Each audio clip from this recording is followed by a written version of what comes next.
1943 S penny 500. This penny from 1943 sold for $500,000 at a heritage auction. Oh, I believe that. The reason was that this was struck on a Bronze, but when it's supposed to be struck on a the steel United planchet. States was only striking coins on zinc and steel-plated pennies to conserve their metals For the war. effort of World War II.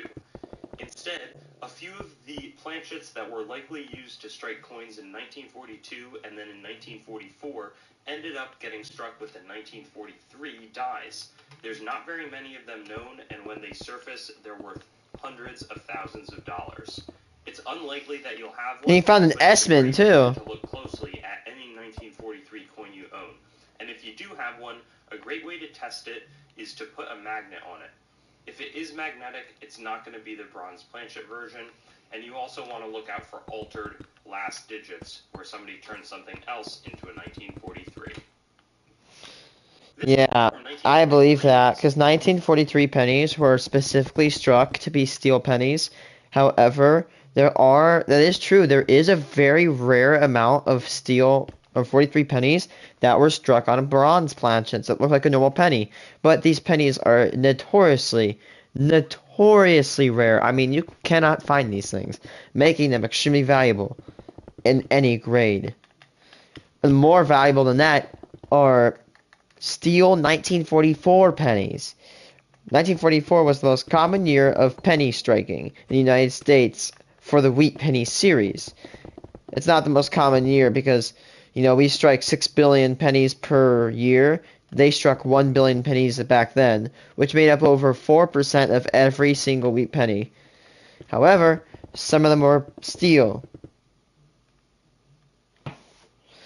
And because of that, they're very rare and valuable.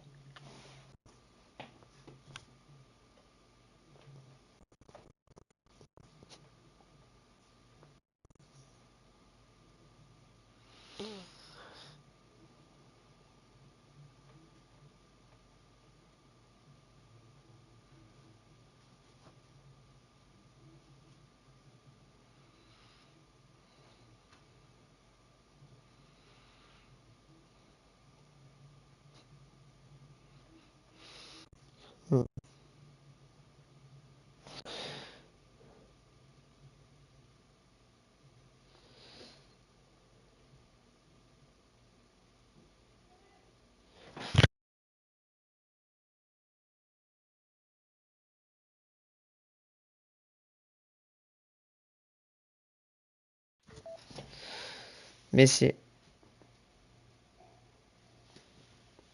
It's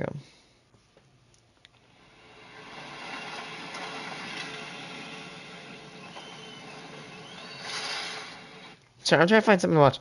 I swear to God, I cannot find anything that makes me. It's called. Anything.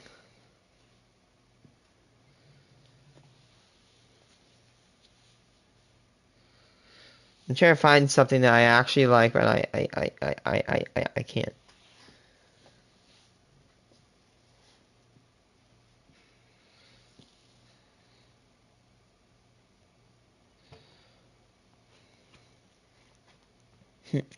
President to make a Gatorade tier list. All right, boys, let's get it. Everyone has been asked. Glacier Freeze all the way, homies. Glacier Freeze or nothing. Tier list. I remember Gatorade when it was called Pioneer Fluid, and we would carry it on our voyages from sea to shining sea. Jesus Christ, Joe, Gatorade was invented in '62, dumbass. All right, let's start with a classic lemon lime flavor. It's not super sweet, which I think is a good thing. It's the most chill flavor in the orange, red, and yellow trilogy. I completely agree. Lemon lime manages to not taste like any other lemon lime flavored drink that exists in the market. It also manages to not taste like lemonade. It is the least offensive and most solid flavor. I agree lemon lime is very poggers, not the best flavor, but I will definitely drink it if red and blue are not around. All right, so far so good. Next up we have fruit punch, the second flavor to come out after citrus cooler. I remember waking up in the cold Chicago mornings, getting one of these bad boys with a Swisher on the way to school and blazing it with the homies before class. Definite S tier. Agreed, red could easily be the top flavor. It depends on what type of mood I'm in personally. All right, boys, next one is frost grape. Definite S tier Melania always has those in the fridge in the garage and they smack. Yeah, Donnie, your wife always gets the 3-pack of these from Costco. These are absolute gas. Whenever I come over, I drink like 4 of these because we don't have any cool snacks at my house. I would also put all the other flavors from that box in S tier list. Agreed. Trump, your wife may be a filthy Russian communist, but she does always have the heat in the garage fridge. It's one of the best parts about coming over. All right, so taking a break from S tier, let's get into some controversial ones. Who likes the one that looks like nut? It not only has the misfortune of looking like straight up jizz in a bottle, it also tastes like an expired bottle of children's Tylenol. I would rather drink Listerine than this garbage. Fine, then FF seems suitable. I would give it an even lower score if it was even possible. I remember when Gatorade first came to the New World. I must have traded 4 Roman paces worth of cowhide for one single bottle. This flavor is a disgrace to the Gatorade name. FF tier. Glad we can agree on that. Dude, I heard someone that actually got some of the white Gatorade on their freaking hands, and it caused their skin to become irritated. Yeah, I haven't heard anything good about the white Gatorade. The orange goodness still brings me back to a time there was no Discord, and people would have to walk You from know what? Also, Where's the personally. All right, boys, next one is Frost Grape. definite S tier. I drink like 4 of these because we don't have any cool snacks at my house. I would also put all the other flavors from that box in S tier list. Agreed. Trump, your wife may be a filthy Russian communist, but she does always have the heat in the garage fridge. It's one of the best parts about coming over. All right, so taking a... But clearly they have improved since then. Yeah, Joe, I got to agree with Donald on this one. Orange is good, but the red and blue flavors go far beyond. It's no wonder this is always the bottom of the barrel pick and only one left at the store when people take the good ones. I would put it maybe B or A, but definitely behind lemon if A tier. Fine, we'll leave it at A, but that's only because Trump managed not to call me Sleepy Joe, anything like that up until now. But I won't lying down so easy next time. Fine, A tier is acceptable, but after lime, like Barack mentioned, all right, boys, we almost made it to the end without drone striking each other. Let's keep it rocking. All right, next up we got a rare one here. This is lime cucumber. I personally love this one because Michelle lets me have it when I get done with my 60 minutes of exercise. It's always the best, especially because it's the only non-sugar-free version of Gatorade Michelle buys from the store. Jesus, Barack. I knew that Cartoon Network ass wife of yours would have you convinced that the pickle water Gatorade is good. She surely has you convinced that because it's cucumber, it's somehow good for you. Not even Joe would pick this flavor up even during one of his legendary sleepwalking tirades. Used to feed cucumber lime Gatorade to prisoners of war. This was back when there was no Geneva Convention to say otherwise. Yeah, Barack, it's not our fault your wife got you so used to those healthy snacks that you managed to develop Stockholm Syndrome. Fine, we'll meet in the middle at C, but I don't agree with that. If we have any more disagreements, we're going to call Nathan over to break the tie. Whatever, Barack, we only have one left to go until Joe needs his 5 o'clock diaper change. Ooh, doggy, is it that time already? Hold up, let me hop off. Joke's on you, Trump. I already had it changed before I got on. The scout code says to always be prepared. Biden, don't provoke him. We're almost done. Anyway, focus. The last flavor is OG Grape. What are we thinking, gamers? Definite A tier. I would almost tie it with yellow. It's a top tier flavor and all. If you think the OG grape is going anywhere near orange, your forefathers are rolling over in their grave right now if. If what, Skittle Squad?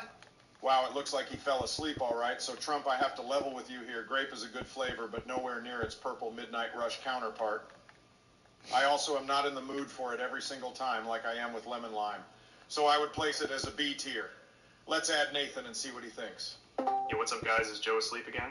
I don't want a stupid Canadian on our server. This is America, not Canada, Barack, and I hate their silly accents. Yeah, bro, we're making a Gatorade tier list. Look at this dude. What's your opinion on the OG Grape? Oh, you mean not Midnight Rush? Well, I would have to say it is definitely C tier. It tastes like Grape Jolly Ranchers, which is a plus, but it's not as good as Midnight Rush. I agree with all of this list. Except, wait, you guys didn't put cum flavor in S tier? Get the fuck out, Nathan. Nobody likes you. I knew this. Yeah, Donnie, you're right. Let's kick this fool. All right, what's Bush up to? Bush got grounded for vaping. His mom took away his PC. Damn, you're right. I forgot. Well, we can invite the other Joe if he doesn't go on another rant about you know what. At least he's an American. All right, I'm texted him to get on. Alright, what's up, niggas? Joe, we're recording. Joe Rogan. Well, whatever. It's not the first time. What's up? Who made this Gatorade tier list? Me, Joe and Donald started up this tier list, but Joe fell asleep. We just need your opinion on the grape-flavored Gatorade. Look, Rogan, don't mess this up. I say Gatorade it's fans B deserve tier, the best list. And Donnie says A tier. You can have Biden's vote. He seemed to want it in C tier before he fell asleep. Gross. Who drinks the grape one? For me, if it's not the sugar-free white Gatorade, I just throw it away and drink these liquid IV things. Shut your These dumb are cool. fucking face. I swear to God, Have you seen Joe, these guys? They it's taste every so time good with and this they're so shit, good for we you. put so much They effort don't have into all the these sugar that videos, Gatorade and you has. always got to show up saying I some swear dumb by these, shit Brock. like I that. think your wife I am told so me about pissed these. that you write. Liquid IV is like this little pouch thing, like You know flavor what? packet I'm sort of done. thing. Like, think about Finish Crystal this list Light. by your damn selves. I'm gonna get some tacos. See you three idiots on the flip. It's so funny how he just leaves like that. I can't believe he hasn't realized I do that on purpose yet. You are pretty good at doing that, though, but also he's just not quite the brightest. So anyways, Joe, where do you stand on grape? Well, grape is a classic flavor. Obviously, I mean, of course, lime and orange were the first ones to come out, followed by fruit punch in '83, then grape after. But I never truly appreciated grape as much as the first three flavors. So I would place it in C. I really loved ESPN the flavor, but they discontinued it. That would be my top choice if it was on the list. Yeah, I agree. ESPN the flavor was gas, and it belongs on a tier of its own. Thanks for coming on, Joe. Yeah, no problem, man. Hey, did you want to get on Overwatch after this? Nah, bro, I wish, but my computer time is almost over. Michelle is going to make me get off soon, and if we start a game, I'll have to log off. Oh, bro, that's cool. I should probably get offline, too. I was going to go to Bush's house and throw a vape into his bedroom window. He's probably fiending like hell, especially with his mom acting how she does. Yeah, dude, you're a real one for that. George's mom is tweaking. She started snorting her ADHD medication and is building a replica 9/11 memorial in their living room. Oh my God. The Secret Service makes sure Wow. George can't leave his room for a whole week. Jesus Christ, bro. Well, yeah, then I'm definitely going to go throw a hoodie on and long. Damn, this is down to his wild. house. I'm going to stop at the gas station for some. George can't leave. Which Cheeto is the best? Dude, how many of these memes are there? I don't know. Dude, they're exploding. Like the memes actually are exploding. I don't know why. They are. Are you okay? The worst Oh my kids channel on gosh. YouTube?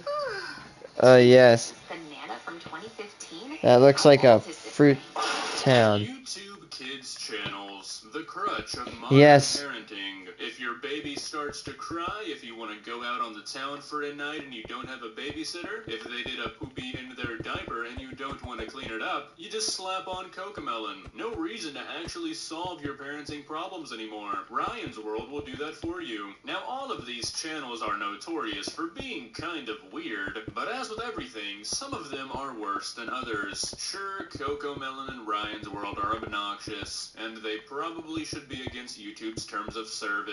And okay, maybe I'm a little bit jealous that they're making like $100 million a year for putting out the same video over and over and over Oh again. my But God. about that, because I have found a channel that is worse than all the other kids channels combined.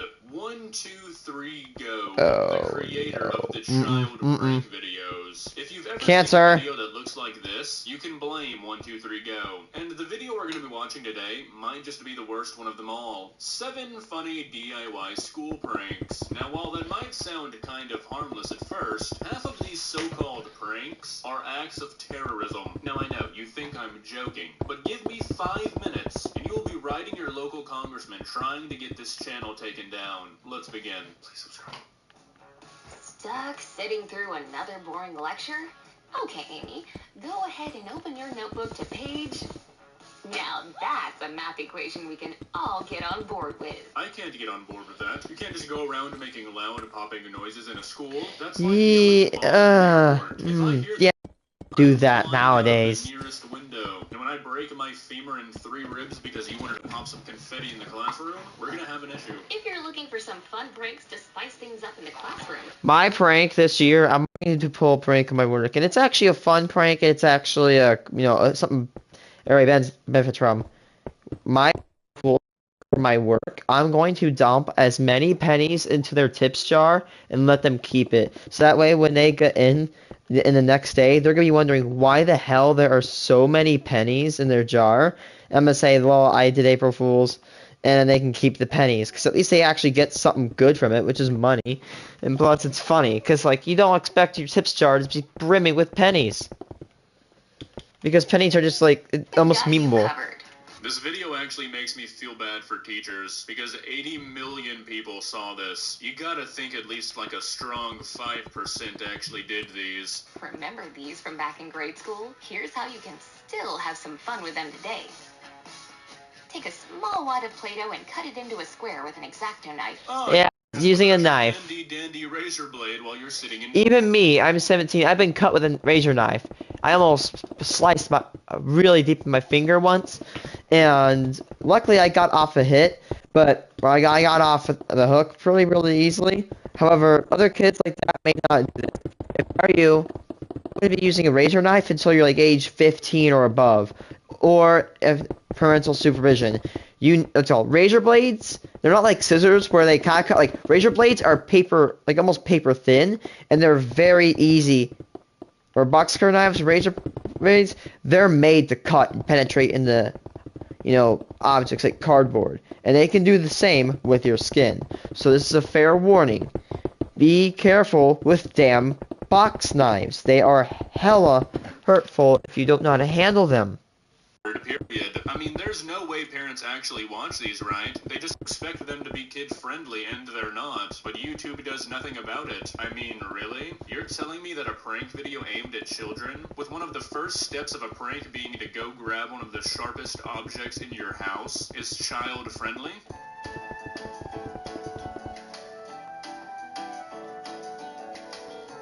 Alright, crime number 2. Attempted poisoning. And don't even try me in the comments with, oh, Play-Doh's non-toxic, it's safe to eat. Go eat a full container of Play-Doh and report back to me. Tell me how you feel.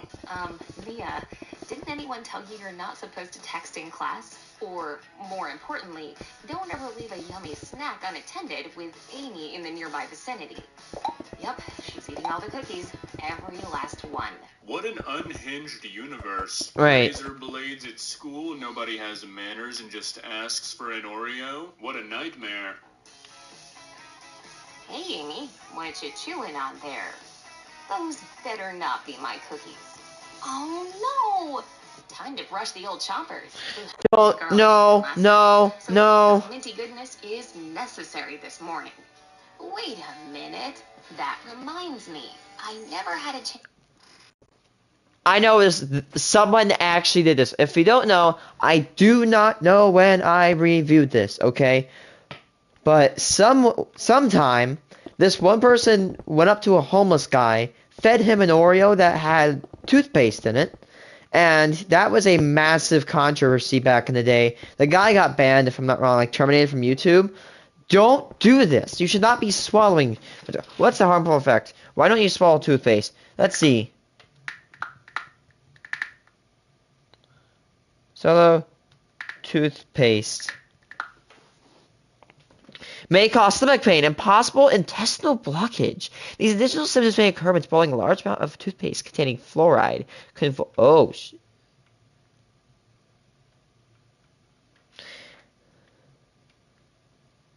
Lead to a spike in blood levels of fluoride. These levels of fluoride can cause permanent damage to our teeth.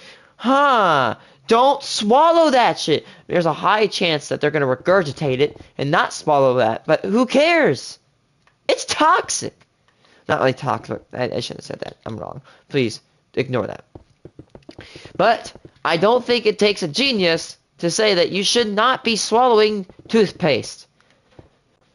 What's it called? A prank is something that you laugh at, and that the other person that you're pranking, they laugh at. For example, if I put pennies into into my tips jar, that's sure, that's funny. I benefit from that because I'm like, haha, funny. And then they also benefit from that because they get money. So everybody's happy in the end. For example, another thing I was going to do is I wanted to do a school prank where I would bring in a whoopee cushion, go to the bathroom, and just squeeze it as loud as I can because nobody's getting hurt from that. And then it's funny because no one gets harmed. But these other pranks, it's like, ha! The difference between assault and prank. They blur the lines so bad that it's actually horrifying. Like, you can't... I don't know.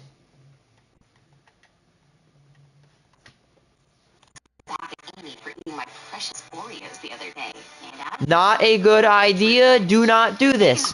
Do not do this. Do not do this. Do not ever do this. Do not ever, ever, ever do this. just like the normal filling. Oh, If you do this, you are low-key a prick. Do not ever prank somebody by putting toothpaste into their Oreo.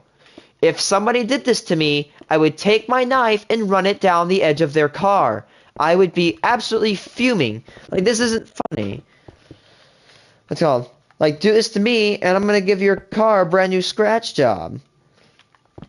Because I don't put up with things like this. My God, can you imagine poor grandparents that probably get pranked like this? Or, God, teachers that actually have to go through this stuff at school? I mean, you're getting paid $50,000 a year just to raise these brats, and some nerd literally pranks you by bringing in an Oreo filled with, like, frosting. Like, maybe if you replaced it, like, the vanilla with, like, I don't know, like white colored chocolate, that'd be kind of funny, because like, oh, I bit into a vanilla cookie, and it tastes like chocolate. That's weird. That's funny. I mean, that's kind of silly. But toothpaste, man, screw you, dude. right, children, gather round. Don't do this. There is a guy serving actual prison time for doing this. Yep, I called it. This That is guy. attempted poisoning. It is not safe to eat toothpaste. So far we're 3 for 3 for these pranks being actual crimes. Yum. Put the cookie halves back together and push them against each other. Looks like the real thing, right? No, it See there, doesn't. Amy. You want one of my Oreos? Duh. Thanks. Mmm. And now you have a 2-year prison sentence. What do you have to say for yourself? Go ahead and pour the Sprite into an empty glass, but only fill it about just over halfway. Next, pour in some soy sauce. Yup, you heard that right. Wait a second. No! Do you not know what soy allergy is? There are some people that have a soy allergy, don't they? Hold on, is soy allergy a thing? It's one of the most common food allergies in infants and children. The food allergy is often outgrown at the age of 3. Symptoms, but soy allergy may be mild, severe, can include hives, itching, and Oh, God, that's... So it's 1 out of 200 of the population, which that's not like much, but that is at least 2 people in your school. That is poison. Hello, guys. Say we're going to what up, guys? I'm gonna do an epic prank today. I'm going to slip peanuts in the peanut-free zone. Oh shit! Why are the cops knocking on my door? Oh wait, it's just a joke. It gets arrested. Once it turns into that dark color, go ahead and stop. No, do Now, not that do looks this. an awful lot like a glass of Coke, doesn't it? Okay, so maybe this one's not a crime, but it is poor financial advice. That is a lot of soy sauce you just wasted. You factor in the cost of the Sprite, and we're looking at like a $5 loss here. I can't have that. Hey, Mia, what's shaking? Just gonna take out my ice-cold Coke here. Ooh, that seriously looks so good right now. Hey, is it cool if I snag a swig? Of course. I have never seen anybody pull out a Coke or a Pepsi in class. People pull out like Red Bulls, but nothing like sodas. Nobody gives shits about sodas in my school, apparently. I would not see this be able to fly in my school. People just like, hey, yeah, you can just get a random bottle of Coke out here, you know, Coca-Cola. It's per law. Coca-Cola is whatever the hell that meme is. But you get the meme, right? You get the thing. Yeah, come to mama. Oh boy, hope you're prepared to sit in the splash zone. Ooh. All right, we're gonna pause right there. Don't need to finish that segment because I actually did some research and I was wrong. You actually can die from drinking too much soy sauce. So we're 4 for 4 now. Take a regular pencil can like this one and dump out all its Now take a paintbrush and a rubber band and attach the brush to the cup. Now pop that cup right into the pencil can. Lastly, take the pencils, brushes, and pens and place them all around the cup. Make sure to place them all around the cup and arrange them so no one will notice the cup of water hiding in there. I think you would actually have to have no eyeballs to not notice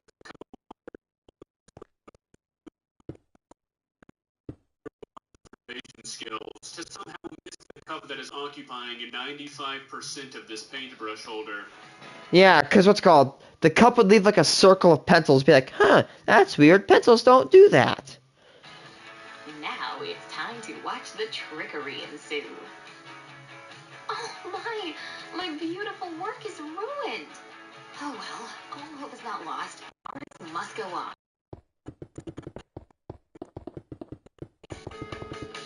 I think you were looking and spill. That's a It dick looks move. like a river of paint just took over your master.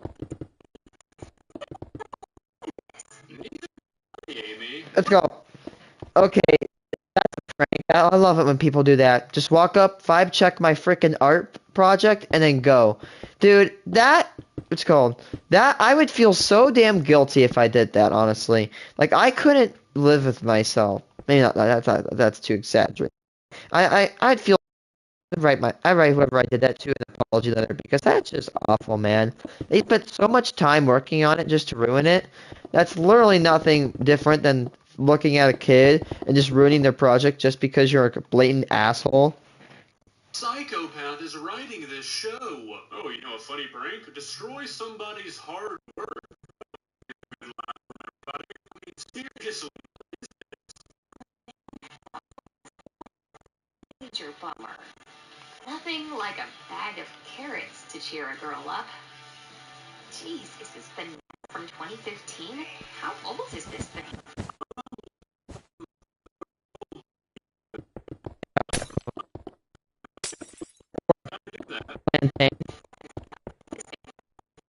That's what she said. Got him! I'm going to stuff these carrots in this empty chocolate. A banana. Seal that sucker up and wait for someone to take the bait. Are there no laws in this society?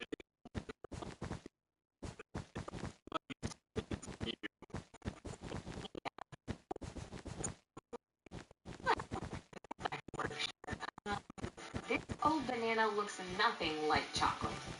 And And that's the only one that we're like, it doesn't harm anybody. Congratulations.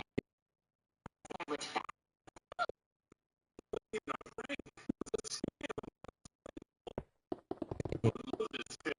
Well, that's all she wrote. How do you feel? Now you know 7 epic crimes to commit as a prank. I bet the judge would love to hear that. If you enjoyed this video, please leave a like and walk on over to... Chim Chim is mankind's worst creation.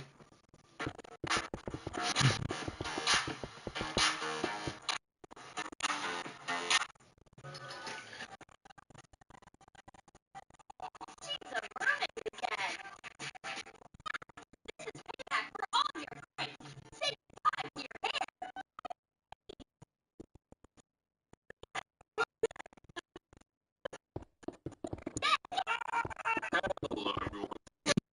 Browsing YouTube as I do, and at school, because I don't remember. You wanna know how you become popular at school? You go in with your cardboard armor, and you be bringing a Nerf Prometheus.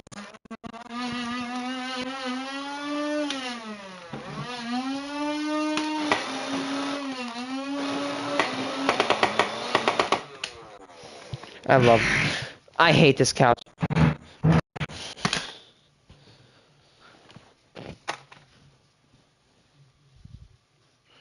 And I like how you reload this, because you just open, drop, close, and fire.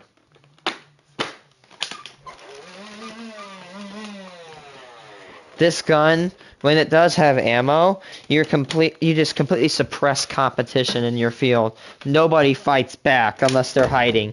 Like if they're running, or if they're in the open field or an open area, when you use that minigun, there's no fighting it. They only run. It's funny. My high school experience, anybody really wearing water balloons as shoes, so of course I had to click on it. Now, it was made by this channel called 123 Go School, and clicking on this video led me down this strange rabbit hole of kids YouTube, where half of it was just ridiculously stupid videos, like this one video here that tells you a good way to skip school is to stick a f***ing fork in an outlet and kill yourself, or this other video that teaches you the amazing school hack of sending a skeleton to school. I gotta be honest, I don't really get that one. Maybe it goes hand in hand with the fork one. Then the other half was like strangely sexual for a kid's YouTube channel. Now, I know that's not like a crazy concept that happens a bunch, but it was still kind of weird seeing it firsthand. But even with all that being said, as you can probably tell by the title, this video isn't about School 123 Go. This video is about School 123 Go's sibling that they keep locked in the attic, Troom Troom. Now, Troom Troom might just have the worst character arc in YouTube history. It started off as a respectable, to-the-point DIY channel. They started off making videos like this. Today we are going to learn how to make an easy pumpkin Halloween decorating without carving. We will need a medium-sized round pumpkin, a soft paintbrush, white acrylic paint, 2 equal cuts of ivory and beige lace, dark brown gouache. To this. I'm so anxious. What will the Man, test how the show? mighty have fallen. 2 lines? No way. I can't have it. Yeah, that's a vampire taking a pregnancy test with a batarang. And they also teach the children in the video how to make the batarang pregnancy test. What? Yeah, well, I had to suffer through it, so you know what that means. Today, we're going on a Troom Troom journey together. We're going to go through a couple of videos I found, and I'm sure there's many, many worse ones. But after watching these two, I couldn't quite bring myself to watch anymore. So fasten your seatbelts, please keep all arms and legs inside of the vehicle at all times, and let's begin. So we're starting off with the video that introduced me to the wondrous world of Troom Troom. What if your BFF is a zombie mermaid? No, Clementina, not water. She's a mermaid again. Oh my.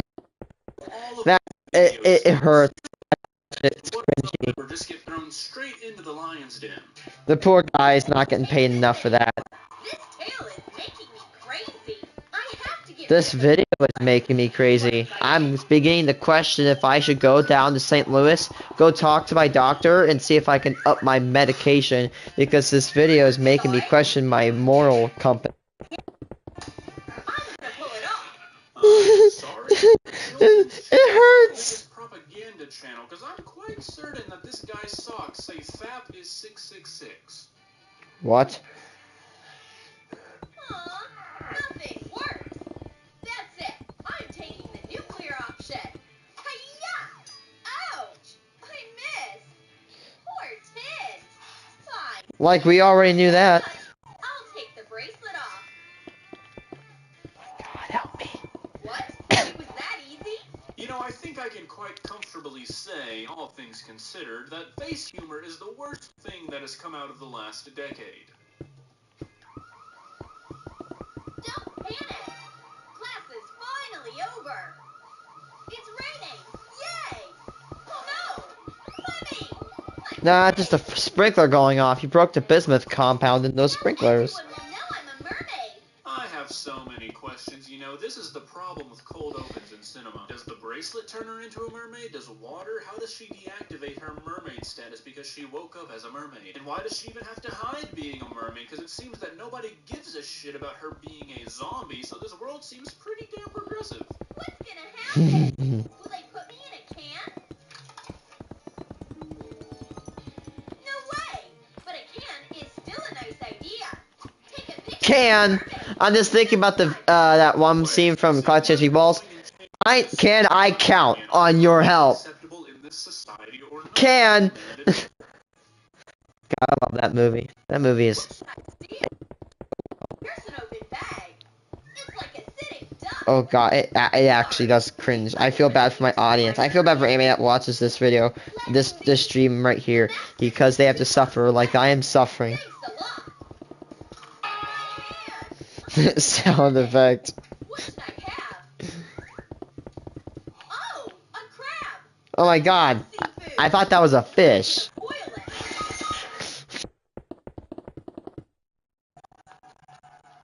hold on. What's happening? I thought this was supposed to be like a party for drinks.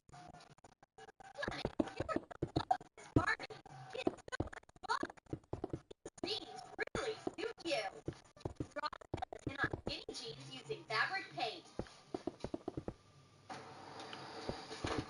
Oh, that spin class was. Stop adding me cars. I have a car. I'm paying one off. Please, I'm broke. Add shades. Oh, geez, thanks for the fucking tutorial. No! Oh no! Oh no! Anime girl! Oh my god! I don't know why now! Be regular human. I mean, come on.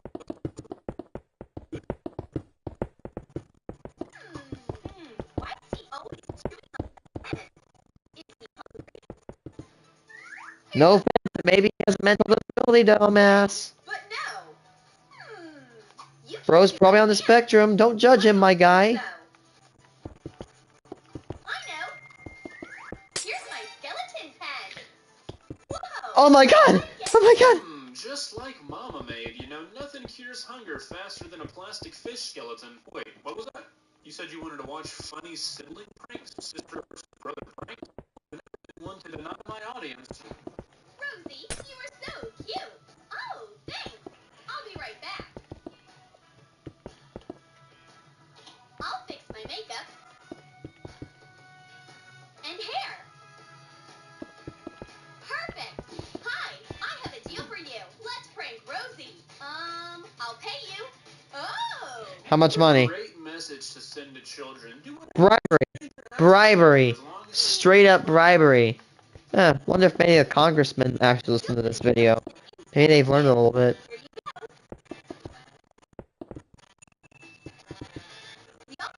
Teacher.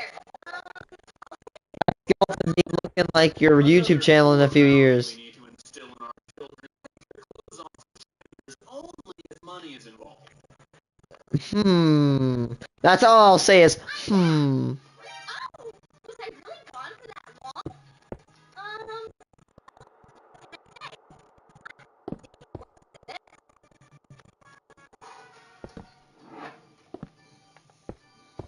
Hey, bro, are you asleep?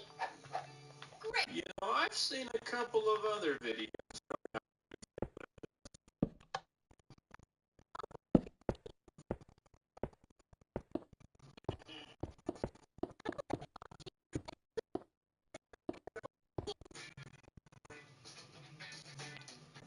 there is no way that would work.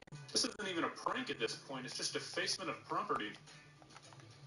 The jeans got way longer. That would not work. Haku would not hold that. Maybe for a little bit, but not long. My god, the best prank in this video is the barber. You look stunning. How are you? I'm doing great, Ben. And you? What are you doing later tonight? Nothing. Doing you I'll be back. I'll get myself a coffee. Run, Ben, run. I'll help you flirt. Shave off the lead on a pencil with a utility knife. Oh, great! Another sharp object. Today we're gonna to make a hole through your paper. First, you're gonna need to take your dad's 9mm handgun, point it down at the paper. Oh, and shoot right through it. Hold the paper like this and hold your gun. Oh wait. All you'll need is a razor blade to epically prank your sibling with a fatal wound. Thanks. The dinner was amazing. Waiter, bring the check. Now, I'll pay. What's wrong with my wallet? Where did all these rubber bands come from? Hold on, just a minute. How do I get rid of it? Unbelievable. Wait a second. How do I get to my money? Finally. Oh, where's all my money? My credit cards. They're taped together. This is a nightmare. Wait, what? What Herculean tape held those cards together to where they could not be separated by a fully grown man? You know what? My God, get the advertising team for that tape. A universe that has obviously thrown reason to the wind, so I just give up. Well, that's about as much troom as a single man can. School lunch table. Oh my God. Okay. You know what was vibing? I had this kid at my lunch table, okay? We were awesome. We had iPads, and he had like an Android or something, I think, and I had my iPad. I had this survival island world, and I'd always play it every single day. Like, we went from nothing, and we had like full diamond, not like max enchanted, but we had pretty good diamond armor, and we had power 5 bows from fishing, and we would just absolutely wreck mobs in the nether. It was so fun, man. I remember I rage quit that world after I died with my bow. I couldn't find it. Should be banned for the US for Chinese security risks? Yes, it should be banned. And for Cyber Monday, everything is 15% off for the rest of today, the day this video drops. Thank you guys, and let's get into the video. At the lunch table when I was in high school, it seemed like there would always be something going on that prevented me from just peacefully consuming my meal. And not to say that it was always a bad thing, because sometimes it could be entertaining. Like maybe two people are just roasting the out of each other. Pow! And that would be entertaining, right? But other times, it crossed the line, and the lunch table shenanigans got out of hand. Alright, never quite that bad. But the high school I went to had this field, right? And all the way at the back of the field, they had a few small picnic tables. And one of those picnic tables was where we would always eat lunch at. And there would be tables like inside the cafeteria with lots of space and not in 100-degree weather. But nah, we decided the move was to try and cram like 10 people around one small picnic table. One leg is like 2 pounds away from giving out. The two people who walked all the way out there last would always have to stand. Birds are like dropping bombs on people from the trees above. For some reason, it always seemed to hit the same person. But hey, that's where we chose to sit at. Probably because the thing about this location is it was at the complete edge of the school, so it was isolated. But because it was so far away from the actual school, nobody was really out there to monitor anything. So it seemed like every other day, somebody was just wilding out for no reason at all. And to one side of the table was this fence, an alley, and a neighborhood, and to the other side was this field with a soccer goal almost directly behind our table. So you can probably already guess how this is gonna go if people are trying to kick goals all around the same table we're trying to eat at. Give it like 10 minutes into the start of lunch, and soccer balls would be flying all over the place. Sometimes they just roll over, sometimes they'd be flying through the air, and the main reason this got to be so annoying was because someone would get like clocked in the head, and instead of, apologizing, they'd just be laughing, and then the same exact thing would just happen again the next day. So it got pretty aggravating, and it got to the point where they'd run up to get their ball back, but nobody was having that. They weren't getting their ball back. Instead, it would get drop kicked to like the opposite end of the field and just roll and roll all the way down. I mean, come on, you can't be nailing people in the head and just expect the ball to be handed back to you. But my first year, freshman year, right, I already took a massive L, like less than a month in with this whole lunch table and soccer goal situation. Now, the goal wasn't directly in the center of the table, it was a little offset to one side, so when they kicked it at an angle and missed, it would come flying over to us. So like 4 weeks into my freshman year, the ball comes flying over, and this one guy, he's all pissed off, he picks up the ball and he's all like, you know what, screw them for always kicking the ball over here. And this man looks like he's setting up for the drop kick of the century, looking like he's ready to drop kick the ball into oblivion, and I'm standing pretty much right next to him at this point, but I see this dude setting up for the drop kick, and by the time it registered in my mind what was about to happen, it was already too late to move out of the way. It was at this moment that he knew. And it would have been fine if he had a straight kick, but he kind of hit the ball off the side of his foot, and it hit me in the worst possible area. Not the arm, not the leg, well, really the second worst possible area, but it flies straight into my face, and the impact, like, oh my goodness, I think I might have been taken to another dimension for a few seconds. I can't believe I even stayed conscious, because that thing hit me full force, point. Yeah, I bet I got hit in the face with a rubber dodgeball once, and it rocked my ass real good. I mean, I wasn't complaining, but it definitely still shook me up. And getting nailed in the head with a soccer ball wasn't exclusive to just me. This happened to many people, where we'd just be chilling, eating lunch, and they'd miss a goal because they were garbage, and it'd fly over and either bop somebody, or like tear through somebody's sandwich and just completely destroy it. And that was another common one, food just getting absolutely obliterated. I had a lot of near misses too. I can't tell you how many times the ball just barely skimmed right over my head. Every day, just by choosing to eat in that spot, it was taking a risk. And you're probably saying, Saga, are you dumb? Like, why wouldn't you guys just simply move somewhere else? You're kind of idiots for not moving. And what I had to say to that is, honestly, you're 100% right. Because this was basically a daily occurrence. It was like a war between the people at the table and the people playing soccer, and every day was a new battle. Picking the ball to the opposite towards the end of the field was just standard procedure at this point. One day, the ball rolls over, and this kid goes to drop kick it, but he was holding in his hand one of those, like, giant 1-gallon water jugs. You know, the ones made out of, like, really tough plastic. I don't know why he didn't just set it down first and then drop kick the ball, because now he's trying to drop kick a ball while holding a water jug at the same time, and I guess his hand-eye coordination. In the process of trying to kick the ball, he let go of the water jug too and made full force solid contact with it. The ball got like shanked off to one side, so instead of directly hitting the ball, he just directly slammed his foot into the hard plastic water jug. And the cracking sound it made when his foot made contact with the jug was so loud, this man let out a scream, and that thing took him down. He immediately just fell straight backwards while still yelling. He's like clutching his foot on the ground. It looked and sounded extremely painful. He was lucky not to break any of his toes. But sometimes, drop kicking the ball away just wasn't enough to get even when certain lines were crossed. And on one particular day, this one guy that ate with us is standing up next to the table, holding his lunch tray, just trying to enjoy his meal, right? When I see out of my peripheral vision, the ball's flying over to us, just straight zooming through the air, and I see the path that it's taking, and I'm just thinking like, oh man, here we go again. And it doesn't hit him, but it does hit his lunch tray. And the lunch trays were already weak in the first place, made out of like the cheapest styrofoam ever. Like they could already barely support holding the food it was supposed to.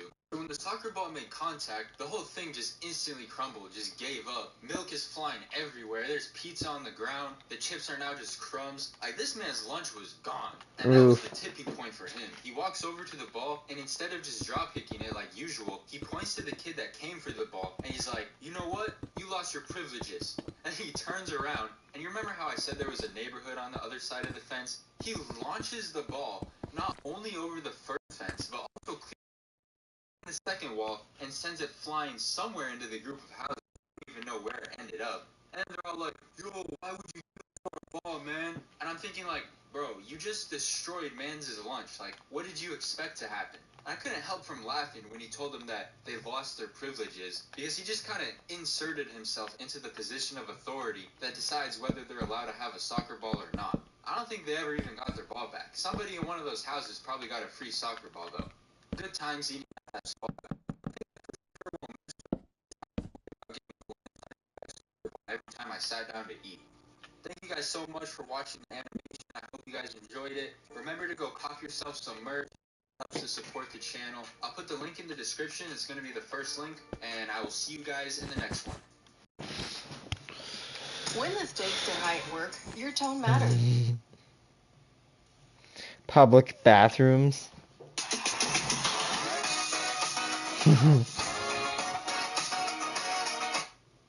And at this point, another guy opened the door, and from his perspective, there's a kid spazzing out on the floor.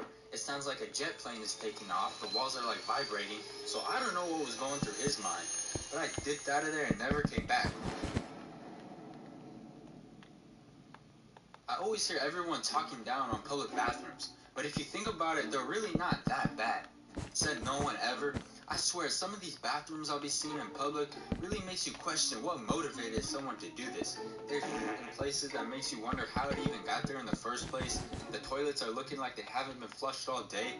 But to be fair, public bathrooms never even get set up for success in the first place. What I mean by that is stuff like, you push down on the sink and it stays on for 2 seconds. The toilet sensors work every time except when you want them to. Half the locks on the stalls are uneven, can't even lock the door. Like, come on. This is already a bad situation, and nobody has even used the bathroom yet.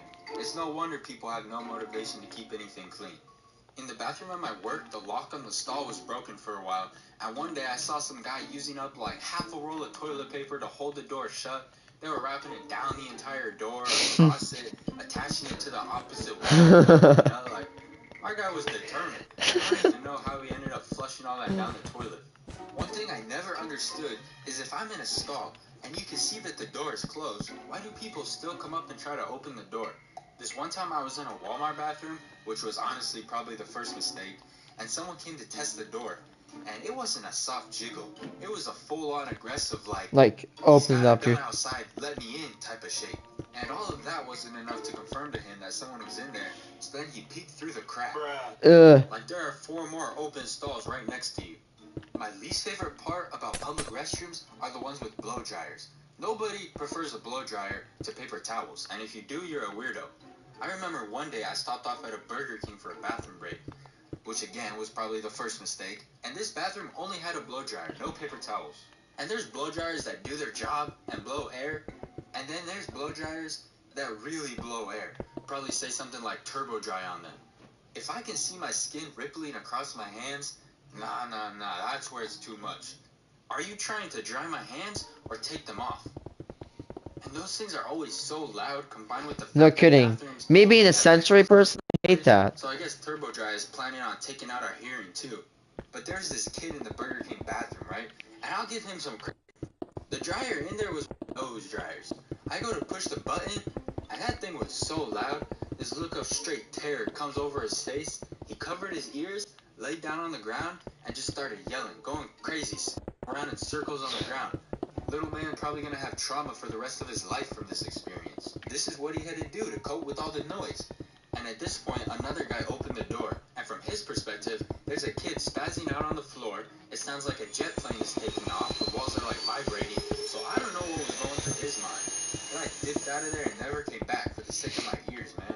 But by far, some of the worst bathrooms I've ever experienced, worse than any public one, were the ones in my school. The same school I talked about. Oh my god, yeah, no kidding. Here's the problem. As I told you yesterday, my school will spend millions of dollars on a new bus garage, a brand new turf, add on to a brand new what's it called? Brand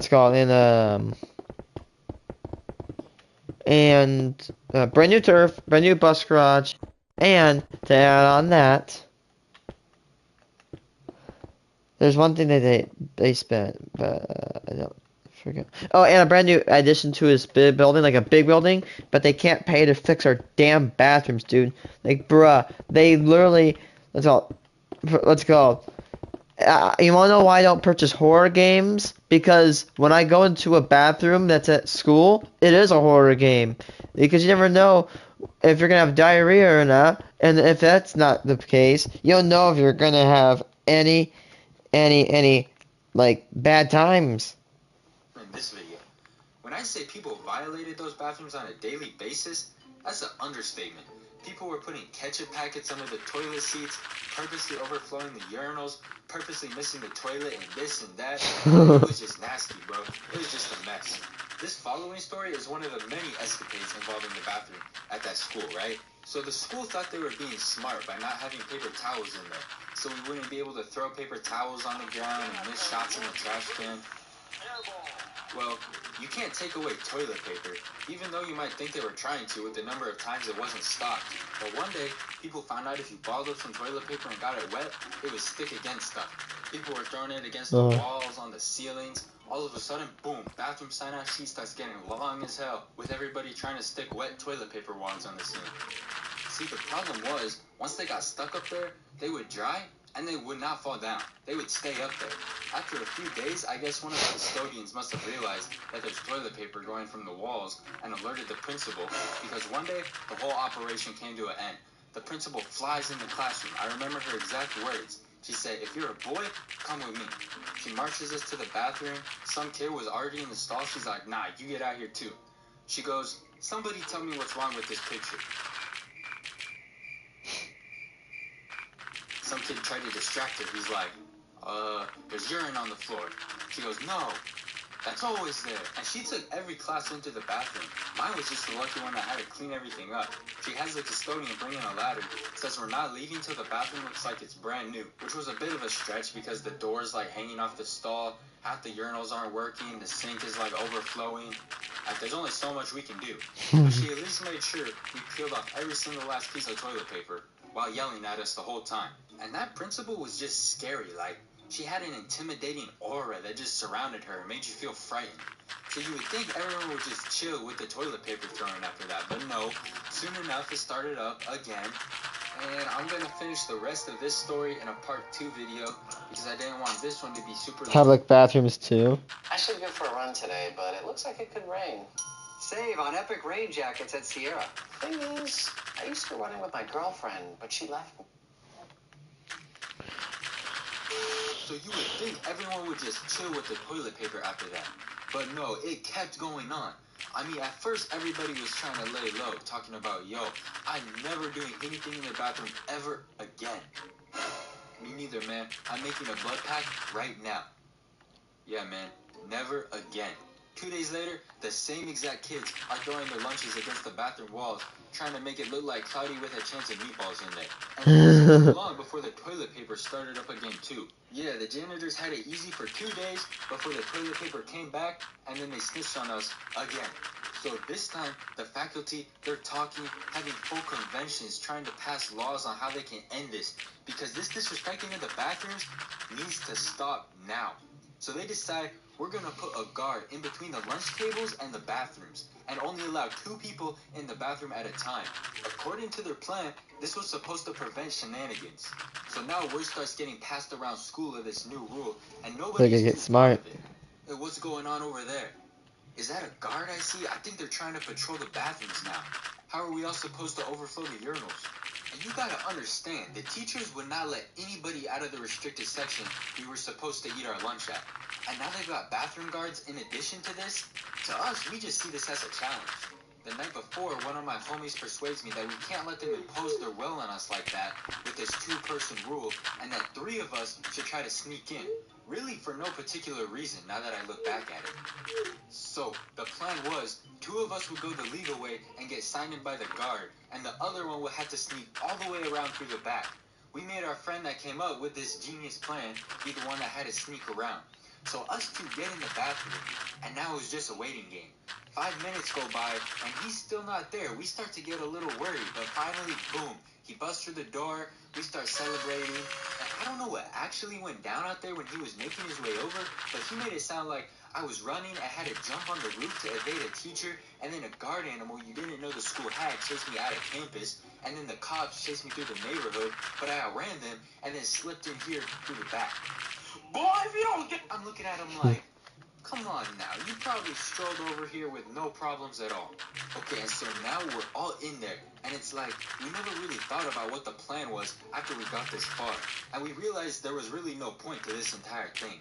But it didn't even matter, because then the door opened, which shouldn't have happened, because, I mean, come on, there's already 2 people in there, or at least that's what they think. No one else is supposed to be coming in, so we didn't know if the guard was onto us, if they sent the janitor in, or what.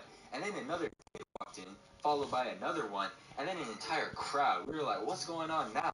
Apparently, since it was the end of lunch, they just let the entire line of everybody who piled up go at once before lunch ended. Including us, there's now like 15 people in there, which I'm pretty sure is a little more than 2. And at that point, it was like, well, if they're gonna let us all be in here anyways, we don't even want to be in here anymore, and just left. How are they gonna let it be a free-for-all just because lunch is ending? That defeats the whole purpose of their 2-person rule, and eventually, they just got rid of the rule because it wasn't helping out their case, and that was that. And I just want to mention on a side note, the blow dryers in that bathroom were the complete opposite of the ones in the Burger King I talked about in the part 1 to this video. You could stand there for 10 minutes, and your hands would somehow be more wet than when you started. I mean, I guess this is all about finding that happy medium. But that's all for this one. I hope you guys liked the animation. If you're still watching and you're not subscribed, you might subscribe. I mean, Locker room, high school, you're gonna try high school locker room. I hate the locker room, man. I don't think there was a single day that I walked in the locker room before gym class and it didn't sound like the world was ending. Everybody knows that probably one of the most chaotic places you could go in a high school is the locker room. If you're a girl, I don't know what your locker room atmosphere is. You would think you're getting ready to go to PE, you walk in the locker room to their gym clothes and minding their own business. Psych! But actually... See, there's just something about the locker room atmosphere, combined with the fact there's like 45 kids cramped into a small space. It's just a breeding ground for chaos. Whenever coaches are supervising,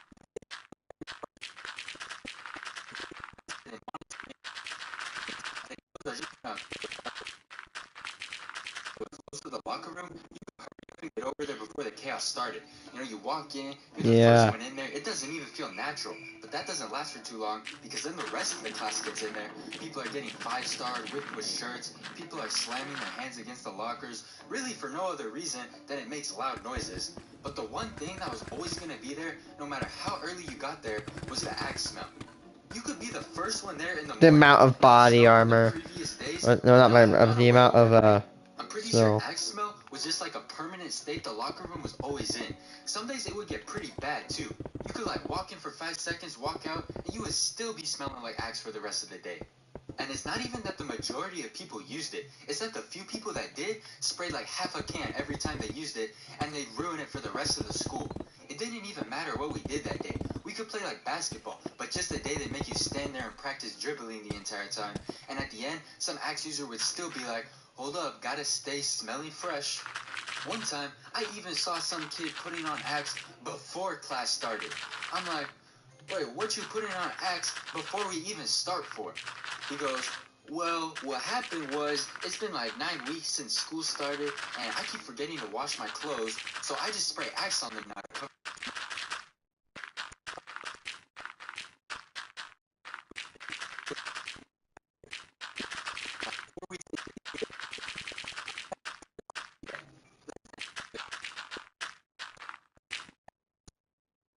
After class and before class, the same pair of nasty, sweaty clothes every day.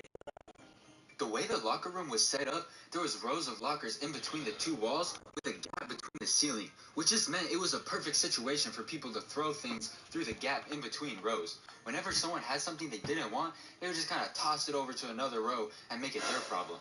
All of a sudden, you got multiple rows engaging in full-out warfare. I mean, the gap was not very big.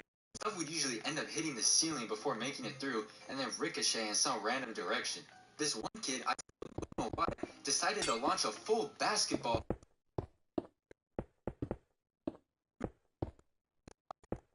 He was kind of a big guy, and it was a hard throw. It almost knocked him over. He turns around and starts yelling, "Who did that? Who threw that ball?"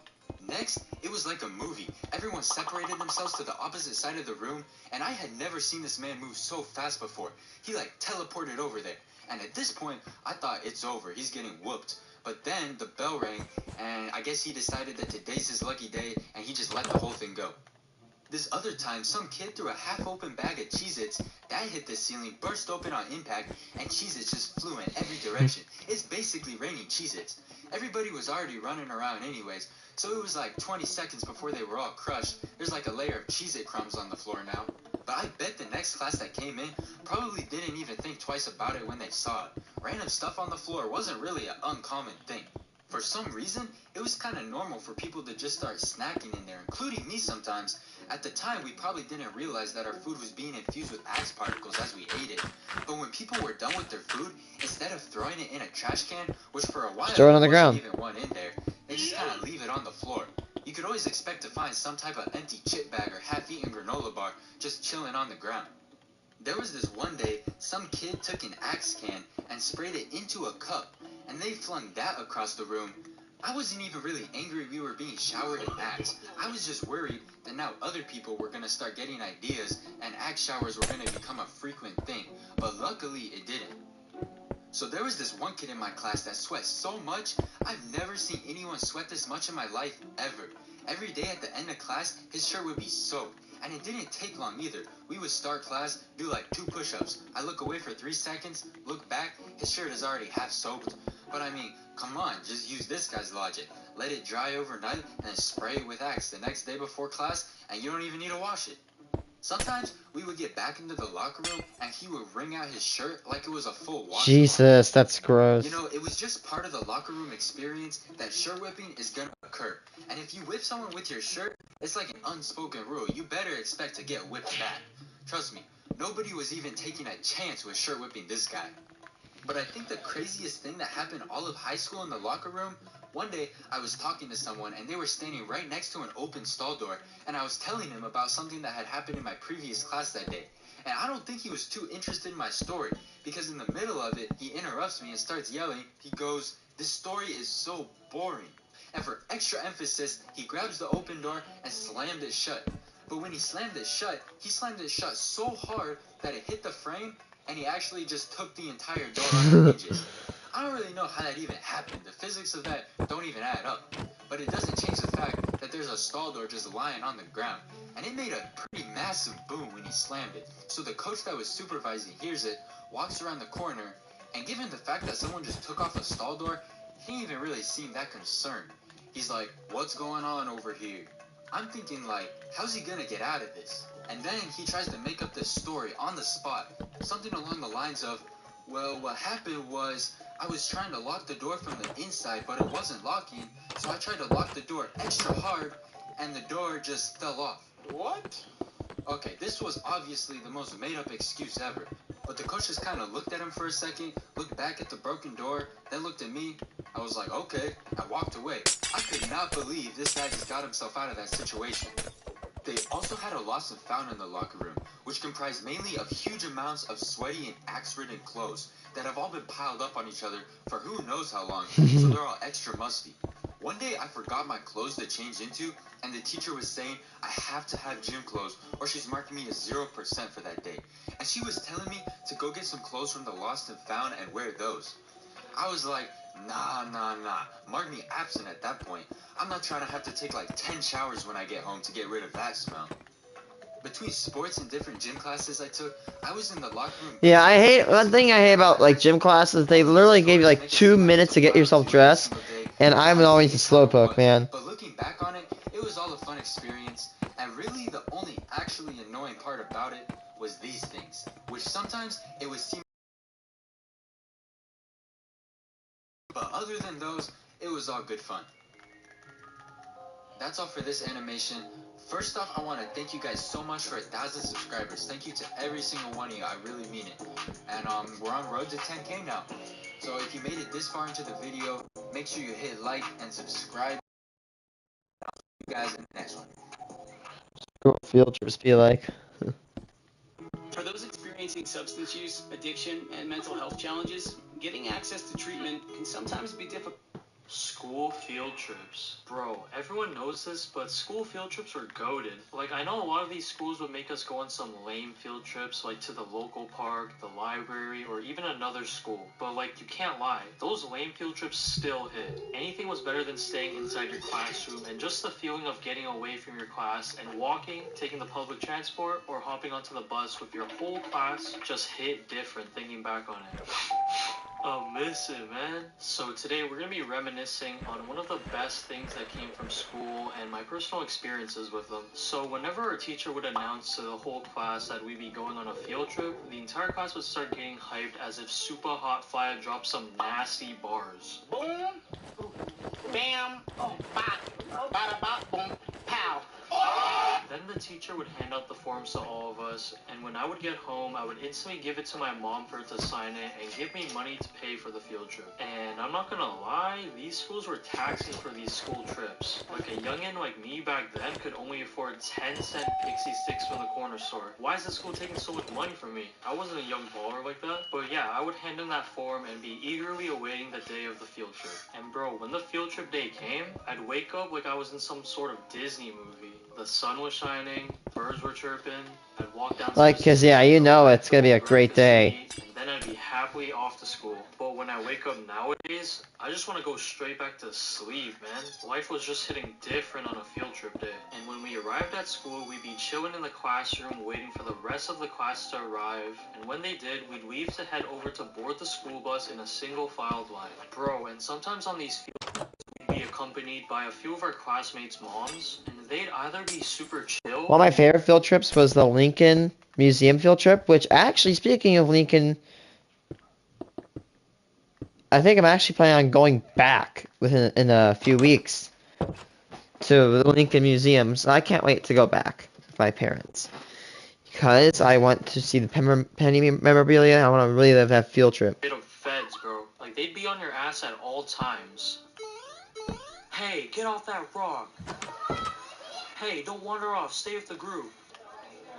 Stop talking too loud. Shut up, bitch. Like, basically, anything you do, let alone breathe, these Karens will be on your ass like 12.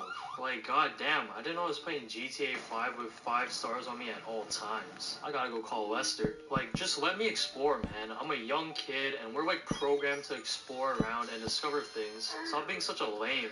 Then let's just talk about how the school buses absolutely sucked. Now, the buses, sometimes they'd be absolutely Like trashed with garbage everywhere, or sometimes they'd be somewhat clean if you were lucky. But most of the time, it was kind of disgusting, and don't get me started on the smell of the school buses. You know, maybe I just haven't adapted to the scent of school buses, because throughout my life, I've probably only been on a school bus around 10 to 15 times or so, because my house was close enough to the school so I could walk. But dude, I don't know how people handle the smell, because it smells so artificial, and it makes me sick to my stomach. Like, it smells like a bunch of rubber mixed with gasoline or something. But bro, the amount of times I've been on a 3-hour bus ride somewhere, and I'd have to deal with that stomach-turning smell is way too many. And it doesn't help that you can't even open the windows, because the teachers wouldn't allow you to. So we'd all just be suffocating in that chemical waste air. Like, swear to God, if I could, I would have pulled up with the entire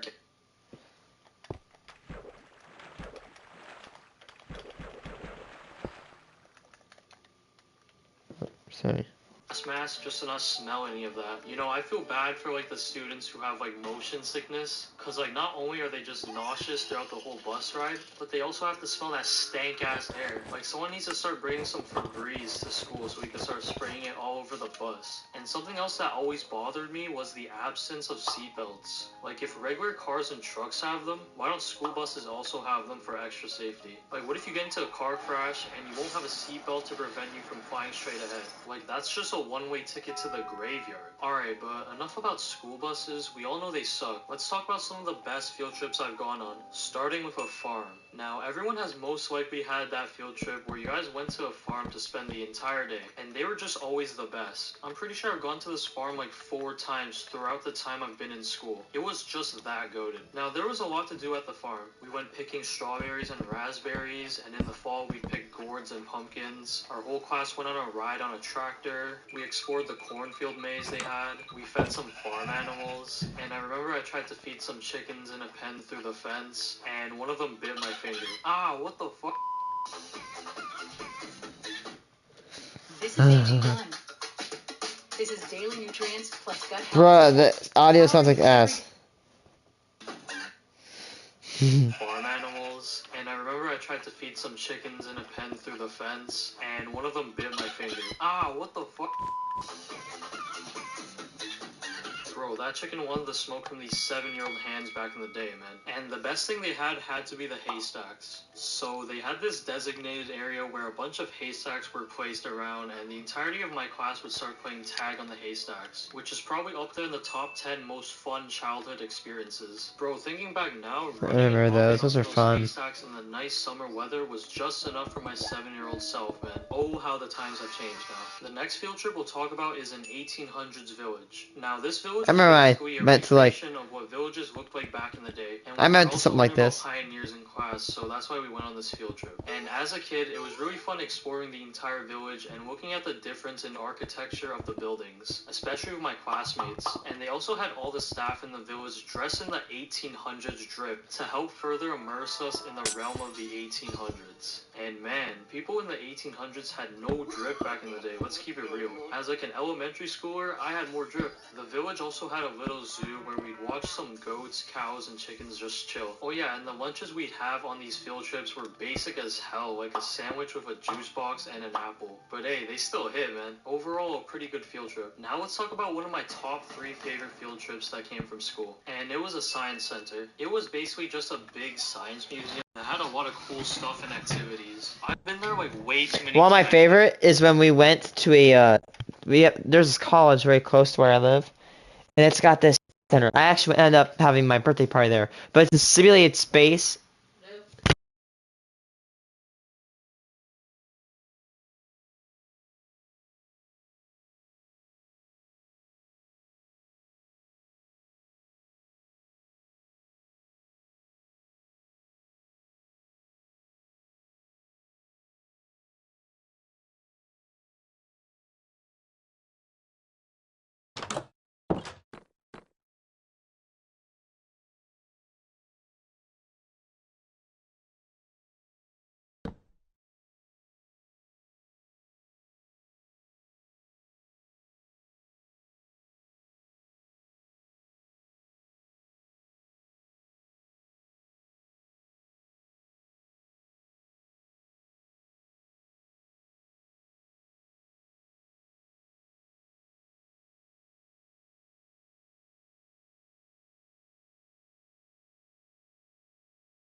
day, cause the school just knew it was a banger field trip, and your boy was a big Bill Nye the Science Guy fan, so of course it was gonna be a banger trip.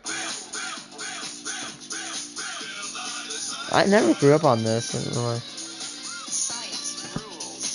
They had so much cool stuff, like a giant Rube Goldberg machine, a rainforest section with animals, and it actually had humidity like a real rainforest. They had a cave where I tried to scare strangers and hide from my classmates. They had this tornado machine that required you to run around in circles to form a tornado.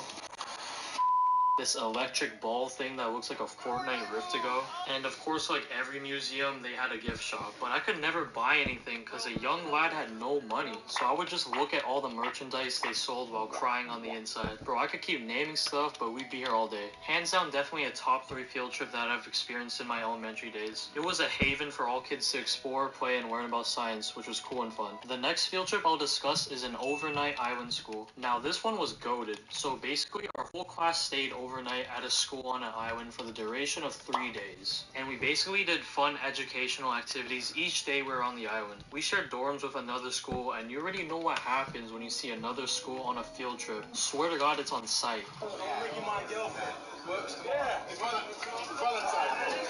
At least that's what each student is thinking in their heads. Nothing would actually happen. And the activity host told us scary stories.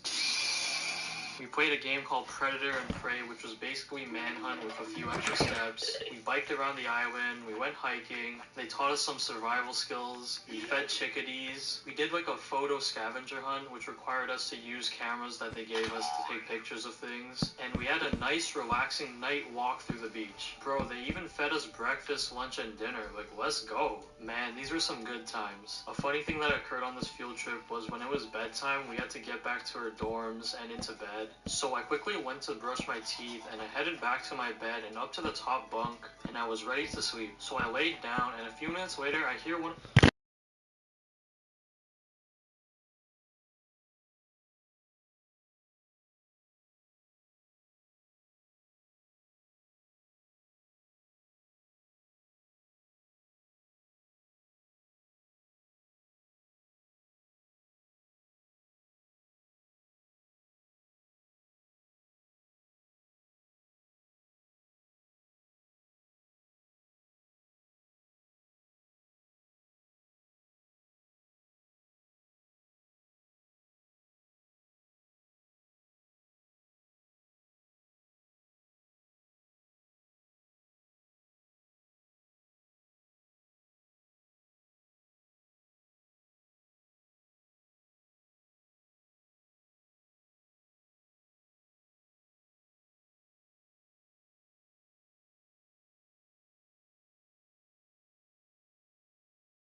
friends scream, "Good night, sexy people!" And everyone in the dorm was laughing like crazy. We were like in the 5th grade, alright? So that word was pretty funny. It was peak comedy. But yeah, he got in trouble for doing that, obviously, and had to talk to the teacher. Overall, Island School was a W field trip, and I will remember it for the rest of my life. By the time I reached high school, field trips literally became extinct, bro. Like the dinosaurs.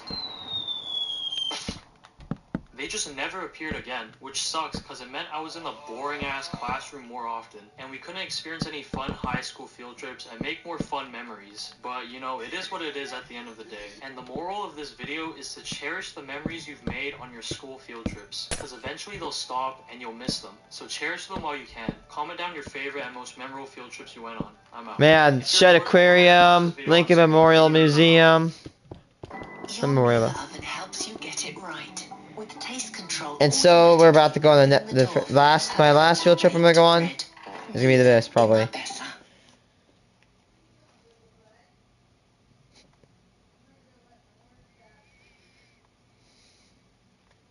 Gen Z nostalgia. Gen Z Nostalgia Part 2. Now, I know some of you guys have been waiting for this, and I had lots of fun making the first part and reminiscing on my childhood myself, so here's the sequel. Okay, first thing on the list are 3D glasses. Now, I don't know Man, I if this was forgot just about exclusive those. to my school, but at some point in time, kids started bringing their 3D glasses to school and wearing them throughout the day to show off to other kids. And to be honest with you, my 6-year-old self thought they looked so damn cool, man. So I joined the hype and started bringing my own pair to school too, thinking I was the next fashion icon of some sorts. Little bro really thought he was Virgil. Like, I swear I had drip with those 3D glasses, man. They were like the beta test for the clout goggles. Next, let's talk about going to the grocery store with your mom. So most people have been to the grocery store with Yeah. your mom, and you know, your mom would actually be shopping and looking around for items, while your 5-year-old self is busy exploring and wandering off around the store. And after a few minutes of wandering around, you would lose sight of your mom and you would start to panic and look around in every single aisle, and you wouldn't see her at all, and then you would begin to get scared. This happened to me before. That happened literally once. on the verge of tears trying to find where my mom went. I damn near thought my life was about to be over.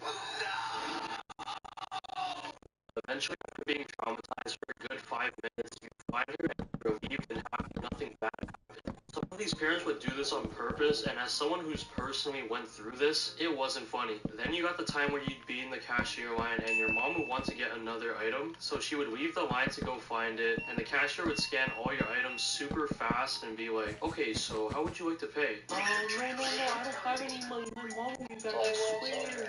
Hey, yeah. Cut this shit off, bro. I gotta cut this shit the fuck off.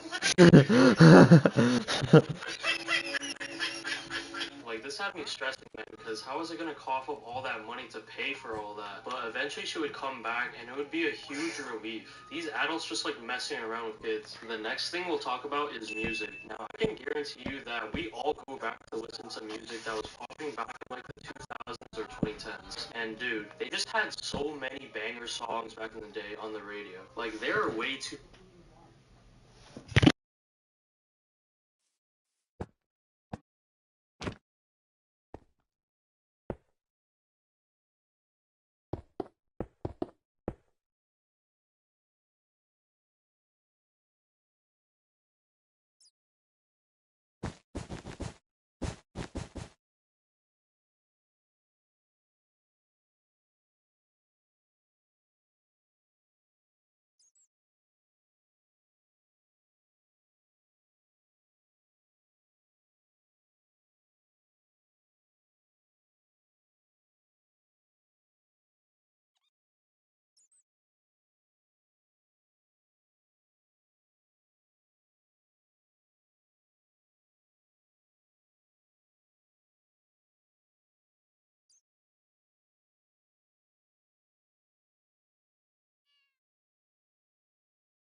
We have Call Me Maybe, Fireflies, Hey There Delilah, The Cup Song, Rude, Safe and Sound, Counting Yes. Stars, Baby, What Makes You Dream. Like, there's too Pumped Up many Kids. songs to list in one video. Like, I'm sorry if I didn't name your favorite song. But yeah, music in this era definitely hit different. And the radio did. was actually playing good songs rather than complete garbo songs like Astronaut in the Ocean. Like, who's listening to Astronaut in the Ocean, bruh?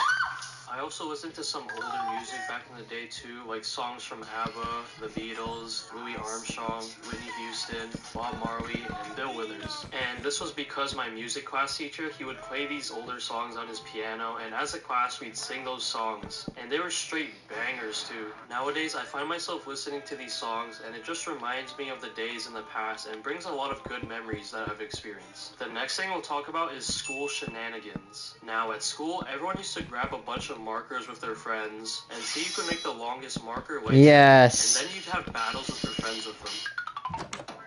And we used to act like we were injecting substances into ourselves with our pencils, thinking we were cool and funny. We'd make bootleg Beyblades, we'd poke holes in our erasers for no reason, Yup. our pencils on both sides, create the world's smallest pencil and use it, create a magic eraser that had yes and no written on each side, and you'd ask it questions and throw it up in the air like a magic 8-ball. Magic eraser, am I ever gonna get a girlfriend? Bruh. Am I ever gonna get married? Damn, is that how it really is? Will I get men? Hey, yo! You'd go crazy on the city mats with the toy cars. I don't know if you guys had this in your kindergarten class, but we had a sandbox, and I'd go crazy making sand sculptures and sand Dude, we had like this thing at middle school where you had where we had the a sand thing, and every time I do make it hold on.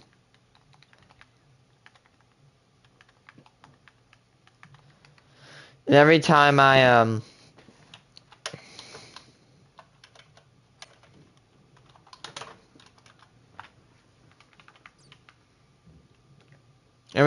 get into the sandbox, I try to dig the deepest hole I could. Usually I'd get it to dirt within a few minutes. We'd paint some next level Picasso level paintings. Get away with a great deal at the Hyundai Getaway Sales Event. Now's the time to get in and get away. Get 0% APR financing plus your...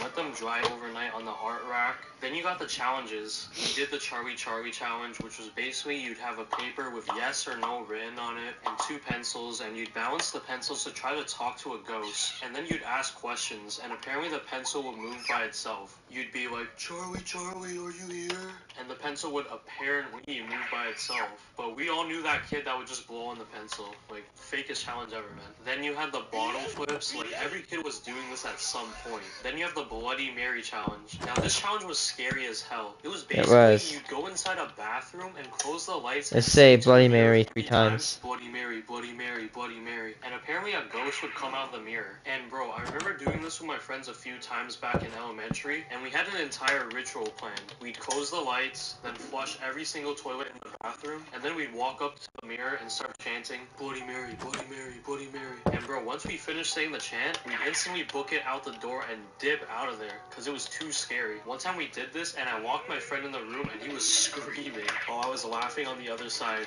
Yeah, I'm an absolute savage for that. The next thing we'll discuss is a whooping. Now, I bet some of you guys can relate. So, you've just done something stupid, like break a vase in the house, and your mom finds out. And then you proceed to get your ass whooped for the next few minutes for what you did. Yeah, my punishment wasn't no daycare baby nap time, like getting a timeout, grounded, or getting the PlayStation taken away. I was getting it handed to me, bro. And then after, you head up to your room crying, and think about your entire plan to run away. And you'd pull one of these.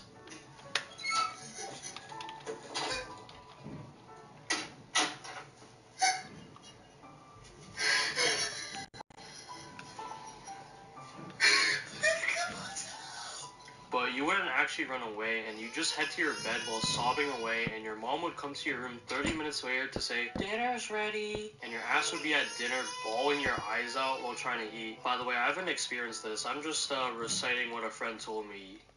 Yeah.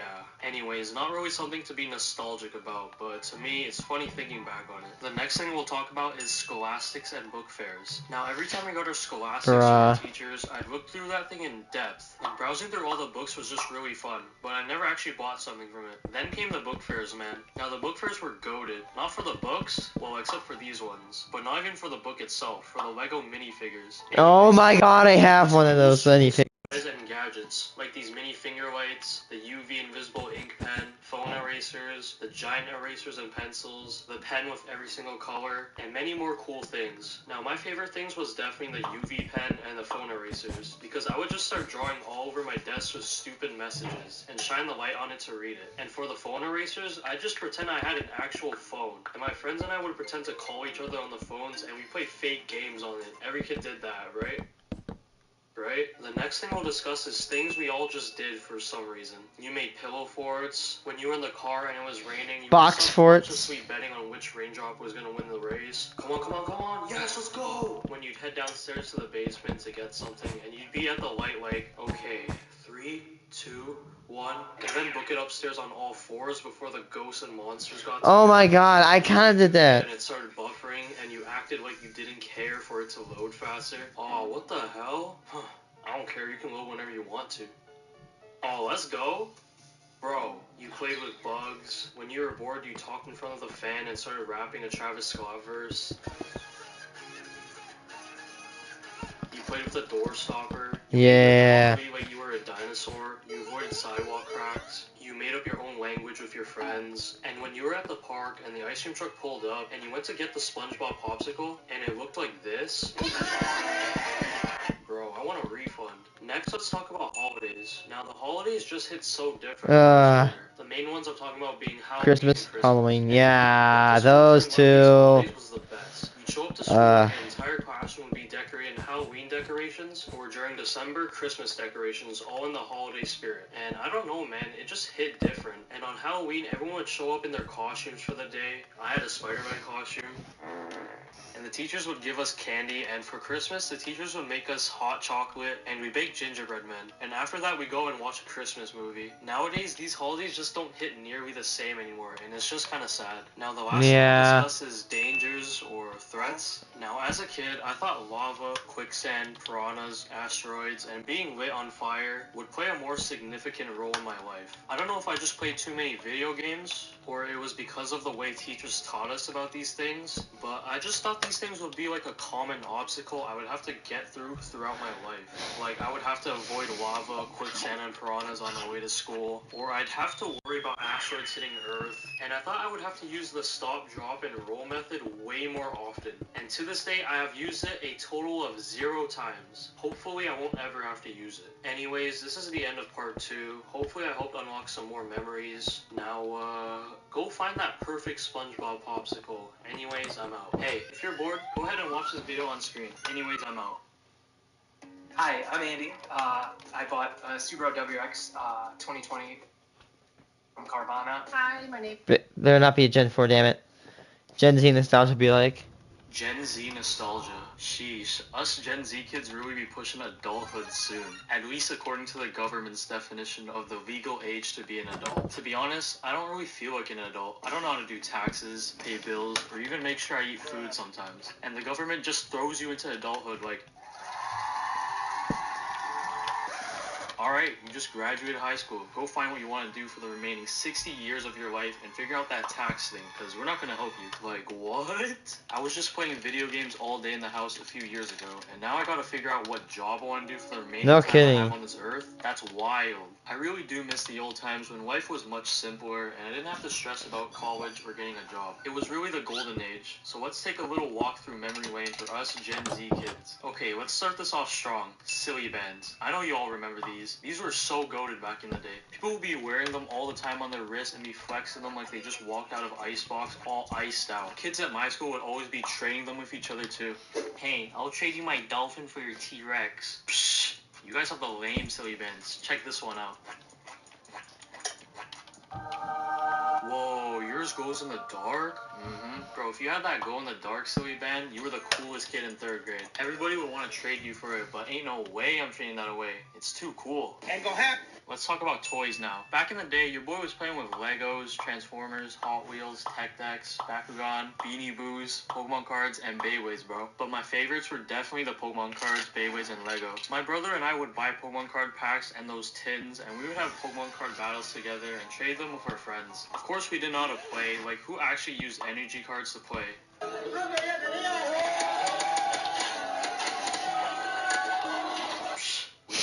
We would also use a pen to draw on the Pokemon cards to change the damage of the card, which was stupid because we were just ruining the cards. We would also have Beyblade tournaments with each other on a Beyblade stadium, and we would be playing for our Beyblades like all day.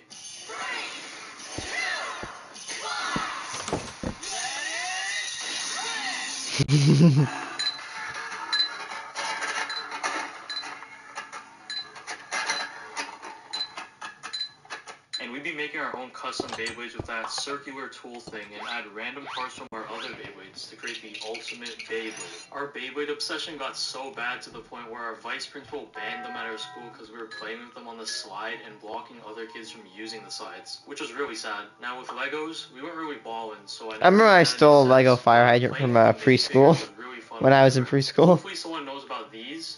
Yeah, these were so goated, bro. I just remember letting these rip with my friends in the school hallways back in elementary, and it was so fun watching them go, and we would even set up jousts with them.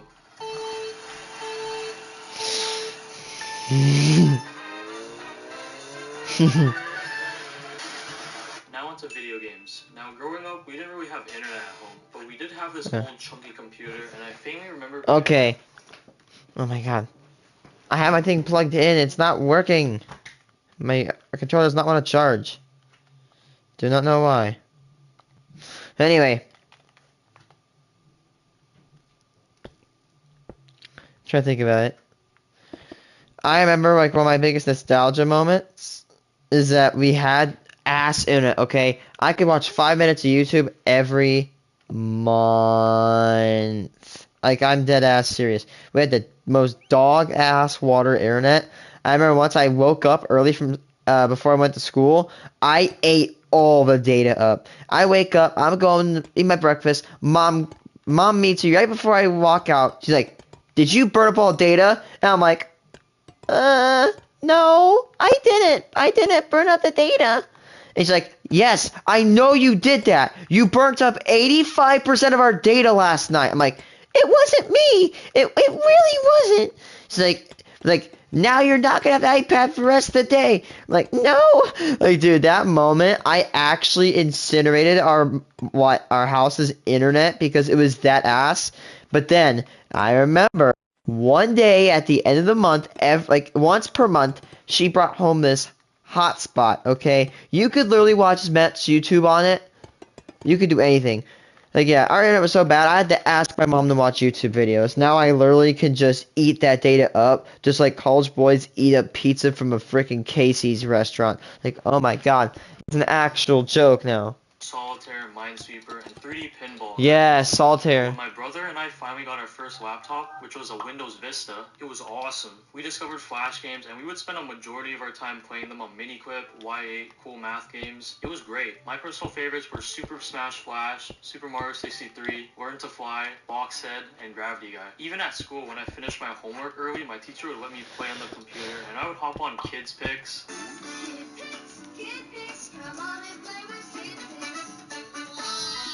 Or Math Circus, and mess around in those games. I don't know if anyone else would do this, but they had games on Facebook, so I'd play a lot of those games all the time too. Later on, we would get a DSi XL, and we had one of those R4 cards that had like a bunch of games that we would play on there. Here's a few of them. Mario Kart, Mario Party, Mario Bros, and Pokemon Pearl being my favorites. I was the biggest Mario Kart and Mario Party sweat and would destroy all my friends in those games. Friendships would be broken over these games. And of course, I would stay up playing on the DS, and when my mom would check up on me in the middle of the night, I would quickly close the DS and hide it under my pillow and pretend that I was asleep. And when she left, I would go right back to playing. Your boy thought he was slick. And don't get me started on the Wii. Bro, that was the most goated console. No kidding, it was the most goated console. Bangers on it. My top games being Mario Bros. Wii. My top game is Resorts. These two games are unmatched. Another thing is, bro, I swear I was like a pioneer of the iPad kid, because I had an iPad mini and I would be glued to it 24/7. Yeah, I was an iPad kid. And we'd play Roblox and Minecraft Pocket Edition together. And the games that we played on Roblox were Pocket. I played Pocket, and it was like the old ass Pocket. Hobbies and Tycoons. You know, like all the OG stuff. And I remember fondly of us shitting our pants playing Roblox Slender Man and throwing our Roblox, stop it, Slender 2. Oh my god.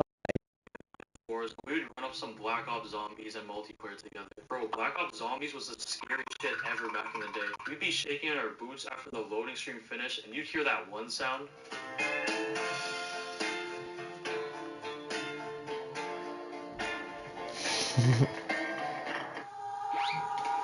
Dumb. Yeah, that sound sent shivers down every 10-year-old's spines back in the day. The video games kids play nowadays can't compare. That's why he's the GOAT! Moving on, let's talk about some TV shows. Now, I used to wake up at 6 to 7 a.m. in the morning, and after I did all my morning stuff, I would pour up a bowl of cereal and watch some television. Your boy was watching all the best TV shows. Here's a list of them. My favorite shows being iCarly, TMNT, SpongeBob. Regular Show, Arthur, and Total Drama Island. I remember watching some iCarly, SpongeBob, and Pokemon before I was off to school, and after school would end, I would come back home and watch some Arthur. Your boy also watched some anime back in the day, like Naruto, Attack on Titan, One Piece, Fairy Tail, and as I grew up, TV programs discontinuing these shows, and the newer shows started to take over, and it was just meh. The new shows they make now all suck. No, Please bring back the older shows. Please. Let's talk about some board games now. When was the last time you even played a board game? Probably a good amount of time ago. I played a lot of board games growing up. The GOATs being Monopoly, Candyland, and Sorry. I remember playing Monopoly 1v1s with my brother, and he would just straight up cheat. I would leave to go to the bathroom, and my bro would just start stealing money from the bank while I was in the bathroom. I was straight up getting duped. And man, the power you felt when you owned Boardwalk and Park Place, you were truly a global threat and not to be messed with. Candyland and Sorry, I played with my friends, and man did those games get heated, especially with Sorry. Swear to God, when we played that game, it was an all-out war zone of just rage, of just booting each other back to the start, but like the fun kind of rage. Let's talk about YouTubers now. I used to watch Smosh videos way back in... Wait, Dan TDM. I also watched a very minute amount of Stampy. Oh my god, Popular MMOs too. I know I'm a Minecraft watcher, dude. I know, okay. But listen, that shit was the GOAT, dude. There was none of these stupid clickbait looking ass. It was OG, everybody was awesome. Dan TDM has to be one. I love their skits so much. And of course, we can't forget about the Minecraft YouTube. Oh my god. YouTube was so goated. Those are good days. Minecraft YouTubers was truly one of the most memorable times of my childhood. It and was. One of my all-time favorite YouTubers ever has Bruh. to go to Vanoss Gaming. Man, their videos were hilarious back in the day, and I find myself going back to watch their older videos from time to time just to relive the good old days. YouTube nowadays is filled with some horrible content, just to list a few. Oh shit, how did that get there? Anyways, but who punches babies as a prank, bruh? What? The last thing we'll discuss is snacks. Back in elementary, I would pack myself some cereal in a Ziploc bag, or I would bring some Sky Flakes to school. Your boy was struggling in the snack department, but it was okay, cause I would be leeching snacks from my friends when I was at school. Here's a bunch of snacks I would be munching on way back in the day. The top 3 snacks had to be Rice Krispies, Gushers, and Goldfish. These snacks were the top. Goldfish are top tier. A lot of these snacks don't hit the same anymore as I grew up more, and are kind of just straight up nasty, not gonna lie. But they were good while they lasted for my 10-year-old self. But another honorary mention that I liked were Lunchables. I never had one myself. I had Lunchables, I got tired of them. Have them and be hella jealous of them,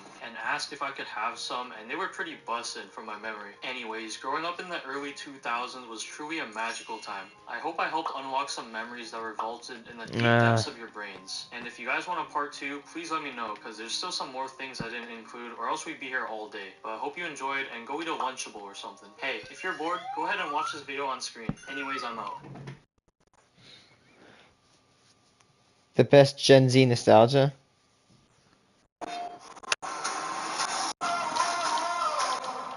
I want a dual edge scent.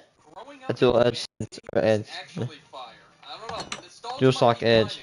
We get some stuff in the 2000s, 2010s. Gen Z nostalgia just hits a whole nother level of different. Now, if I were to say one place on Earth is heaven, it would probably be somewhere by a beach, on an island or something. But as a little Timmy, Toys R Us was my heaven. This Jeffrey Giraffe dude, you know, he really got me going. Yeah. Whoa, not like that, not like that. Whenever I had my goofy skeleton wallet, it was over. Any toy in the store. And whenever I would get out of Toys R Us, I would have a hood classic in my hand at all times. Skylanders, Legos, A Nerf DS gun. games, Zuzu Pets, Wii games, Bakugan, Beyblades, those Go-Go things, and Pokemon cards, and many more. Me and Birdie used to stay after school because my parents wouldn't get out of work until late. I remember over and over again with the Beyblades. We would play with them for hours. And then we also had plenty of Pokemon card battles where we had no clue what we were doing. I still have no clue to this day either. At that point, we would just basically make up our own rules to give ourselves the advantage. And I remember they got banned at our school. or we couldn't like use them during recess or whatever. Not even during recess, which is crazy. And of course, you'd have some crazy trades going down in the bathroom, where the Pokemon card plug would just unzip his jacket and he would just have a ton sitting in there. Or you always go to that one homie's house and he'd have like boxes on top of boxes of Pokemon cards. Bro, where did you even get these? Oh, you know, my mom bought them all for me. What? I didn't have too many because I was spending all my money on my allowance money on Skylanders. I had so many of them. I still have a whole fucking tub of them downstairs. They're all stored away somewhere. And whenever I found a rare Skylander at my local Toys R Us or whatever, Target, I would make an entire scene in the store. I would book on it, turn it. Okay, yeah, no one cared. They were all looking at me like I was showing off my third nipple or something. Whoever was developing these video games in the 2000s, bro, just call them the Himsons. Like, goddamn, they need a Him Award. I was an absolute nerd at Mario Kart Wii, and I could pick up the game years later and still be good at it. Card at the family functions. One uncle would always ask, hey, Duck, what's that little white doohickey thing over there? And then we would always have like 4 people squatting up at the family function. Yeah, my God. Hey, kiddo, whoa, slow down. How'd you finish so fast? Hey, Billy, your drunk ass is bumping into a wall. What the hell are you doing? How do you use this thing, Sonny? Once the uncles tried it, it was over. They were all over the place. And bowling, forget it, dude. One of my uncles almost hit the TV. He knocked down like a picture frame so he let go of the Wii remote. That's why you always gotta stay strapped, bro. Them Wii remote come in handy. Then you got the DS games. If you were to hand me a Pokemon game, I would play it for hours. That's just how it was. And I remember losing my copy of Pokemon White. There was just so much hours put into it that I just lost it. It fell in between the car seat, and it was just a tragic day. I was on the way to my uncle's. Heart Gold, Soul Silver, Platinum, Diamond, Pearl, and Black and White. Those are the big 3. And also some other classics. We got Mario Kart DS, Mario Party, Yoshi's Island, just to name a few. And you know, playing video games by myself, it was very calm, very peaceful. But not on the Xbox, bro. That was crazy. That was a whole warfare. Unless you're playing Minecraft. I would just build Yeah, like, some I played goofy Minecraft like. mode. But those game chats, oh my god. And it didn't help that everyone was I've been- speaking into a fucking tuna can. And then some people had the biggest echo of all time. Some people had a fishbowl mic. And then some people just had the loudest mics of all time. And I remember I was playing split screen with Birdie, bro, and it was just tough. I couldn't see shit. I had to like squint to see what the hell was going on. Yo, Davy Jones, you're trash, bro. That .2 KD, you might as well play with your booty cheeks at that point. That'd probably be more useful for the team. Well, actually, I'm a pretty essential asset to the team. We would be at an unfair disadvantage if we lost him. I know a man named Unhinged Mountain 75 did not just talk to me. That's crazy. Ooh. Nah, but why does this dude smell like he hasn't showered in weeks? I could smell him through the mic. Get a load of this dude's voice. He definitely kissed his gut. Yeah, that's how game chat worked. It was really toxic. Everyone would get on your head for having like a .25 KD. And I don't know, man. I'm gonna have to get on some of your heads if you haven't ate any of these hood classics. I remember waking up and eating a bowl of either Reese's Puffs or cinnamon. I never ate cereal. Some even extra sugar, I would have a fruit roll-up or a Go-Gurt with it. Or a Danimal shake with it, if it was a really lucky day. I think these discontinued, but y'all remember those Trix yogurts? Oh my god! Yeah, I was in heaven back in the day. I don't know if I would like them now. But breakfast really hit different, along with some Eggo waffles and pancakes. I would heat those up. It was just a beautiful morning. Any of those options were just amazing. And then some of the snacks, like Fruit by the Foot, those Oreo cakes, y'all remember those? Yeah, I think that's the reason why I was actually overweight when I was a kid. Literally any food I saw in a commercial, I wanted it. And this goes the same for toys, books, video games. The Reese's Puffs commercial just comes to mind when I think of 2000s commercials. The lunches and dinners from the 2000s, or from like Gen Z, we'll say, were crazy. The amount of times I had Dino Nuggets and those smiley French fries is just through the roof. Like, my body might as well be 50% Dino Nugget at that point. Like, I'm surprised I didn't turn into Nick Avocado with the amount of junk food I ate back then. I would also have, like, those Cosmic Brownies, Drake Devil Dogs, Twinkies, and then these fucking cookies, bro. Oh my god. I still get them now. I don't care. Those Pillsbury holiday cookies will always and forever hit different. Every single variant, I would get them when I was a kid. Mom, the cookies, they're here. There they are. Fine, we'll make them. Just one. Yeah, it was a complete headache for my mom to go food shopping with the amount...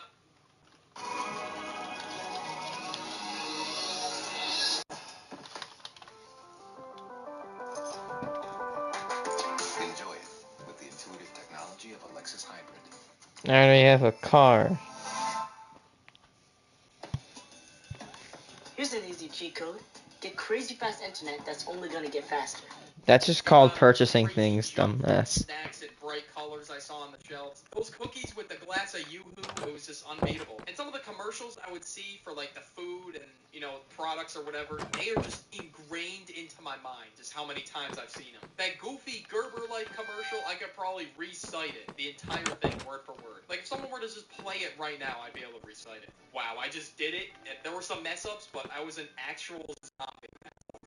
It was scary. That's how much I watch TV at my grandparents' house or just at home. Like, there's just so many classics on Cartoon Network. Regular Show, Gumball, Adventure Time, Total Drama, Teen Titans. Not that Teen Titans. That was Booty Cheeks, but this Teen Titans. Chowder, Billy and Mandy. So many classics. And then you can't forget my boy Clarence. I remember getting up every Saturday watching Pokemon, every Monday night watching Adventure Time, and then Regular Show. Like, bro, it was a crazy time. And then Gumball on Tuesdays. I made sure I did not miss it, and if I did miss it, I would be heated. And before the episode starts, I would always be reading a book. I actually enjoyed reading books in elementary school. If you give a mouse a cookie, no David, the Yeah. hot dog.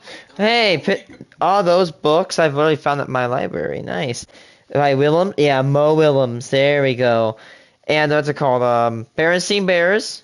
Of course, I'm sure Birdie mentioned it, but Clifford. Yeah, those are on the classics. yourself book. And we had every single Diver Wimpy Kid book that came out back then. And of course, I didn't actually read the book. I just stared at the pictures like, duh, pictures, comic bubble. And yeah, I liked reading because there were pictures and little words. And of course, I loved Big Nate as well. Like, that basically was a comic book. I know this is a hot take, but I think Big Nate solos. I think I read more Big Nate than Diver Wimpy Kid, but Yeah, there's a ton of Big do Nates. summer reading, I would just read Big Nate. Because guess what? It was a comic book. So it didn't really require much brain power. And yeah, no wonder I was at the lowest reading level of my class. If you enjoyed this video, I got you. I got another video right there just for you on the end screen. Go watch it now. And it doubles automatically to $20,000 later at no extra cost. Free information will be sent to parents and grandparents, and call now. Okay, that was fucking scary. What the hell's this up?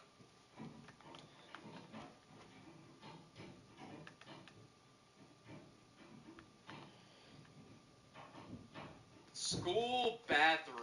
Oh my god. It's a fever dream. It really is. You don't know what is going to go down in the school bathroom. Like, there has been a lot of weird experiences and stories I got that I'm going to compile in today's video about school bathrooms. So we all know school bathrooms are just musty as hell. It's not Porta-John level, but it's up there. At least for my school, the janitor could come in, clean the bathroom. It'd be nice and spotless. You're practically inhaling the chemicals at this point.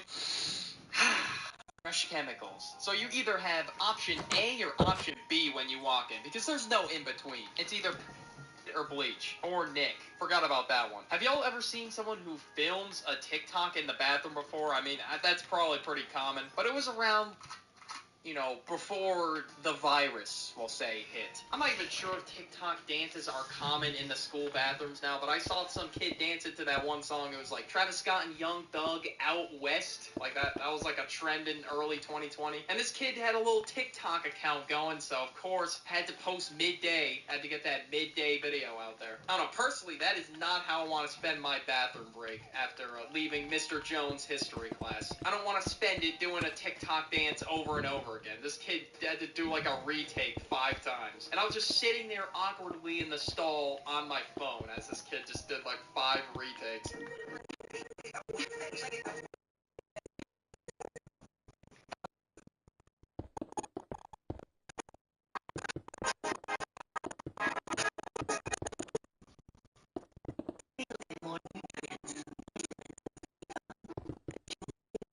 The new Miele Combi.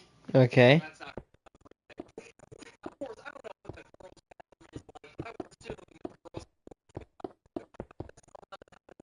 TikTok dances were like really popular. Now everyone, I guess, is getting fresh cuts in the bathroom. Now that is hilarious. But you know what isn't? When motherfuckers stole the soap dispensers. Alright, just took a nice shit. It's time to wash my hands. Yeah, you're screwed. Then you get home in a few hours and then you see that one kid that actually did it at your school went viral on TikTok. He got like 100k likes because he pulled a soap dispenser out of his backpack. Getting a fresh cut in the bathroom solos. I've heard in other YouTube videos and TikToks that there's a whole rave sometimes in the school bathroom. Like, damn, I wish I went to your school. Like, I gotta pull up to a bathroom function. It sounds like an amazing time. I'd rather turn up the whole lot of red than be in Miss Smith's English class where I learned Jack.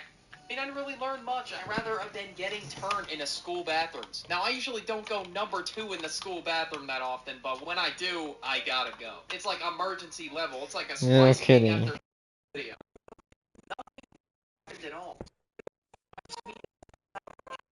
About a dip, and then I hear some kid walk in, and each step was getting louder and louder. Okay, it wasn't that intense, but still, Brody just started knocking on the door like, "Are you shitting in there?" It didn't sound like that, but he kept knocking on the goddamn door, and he's like pulling on the stall door, trying to, well, pretending like he was trying to get in, but like, hey, yo, why the hell are you trying to watch me? Like, I'm sure some of y'all have had to deal with bathroom trolls before, and usually how I deal with them is I either give like a little pretty funny, man, Chuck. That one Mordecai has in regular shows. Shut the fuck up. I just jokingly say, like, shut the hell up, bro, or whatever. The bathroom trolls really be menaces out here. I was taking a leak next to this kid, and, you know, thank God there was a divider. Because who knows what he could have been doing if there was no divider. And then, all of a sudden, I'm all done, I'm washing my hands. And the kid went to the stall as I went to the sink. And once I turned the sink off, I hear this. Oh, okay, that's my cue to leave, and I left. Because, wow. How are you that down bad? Like, you need some serious help if you doing that in school, bro. Come on. Like, I really got a lot of stories of bathroom trolls. Even my brother Birdie has one. Yo, so I had a chronic, an absolute tragic mistake. In school. I don't know. Apparently So I walk into the bathroom and I see these 2 vapors, and they ask me if I want to hit up their blueberry or mango, whatever it is. And I say, nah, I'm good. So I go into the stall and do my thing. And all of a sudden, I'm like, oh, he doesn't want to hit it. They said something along those lines. And then they just shut the lights off. I'm like, are you kidding me? Now I gotta wipe my in the goddamn dark. Like, thanks a lot. I had to turn on a flashlight to wipe my moral of the story, don't cheat in school. Yeah, I'm gonna have to agree with you on that one. Skip to college, somehow my bathroom experience got worse. Yeah, you heard me right. It got worse. And the dorm bathrooms in particular. So let me tell you what a particular floor bathroom is looking like. There were showers. And you know, the showers weren't too bad. Sometimes they would be bad. Most of the time, they were good. But sometimes I would see some boogers on the wall, like, bro, I'll be blowing snot rockets at like 7 in the morning. Then one day I walk into the shower, there was just thick hair all over the floor. It's like a mountain of it over the drain. You know, it's like a goddamn booby trap. Like, you gotta just go to the other shower. That's kind of how the lifestyle is. If one shower just looks musty as hell, there's like all over the wall or whatever, you just move to the next shower. And one thing I really wish I had was a loud-ass JBL speaker I could bring to the shower and put on some, like, Uzi or Cardi. That would have made my shower way more quality. Or sometimes I would have to shower in freezing cold water. Oh my god, nah. I mean, at least it woke me up, though. But in the winter, I just made sure that shit was warm. And sometimes kids would bring their own speakers into the showers, which honestly helped my ass stay awake, so thank you. If you're the speaker kid in the shower, you're a goat for real. Like, I would hear some loud-ass pop smoke music, I'll just be like bopping my head to it. I'm out here getting sturdy. Okay, no, I wasn't out here getting sturdy, but I was like bopping my head to it. I was like taking a shower. Either that or I heard like a podcast going. Like, it was either or. Then we got the stalls. Oh my god. This has got to be my weirdest bathroom story of all time. Now, I have a picture of it, but I'm not going to show you guys because I don't want to ruin your day. But there was this one time I walked into the bathroom, and it was like a bathroom the entire floor shared. I think I forgot to say that. Then there was like another bathroom on the other end. But I went to my end this time. This is the usual bathroom I go to. Then I walk in, of course. First stall, I noticed there's this brown chocolate on the wall, we'll say. I wasn't really sure what it was, but since it was brown and we were in a bathroom, I was not willing to test anything. So what do? I take a picture because it's gonna make a great story in the future. Well, maybe. But God bless the janitor that had to clean that up. And it was on the front and the 2 sides of the wall. So of course I choose another stall like any rational human being. This dude had to be gone. I'm really sharing a bathroom with 5-year-olds. Bro, I have to show this to Birdie. Yo, look what I just saw in the bathroom. Bro, what the is that? I don't know. I didn't even want to test it. But then just now, I just saw this. Damn, we're functioning adults and we're really paying for this. That's crazy. It really is crazy. You know what else is crazy? I saw a white substance. A white, sticky, goopy substance. Your mind went to one substance. Like, come on. So Birdie, this time, walked into the bathroom. And I don't know if it was the same stall or not, but one day, Birdie walked in the bathroom and he saw the white stain. A similar story to mine. He just laughed off, took a picture of it, and sent it to me saying, what the hell is this? Like, bro couldn't even clean up, he was that down bad. It was pretty disgusting and funny at the same time because of how stupid the situation is. And then sometimes you would see some hangover throw-ups or throw-ups. It's just an interesting time, we'll say. It really is a box of chocolates or whatever 40-year-old Facebook moms say. That saying really sticks here. No pun intended. Yeah, quite the fever dream. If you enjoyed this video, I got another one right there waiting for you, personally, on the end screen. I got you. Yeah, they were a fever dream. I hated those type of bathrooms.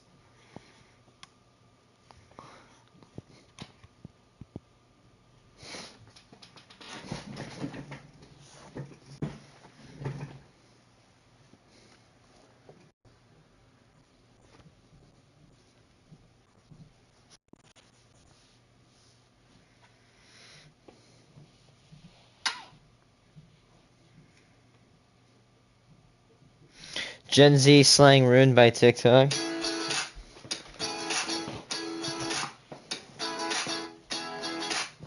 TikTok/Gen Z slang. Some of it is good and some of it is just annoying. And of course, new slang is going to be created as the years go on. Some slang is going to die out and some words are here to stay. And if the slang is trash, then unfortunately we're going to have to accept it. Because humans like things that are new. And as soon as a word or slang gets old, we just leave it out to rot. That's just how the internet works. Like, when's the last time you heard someone say ye? Not that ye, but ye. Or he needs some milk? What are those? Like, some slang is just bound to die. Like, if it gets too mainstream to a point where the news, for example, is saying it like, oh, guys, we need to hit the dab now. That's the new trend or whatever. I don't know. Like, that made me want to stop dabbing in 2015. That was the big motive for me. At least for me. But I have a list of new Gen Z words from, like, 2022 or kind of recent. I'm gonna go through all the words and rank them. So why not start with the one that I'm seeing the most now? Ohio. So if someone sees something strange, they'll say something like, most normal kid in Ohio. If they see some weird kid, I don't know, for example, it's like some kid Naruto running down the hallway while screaming or something. I am the Master Okage. Yeah! Rose from Ohio. Most normal Ohio. Only in Ohio. Are we in Ohio right now? People showed really weird footage or clips on TikTok and put like, only in Ohio or some shit, or like, you can't have shit in Ohio or whatever. I don't know. C tier. Next up, we got Riz. Now I see a couple YouTube comments asking me what the hell is Riz. It's basically your ability or your charm when speaking to a girl or a guy. And then now there's like a bunch of different sayings with Riz, like negative Riz, the Rizzler, the Washington Rizzards, or whatever. Oh my god. Like, I like the term. I literally heard the term in my school, Adolf Rizzler. I am not joking. That just overuse it, or they don't even know what it is. Like, I could be talking to a girl about, like, the fucking homework from last night. Like, it could be anything. It could be, like, some shenanigans that went down in class. Maybe we both saw the Naruto kid running down the hallway. And then you see this kid down the hall that thinks you're trying to rizz up every girl you talk to. Yo, W Riz, bro. Yo, is that the Wizard of Oz? Who plays Wizard 101 in his spare time? In the studio later? Like, if I'm talking to a girl, that doesn't mean I'm rizzing her up all the time. Like, damn. Next up, we got Munch. And now, I'm not even certain on what the hell this means. All I know is people started saying it after an Ice Spice song. Maybe people said it before. I have no idea. But chances are it was after. I don't want to hear it, man. Ice Spice is better than Beethoven. Now, but seriously, what the hell does Munch even mean? My guess is just someone who's down bad. Someone who's just in the trenches. I don't know. C tier. I don't know what the hell it means. Then we got Slay. Now, I don't know. Oh, I'm not boy. really the biggest fan of this one. Over here saying it 24/7. Or pop off. It's kind of like the phrase pop off queen or something. I don't know. Like, it means like you're going off, you're doing a great job. D tier. Then you got Menace, which is honestly self-explanatory. Someone who's just devious. That one kid that wears the black Air Forces to school and listens to NBA Youngboy. That is the Menace right there. You already know this kid was partaking in the bathroom heist. And he's just up to shenanigans overall in school. Now that's what you call the Menace. I don't know, everyone just started saying it on TikTok. We're going B tier. Then we got Ratio. Oh my Oh god. This term should never be said in real life. And if you do say it in real life, oh my god. Like, I swear, there'd be some kids, like, trying to ratio each other in real life. Like, bro, what are you doing? Like, the teacher will be talking about ratios, like, the actual math ratios. Alright, class, today we're gonna be talking about ratios. Counter ratio! What are you talking about? Just said we're talking about ratios. Counter ratio plus your mother is fat. Bozo. Get packed. What are you doing, bro? This isn't really the internet. On Twitter Those kids to shut the fuck up. Do people do that still? So if I were to want to ratio someone, I reply to their comment to get more likes. And apparently I would own them, quote unquote, if I ratio them. C tier. NPC, which is used to describe someone that's a bot. It's basically like a non-playable character in a video game. They have to really pull up the ass-ish, if you feel me. They'd say some shit like, "Good morning. It is a great day to be alive," or something. I don't know. It's pretty self-explanatory. It's basically, they just sound like a video game NPC. That's it. And they have the same dialogue to the point you would think, oh, is this person like a video game character or something? Yeah, it's basically your day-to-day interaction with someone is the same, like, every day. So I'm an NPC, and this is the part that really describes me. I just fucking stare into space. And I just look like an NPC. I just look like I'm ready, waiting for a fucking Pokemon battle as I'm staring off into the distance. I'm gonna give this one B tier. It's a little bit overused, but not too bad.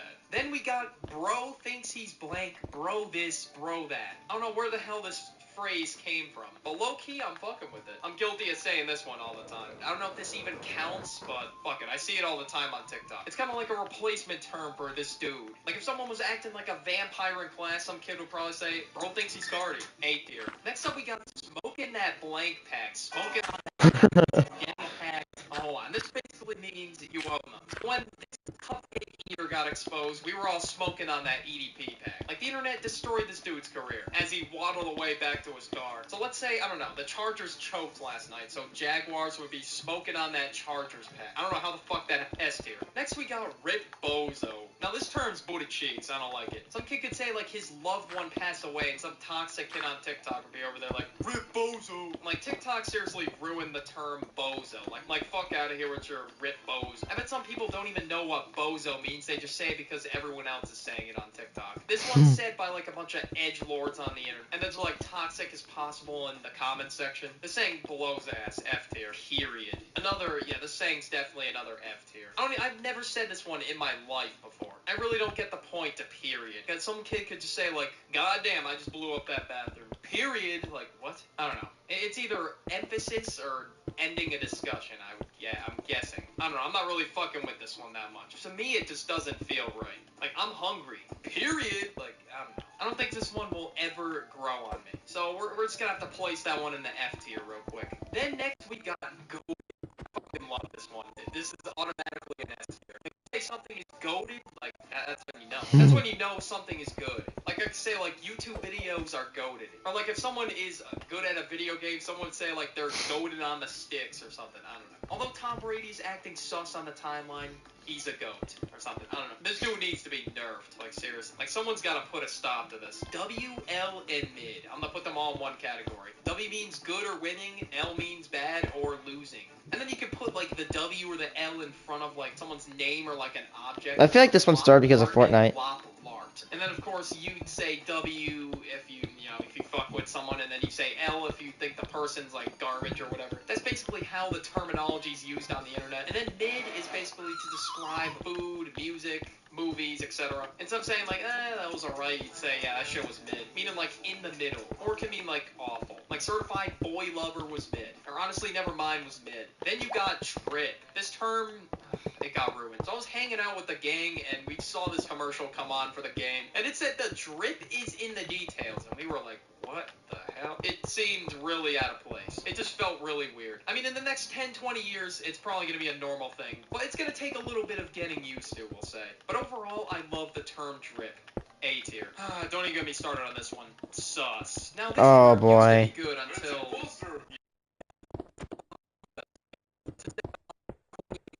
Now every time I say the word sus, all I can think of is Sussy Baka or whatever. And that stupid ad video of the Among Us characters dancing on stage. Honorable mention, vibing. S tier. Do I even have to explain myself? It's S tier. If you enjoyed this video, I got you. I got another one right there for you on the end screen. Go watch.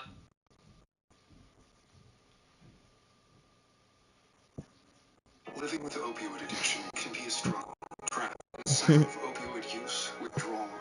I don't have opium. People have spoken. Gen Z slang part 2. I gotta deliver. I've got a whole new list of words to rank, and some of these on the list were unfortunately ruined by TikTok. But it is what it is. If it's popular, it's gonna be said. It's just inevitable. And it'll die out like the word Beckfist. Like seriously, who says Breakfast! But yeah, let's jump right in, and we'll start with understood the assignment. We're starting off with a bad one. This saying is booty cheeks, bro. Plain and simple. It just doesn't sound right to me. I don't know, but it basically means someone has gone above and beyond. Like, let's say, Lil Billy hit a home run, so Lil Billy understood the assignment. F tier. Next up, we got main character. Hey, I love this saying, I'm not gonna lie. It's really a perfect way to describe someone that's full of themselves, or they think their whole life's a fucking Netflix series. Anyone who gets called the main character, or has main character syndrome, thinks they're the shit. So people could be at like a party or something, and some kid could just show up, and for no reason, this main character guy could just... Bro, who are you, dude? You're an actual NPC. What the fuck are you doing at my party? Nah, I'm staying, bro. Your homie was the one who invited me. Bro, this is my party. Get the fuck out of here. Like, you're gonna scare all the girls away. Hey, I'm the host, dude. This is my party. Damn, I didn't know you had a whole anime arc in the store. You gotta get the fuck out of here. I'm the life of the party, bro. So back off, little bro. Capiche? Yeah, these are the type of people that call people NPCs for no reason at all. Main character, I like the saying, but obviously the main character's a piece of shit. So we're gonna go a nice solid A tier. Next up, we got him, Himothy, Himmy Neutron, the Himsons. That's when the whole family's him. And this is basically the opposite of the main character. You are that guy. For example, my boy Jimmy D is him. He's got over 100 million subs on YouTube. Or you could say Patty Mahomes and the whole Chiefs roster, they're the Himsons. Okay, I've never heard anyone say that one before, but hey, if you want to start using it, go ahead. We're gonna give him an S tier. Plain and simple, it's just goated. Then you got Who Asked. Oh, bro, this one is just toxic. Who asked that? I don't know. It's gotten ruined by TikTok. They just say it for basically about everything, which of course is gonna happen for popular slang. Yo, I went to the mall yesterday, and guess what, bro? I saw the crazy there. There was a whole Karen freakout. I got it on recording too. Who asked, bro? Oh, come on, you really don't want to see it? Like, that's not something that happens every day. Jesus, that one is annoying. That's all I'm saying. Yeah, there's like some people on TikTok that just say it to just look cool or something. I don't know. They will comment it on basically any video. It doesn't matter. It could be like some Hustle Sigma Grindset video like how to be a millionaire in 3.5 years. Stop. You're gonna want to watch this. Who asked? They'll comment it. It doesn't matter. Or I don't know. Dog goes wild over Super Bowl commercial.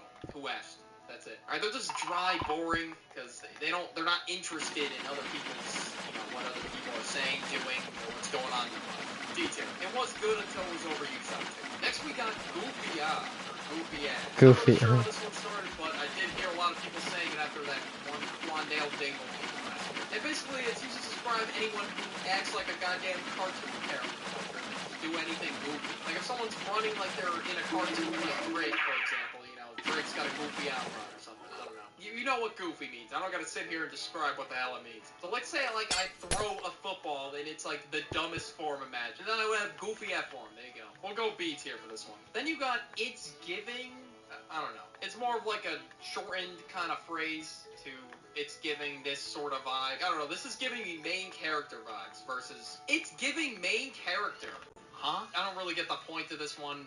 It really doesn't make sense either. Anyone new to the saying won't really get it. Like, if I saw that for the first time and didn't know what that was, I probably would think they just suck at typing. Like, and why not just say the full thing? I don't get it. D tier. Next up, we got let 'em cook, bro. I fucking love this saying. Alright, in my opinion, this is the better version of slang. Like, someone could be hooping up on the basketball court. He could have, like, 20 points, like, 10 rebounds, and, like, 5 assists. And he's, like, cooking up. Oh, damn, the crossover. That boy was on skates. Yo, did you see that? My boy Lone is cooking out there. Hey, coach, let him cook. Hey, coach, put me in. I'm cooking up. And boom, he scores 40 points, wins the game. He just cooked up. Nothing is better than a bomb-ass meal. So, in a saying, that's just S tier. Like, he's whipping up a meal. Next up, we got I'm weak or I'm dead with the skull emoji. We're gonna mix things up with this one. We're gonna add an emoji in there. How the hell is this a laughing emoji? I don't know. Yeah, really don't know how this one started, but I'm assuming TikTok. Well, now I just got a text with the skull emoji in it, and it's a laughing emoji. It basically is the new laughing emoji at this point. Difference is, you are on the floor dead. There's a huge difference, like to the point where you can't even breathe when you're laughing. You know, at that point, you are weak. We'll go B tier with this one. Next up, we got bussin', and I guess this is used Bussin'. to describe good food. Now, this is my parents cooking, I'm not gonna lie. It's bussin'. Nothing hits more different than a home-cooked meal after a long day. It's slaps. It really gets me hyped up. I can literally go to the gym, then go upstairs and record a video. That's how much energy and life the home-cooked meals give me. Bussin', it gets an A tier for me. Just all the beautiful meals I think of. I don't really say it a lot. It would get S, but I don't say it a lot. Then we got skill issue. A lot of you said this one in the comments section, and I forgot it in the last video, and everyone and their mother is saying it in your school. I'm gonna have to use Google for this one. But I'm assuming it's like a lack of skill at something. Like at a game, or like, I don't know. So everyone's using it for everyday life situations now. I guess it's a way of saying your booty cheeks at a game, maybe? C tier? I'm just gonna go with C tier. We gotta fill up the C tier. Then you got catch these hands. Now I can imagine this being said in a school locker room. There's some beef going down with Brad and Chad, and there's like a whole fight that breaks out. Hey, look bro, I heard you slept with my girl. You gotta catch these hands. And yeah, beef. It's just beef everywhere. And basically, of course, it means you're just gonna catch some goddamn punches. Punches are gonna be thrown your way. Me personally, I like the saying, you know what, we'll go with a nice solid B tier. It rolls.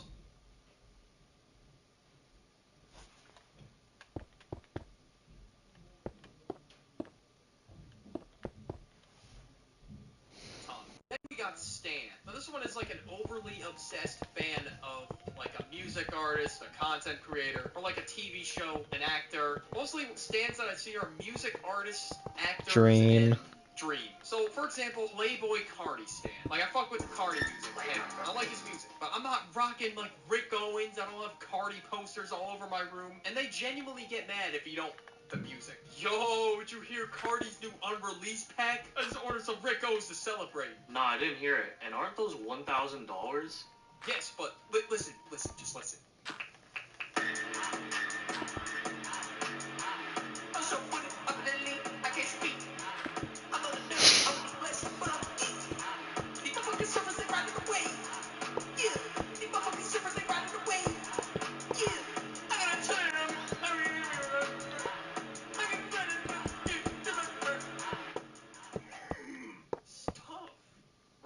That shit was trash. Well, it was trash. Bro, we can't be friends anymore. You can't disrespect Sir Cartier like that. But yeah, if someone says they don't like a certain type of music or whatever music, it really shouldn't be that deep. Next up, we got Based. Now, Based, it's just saying your opinion and not caring what other people think. One of my hot takes is dark chocolate fucking sucks. And I'm not really filtering myself in that statement or whatever. I'm not saying, well, you know, dark chocolate, it can be. Yeah, shut the fuck up. You're just being unfiltered. You don't care what other people think. A tier. Then you got Sigma Grindset, or Sigma, or whatever it is. This one was used as shit on TikTok as well. Like, you see, like, Patrick Bateman, or, like, the Joker. Like, I don't know why people are saying the Joker is a Sigma. Like, bro, what is he on that grind for? I don't know. Like, I don't see the Joker big ballin' in the movie. No, bro was enjoying the collapse of society. Like, it's not, like, a society type of thing. You're kind of just going against the norms and doing your own thing to get dough. And just because of the TikTok edits, going in C tier. If you enjoyed this video, hopefully I don't get cut off like the last video, but I got another video right there just for you on the screen. Go watch it now. Two iconic groups coming together? Oh my goodness. What now? TikTok is really Gen Z. Okay. Could be right. I already see so many people in the comments probably typing away, "Oh man, bro, TikTok is poggers." Bro, shut the... At this point, everybody and their grandma knows about this app, alright? There's no need for me to sit here and explain what TikTok is for a minute straight. A lot of people kind of just blindly use it without really knowing what it's doing to them. Like, TikTok, you kind of just open it, and you're just flooded with instantaneous dopamine hits. Like, as soon as you scroll down on a video, another one pops up. Like, I literally see people walking around in the hallways sometimes, just on their phone, scrolling through TikTok as they're walking walking in the hallway. Or sometimes people do it as they're driving. Don't tell me it got you that hooked to the point where you're willing to crash the whip. That's insane. Sometimes I kind of sit down and think, like, man, what has TikTok really done to this generation? Like, it kind of fucked everything up, I'm not gonna lie. A lot of people say use TikTok in moderation, but sometimes it's kind of hard to use an app like that in moderation where the algorithm is purposely made to keep you hooked and on the app. Sometimes I catch myself. I'm like, oh shit, I'm still on here. That's why I just decide to delete it. And for me, I just felt like it was wasting time. Sometimes you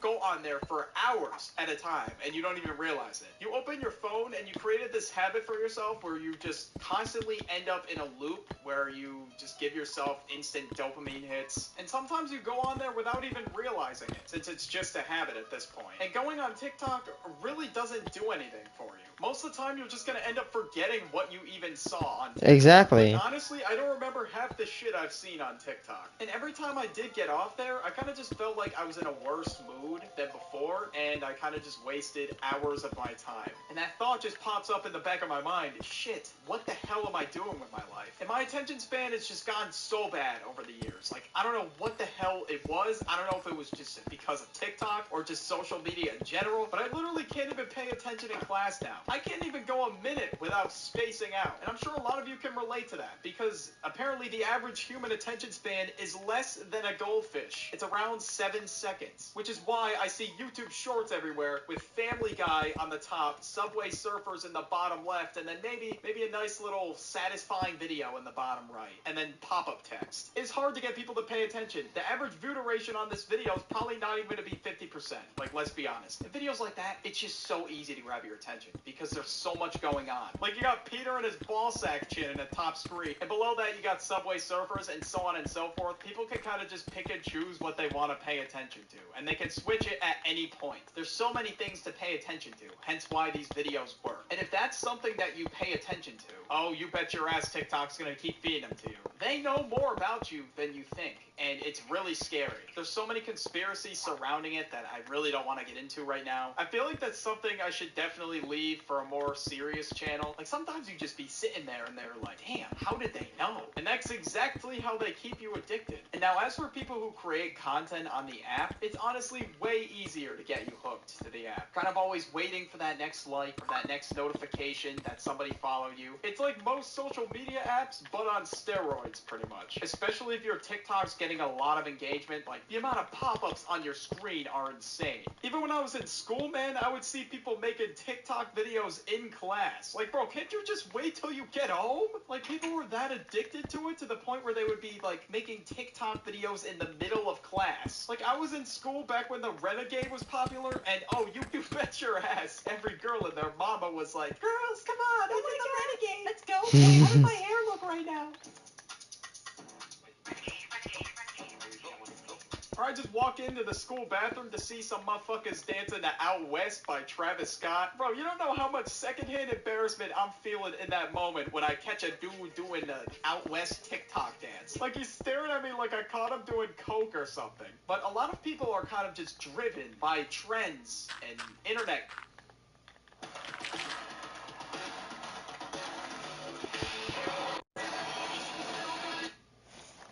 clout and shit like that, and they're like, damn, I want a piece of the pie. I mean, shit, you could do that if you want, but personally, I just think that's a bit embarrassing to do TikTok dances in the middle of the school day, bro. Personally, I'm deleting the app off my phone, and I advise you to do the same, but man, some people be doing the most for clout. Like, it's crazy. Can we just talk about the bathroom lick trend for a second? Okay. I'm glad I wasn't in school for this one. Like, thanks to TikTok, you couldn't even use the bathroom. It encouraged people to steal stuff for clout. And I'm sure people that were in school could tell me every time you walk into a bathroom, you hear this shit playing. Something from outside the door, and you'd be like, nah, fuck this. I'm not even trying in the bathroom.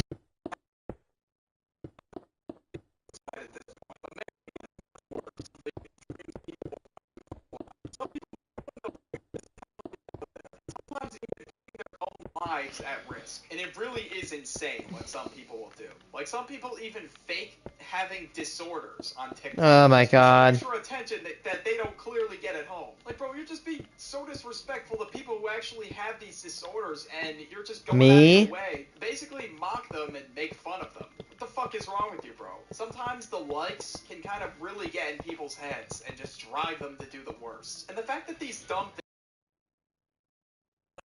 shows how brainwashed some people really are on this app. And which some people might not take my advice here, which is cool, but you know, if you do decide to use the app, that's why you just have to know what it's doing to you. Just be aware of that. I can't tell you how many times I've been like, yeah man, I'm gonna quit TikTok, and then I just come back like a fucking vape addict fiending for more, bro. Literally. You feel what I'm saying? It's kind of borderline on that level of an addiction. People who vape, they kind of just habitually vape, and same with people who scroll on TikTok all the time. They just habitually do it. I cannot tell you in the last couple of years how many times I've been at the function and we've all been NPCs on our phone just scrolling on TikTok. And as soon as we all realize, we're like, oh shit, we just wasted like 30 minutes. So TikTok's not only taking away from time in our personal lives, it's taking away from the time we can spend with others. Although social media claim to like connect you with people, it really takes away the connection. If you really No kidding. Everybody's just a brain dead NPC. Yes, I just said NPC. Everybody's just a brain dead NPC and they sit on their phone. Like, I can't even strike up conversations with half of public, man. What kills me the most, man, Sorry if you is the cannot amount hear of anything late coherent from nights my I've been up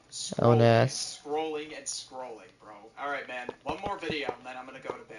Actually, yeah, maybe like a couple more. I'll go to bed in like 10 minutes. And then 3 hours pass, and it's like 2 a.m., and your ass is still up scrolling on TikTok. You gotta get up at 6 a.m. for school. What the hell are you doing? And that's the cycle I fall into all the time, and it sucks. And it's not just on TikTok sometimes. It's on YouTube as well. And then that 3 a.m. motivation hits you before bed. Bro, I'm gonna solve world hunger tomorrow. I'm gonna donate so much to charity. I'm gonna wake up, go beast mode tomorrow in the Hey! I got this. 6 a.m. I'm going to sleep. Then you miss like the first half of the school day. That's just what happens. And then when you wake up, you get on TikTok again. And then you struggle to even get out of bed. I am so guilty of this one. It's just unbelievable. Sometimes wake up and be in bed for 3 hours watching TikTok, just mindlessly scrolling. It just pulls you away from your goals and aspirations, whether it's you want to be a good student in school or hell, you want to run a YouTube channel. For starting off fresh as a content creator, TikTok can be a great place to get your audience from, as you can easily blow up in a week if your content's entertaining enough. There's just so many downsides to the app, you just need to be really careful. In conclusion, TikTok is boof, bro. Delete that shit. Thank you guys for the support. If you haven't already, follow me on Instagram. I'll follow some of you guys back. Want to know the video to watch? Watch this video on screen. Anyways, I'm out. Bye.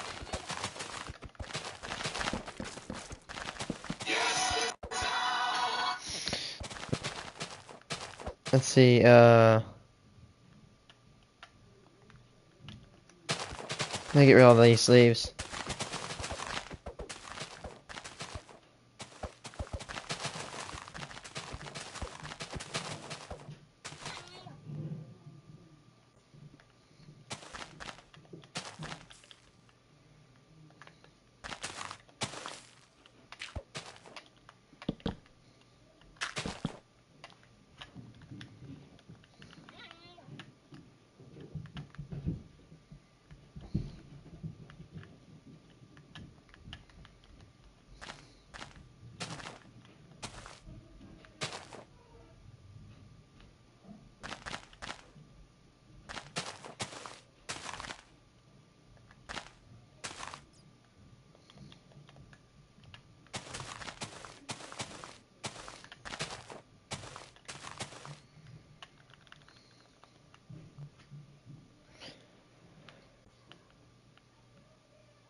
This place is so cool. It's really big. It's like the biggest building in the city now. Oh. Right back. I'm gonna back this.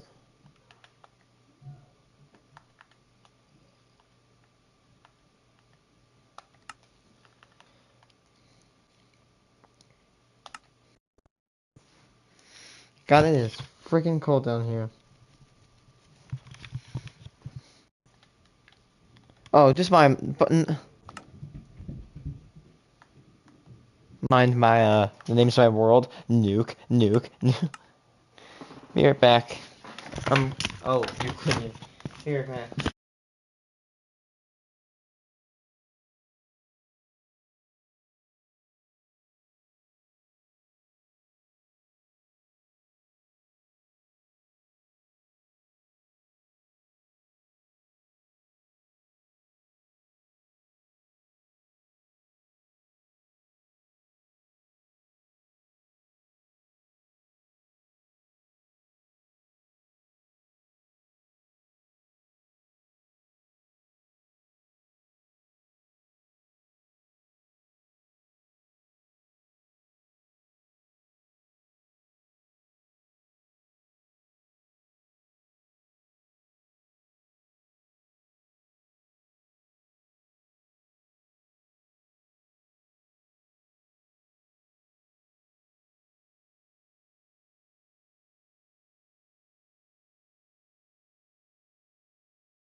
Sorry, my mom's helping me. She's down here.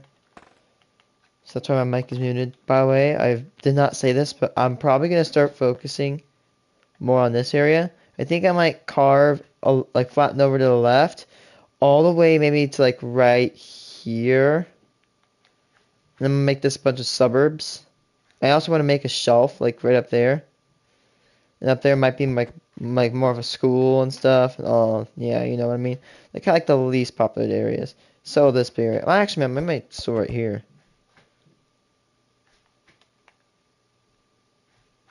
Yeah, that's the plan. So just wait, what's down here?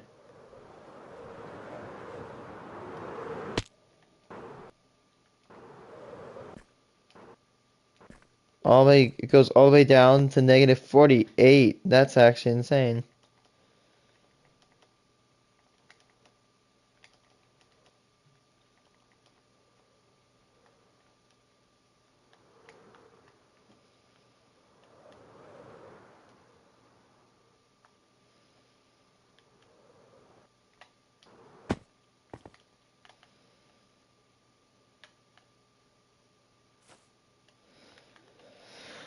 Let's clear this bamboo forest. I'm sorry, bamboo forest, but you have to go.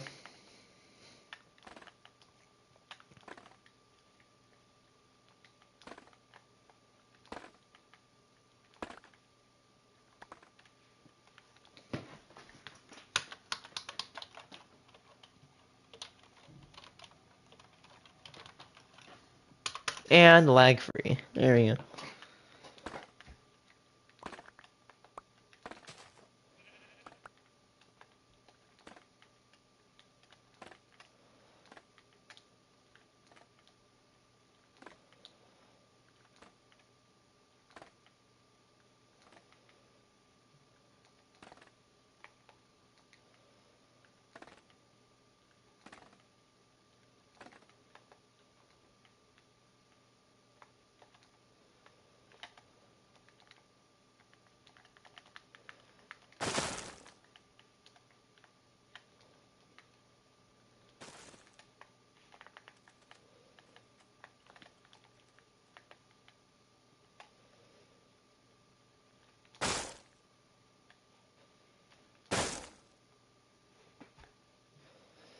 Aye.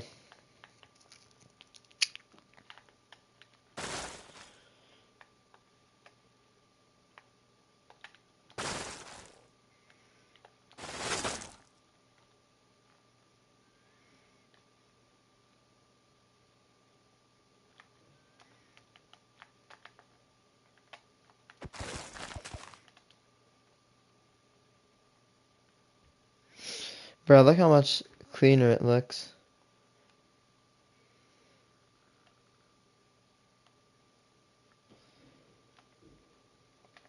I'm gonna make a red. I'm gonna make like a not a red mark because make a pink. No, not pink. That light blue would be a better mark to make. You see?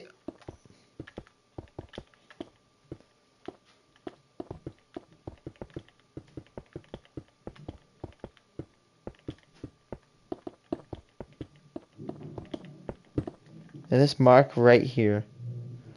Like everything beyond this needs to be flattened down to that level right there. Everything on the left needs to be, you know, remain the same. Remain the same.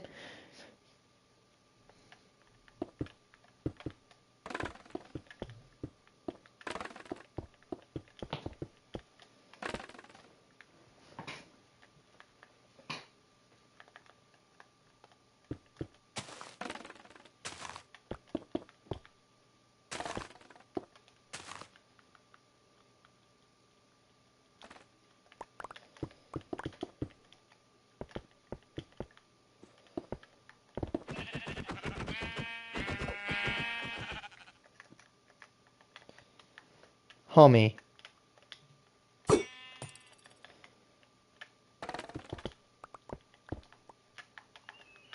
You saw nothing.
I know this is not the level.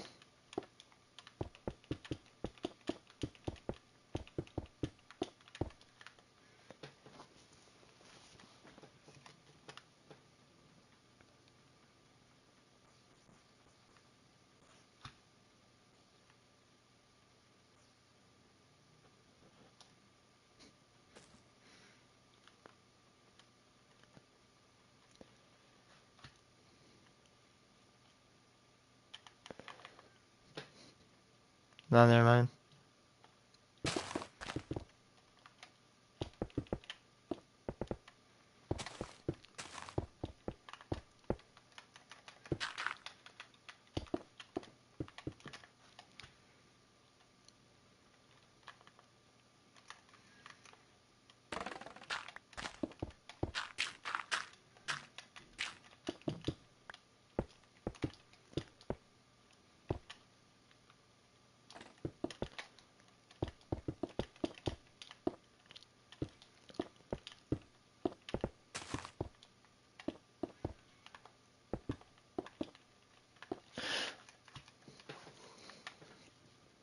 Wait, no, I have something better.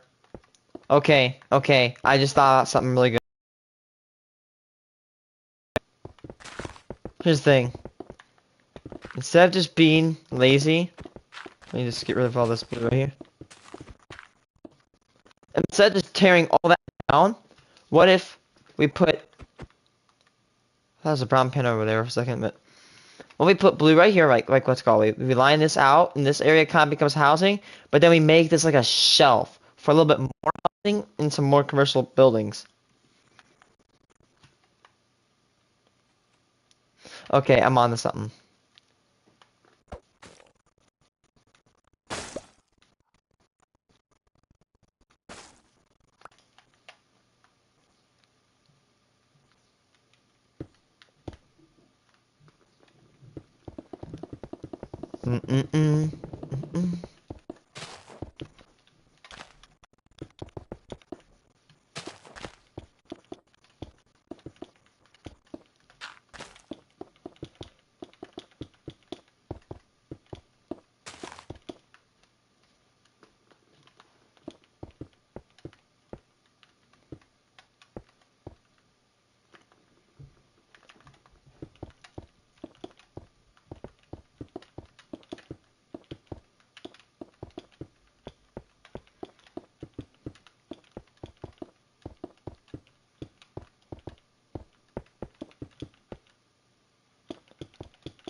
I wonder who did that.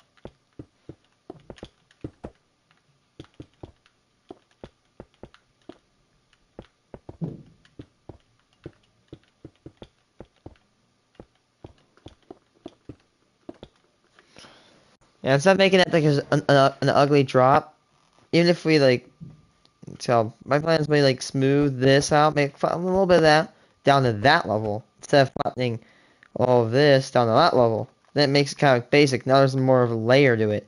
Yeah, we should definitely do that.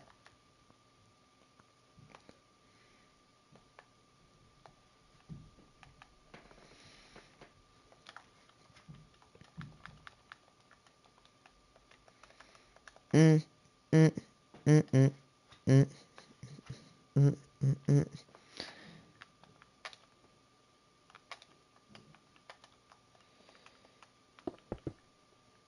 Mm-mm. Mm-mm. Mm-mm. Mm-mm. Mm-mm.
Mm, mm, mm, mm.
Mm, mm, mm, mm.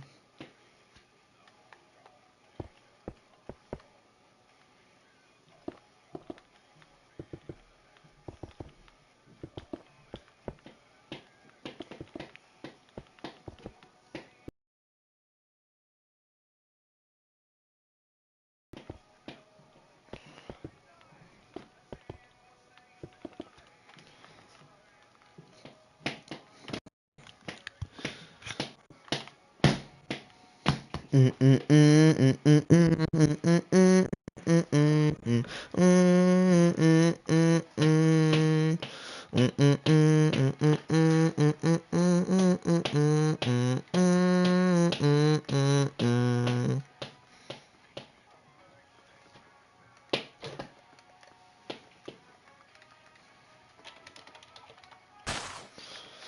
Mm, mm, mm, mm. Mm, mm, mm, mm, mm, mm, mm, mm, mm, mm, mm, mm, mm, mm, mm.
Doing pretty good so far.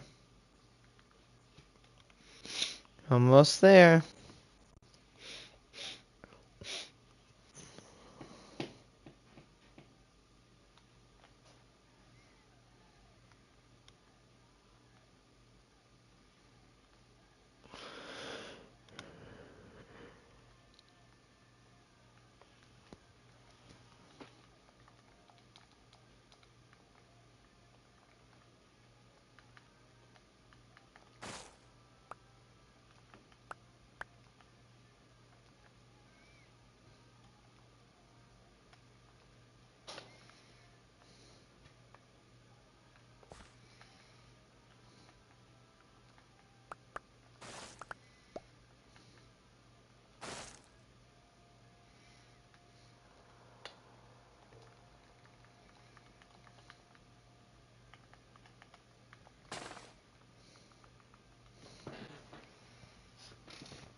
So I'm getting all this, smoothed out.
Well, fans, and you know what? That's cool. But a lot of people take it to another level, and they're what you call stans. Now, stans are basically just stalker fans. People are just really obsessed with whatever this thing is. And honestly, I think the best one to start off with is Dream Stans. Now, we all God, dream know stands. Right?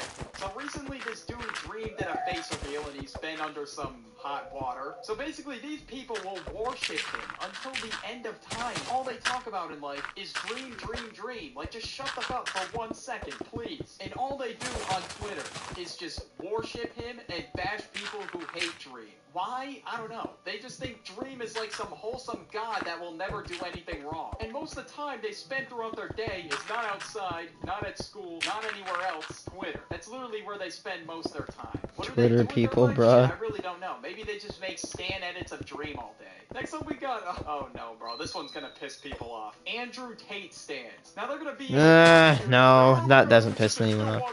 Get the fuck out of here. Okay, I'm already kind of expecting that in my comment section. Listen, these Andrew Tate stands are gonna sit here and be like, oh, you know, I'm such an alpha male, but you're like sitting here and just kissing his ass, agreeing with every little thing he says. I mean, sometimes I do agree with the things he says, but most times I don't really. It's one thing if you're just sitting there watching like Andrew Tate podcasts or whatever, you can do your thing, I don't care. But it's another if I'm on the street, my brother and Connor Pugs, we were just chilling, and then this Connor dude just Pugs. pulls up behind us and he's like, yo, you guys should follow Andrew Tate. He's got some really insightful things he says on his TikTok, and you know, I think that you guys as young men, you guys should check it out. I think it would benefit you guys a lot, and you know, I really think you guys could use some of the stuff. Is this dude ever gonna shut up? That's where that conversation would have went if we didn't walk away. It's not like we knew the guy, right? It was just some random dude in public. It's not like I'm super interested in Andrew Tate or anything. I'm not. So I just walked away. Like, I didn't really know what else to do in that scenario. Next up, we got Gacha Life. Now, a lot of you might not Gacha know what Life. this Jesus is. Christ, that is obnoxious. But there are people in Gacha Life that make like the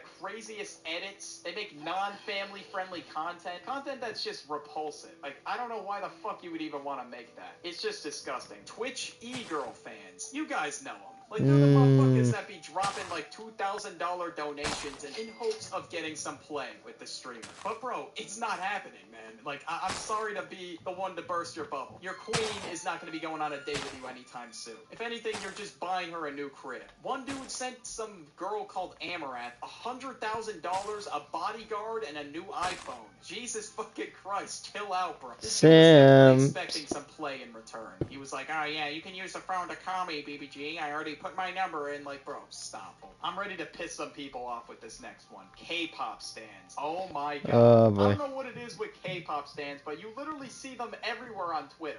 Their profile pictures like Jungkook or something like that. And they make sure that everybody knows they love Jungkook. And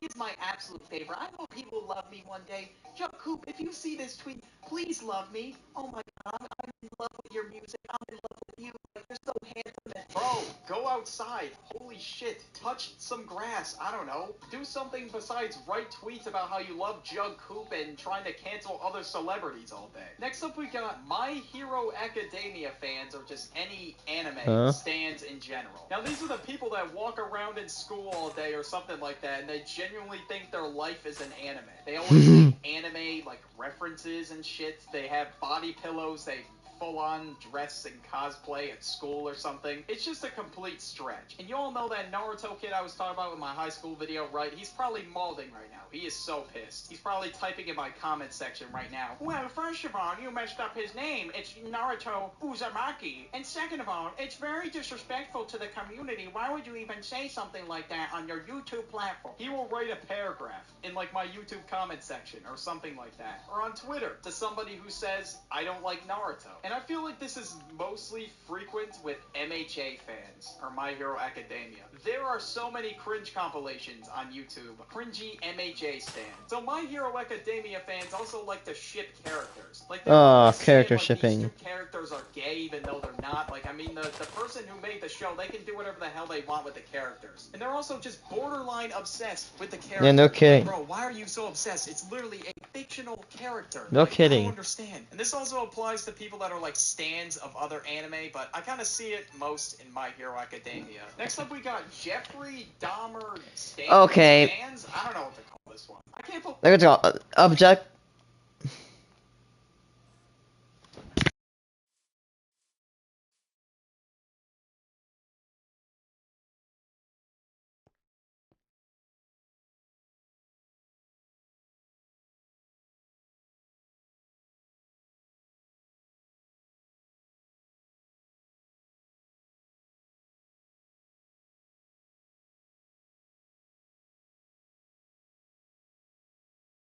Yeah, I agree with what that previously said.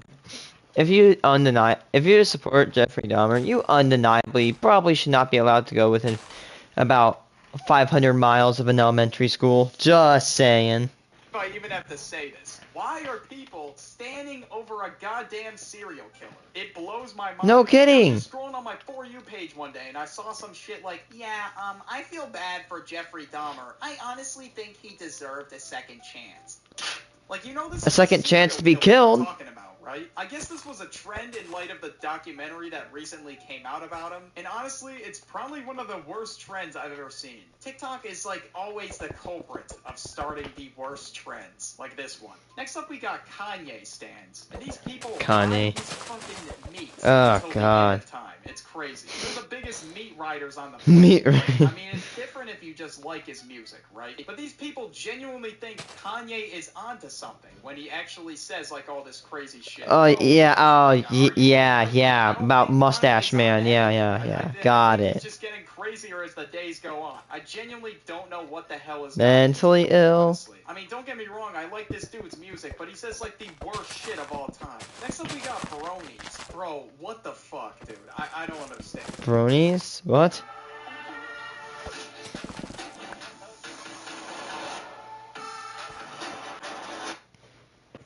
I mean, I don't get why grown men are obsessed with a show made for little girls. Just off that, it already sounds bad. But these people make their whole personality My Little Pony, and they're like super I may do that, but into I the really lore don't of the care. show.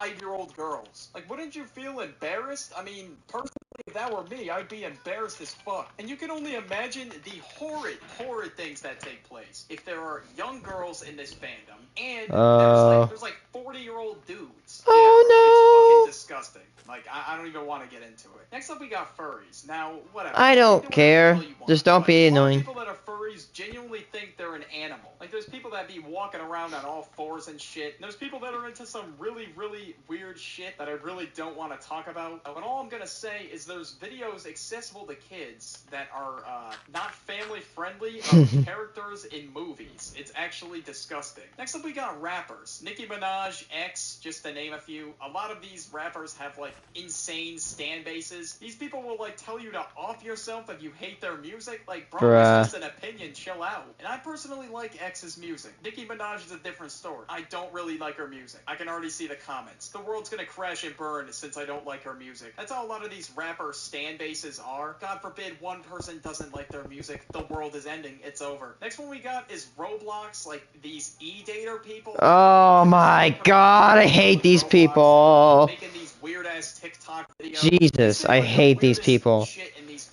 Burn them all. Roblox is a game where a lot of younger people play it. People in this subsection are like, I have a lot of young people play on Phantom Forces, that way I can get some easy kills. in Roblox, like, it's just fucking weird, bro. Like, they make TikToks like, so I'm in bed with my BBG right now. She doesn't know I got Santa Shack. Like, bro, shut the f... Nobody has to see this shit on their For You page, man. In conclusion, life is about balance. Don't be super obsessed with things. And also, don't be a weirdo. Want another video to watch? Watch this video on screen. Anyways, I'm out. Bye. But, dumbest things I did as a kid. Stupid things I did as a kid. Now, there are plenty of dumb things I did as a kid. I mean, believe it or not. I remember when I almost wanted to use lipstick as a glue substitute. I somehow still got good grade, which honestly. No, I wasn't gonna eat the glue. Jesus, I was dumb as a rock. I was dumb as hell. Brain cell when I was a kid. Like, I don't know what was going on with me. I guess the lack of life experience made me want to try like the stupidest things, and it also made my brain have like the dumbest thoughts of all time. So first of all, when I was a kid, to start, I was pretty gullible. I would believe anything. Yeah, me too. Especially my parents. Whatever they would tell me, I would believe 100%. The concept of lying just did not exist in my brain at all. So when I was a kid, I would always wear shorts, even when it was really cold. Like, I just liked wearing shorts because they just felt more comfortable. And even if it was like 30 degrees out, I was just repping shorts. I was that guy. So my parents decided to implement this thing called the Summer Fairy, and I somehow believed it. So what they basically told me is that in like November or October, the Summer Fairy would come and take all my summer clothes and return them in the summer. And somehow that made sense in my brain. That there was just like a fairy that just took all my clothes and just poofed them all away magically. Yeah, I don't know, man. I was really out here believing anything. But one day I was just looking around in like the spare bedroom that we have. In this room, we basically just kept a bunch of old shit in here. And I was going through one of the drawers because I was kind of nosy. And then all of a sudden, I see all my summer clothes just sitting in that drawer. I think my 7-year-old brain, 6-year-old brain, whatever, finally made the connection. I was like, hey, wait a minute. There's no Summer Fairy. Yeah, no shit, bro. I mean, I was too old to be believing in that shit. Like, 7 years old? Like, come on, bro. Did you know TurboTax now provides you with a tax expert? I think my family uses TurboTax. Shut. TurboTax Live Full Service. A tax expert will do your taxes and find every dollar guaranteed. Try TurboTax Live Full Service. I'm just a kid. I don't pay taxes yet.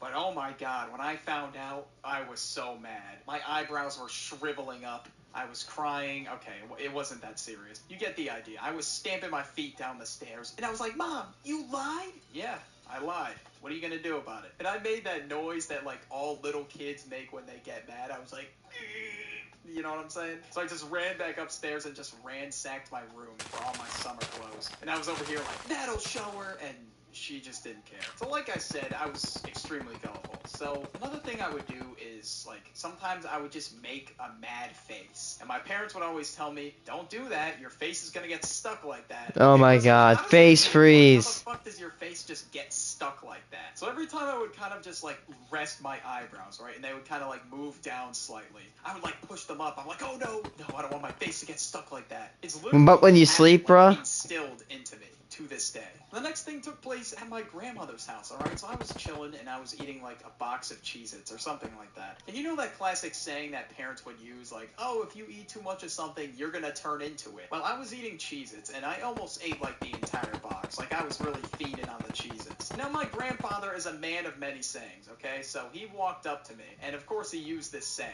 right? And he was like, hey, kiddo, slow down there. Don't eat all those Cheez-Its. If you eat too many, you might turn into one. I was crying in the club, alright? Like, I genuinely thought that I was going to turn into a Cheez-It. Yes. I don't know how much dumber it can get at this point. So yeah, let's just say I stopped eating Cheez-Its for a long time after that one. You know how in movies when you'd see a kid, like, go up to a pole and, like, stick his tongue on it? I wanted to try that for some reason. Like, I just thought that would be a good idea for some reason. So I tried it, and my tongue actually got stuck. Like, of course that's gonna happen. I don't know why I was out here trying shit in movies. I don't know. Maybe it's because I just wanted to test the theory. I don't know why, but my tongue was stuck for like a solid minute until we poured water on it or something. And I, for some reason, 10, was one to like eating things or licking 10, things. 15, Like, 431, 10, 15, 431, Play-Doh 10, to see 15, what it tastes 431, like. And I also 10, licked a 15, keyboard 431, before, and I 10, wondered 15, why 431, 10, 15.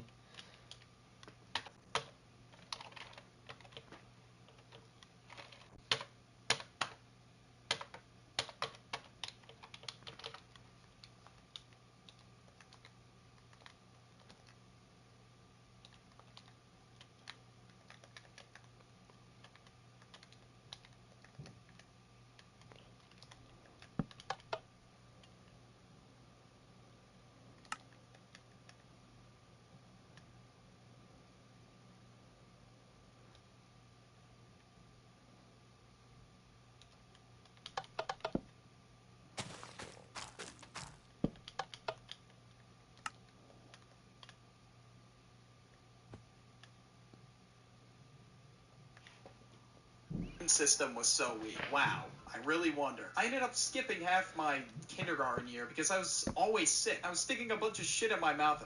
Alright, you didn't hear that one. Licking stuff, so I was basically sick all the time. Now, sometimes when I was sick, I would be watching movies. I would watch a movie on a channel or something like that. I would always think they were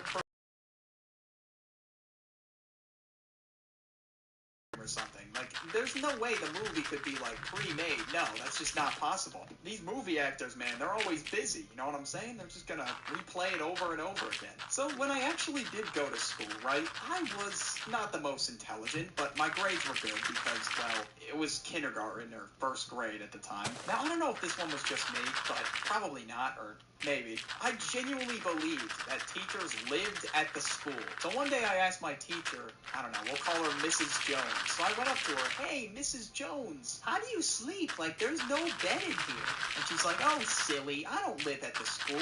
I live at my home. And I just felt like a fucking idiot. I think I was in, like, first or second grade. Thank God there was no one else in class, and I was just being an academic weapon today, and I was, like, the second kid in class. So, if anybody else saw that, that would have been pretty embarrassing. So the next one is kind of related to dreams. So sometimes, you know, when you wake up from a dream, you kind of still see what was in your dream because your body's not fully awake yet. The first time that happened to me, I was 4 years old, right? And I woke up and saw, like, this giant dog, like, just standing above me. And I was afraid of dogs at the time because I was just a little kid and I didn't want to get my face eaten off by a German Shepherd. So I saw it and then I just screamed and I was, like, hiding under my blanket and just shivering for like 2 hours straight. When I screamed, my dad came in my room and he's like, what the hell are you doing? I'm like, there's a dog over there. Watch out. I thought I was out here saving lives, bro. He's like, no, there isn't. What do you mean? I'm like, yes, there is. Be careful. And I just like stayed under the blanket. And it took him 2 hours to convince me that there was nothing there. At 6 in the morning, I finally peeked my head out of the blanket, shivering in fear, and saw nothing there. And I was like, whew, thank God.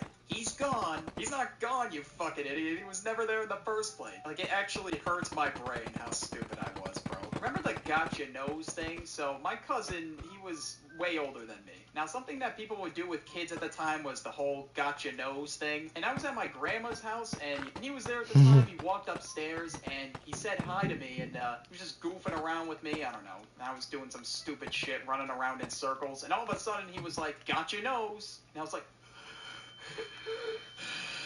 "Where's my nose?" And he would just like wiggle his thumb between all his fingers, and that made it more believable in my 4-year-old brain, because half of it was covered. So I ran over to his hand, and I was like punching his hand. I was like, "Give me my nose back!" And it was really an emotional moment. And I was like clawing open his hands, and he opened his hand, and he's like, "Ha ha ha, there's nothing there, you idiot."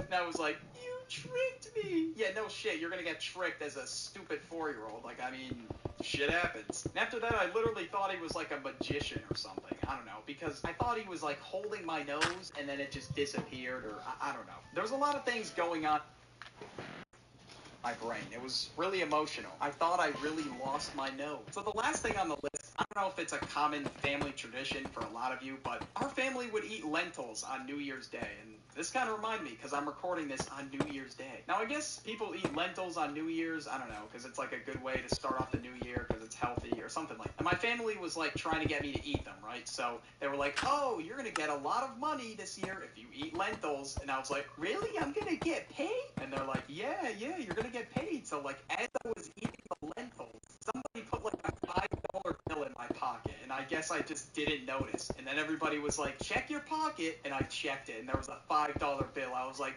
"Whoa, oh my god!" Like, I was actually like fucking mesmerized by that there was a $5 bill in my pocket. You know, my least liked bill, in my opinion, not in design but in like characteristics, because it's so weak. Watch this video on screen. Anyways, I'm out. Bye.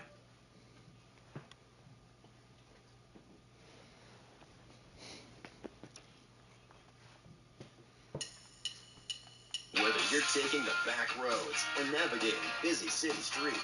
Lies we've all been told as a kid. I can guarantee that most of you watching this video have been told these lies before in your life. Whether it was your school teacher, your parents, I don't know who told you this.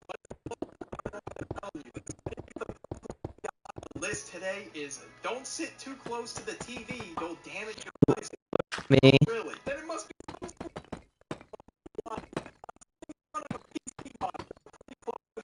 right now. I spend a lot of time editing.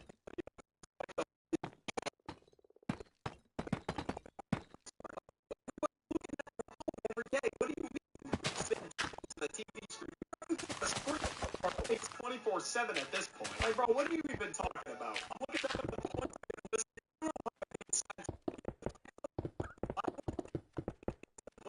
Sometimes.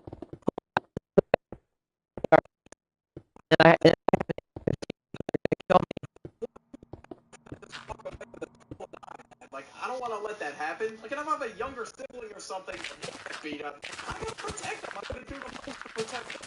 It's like,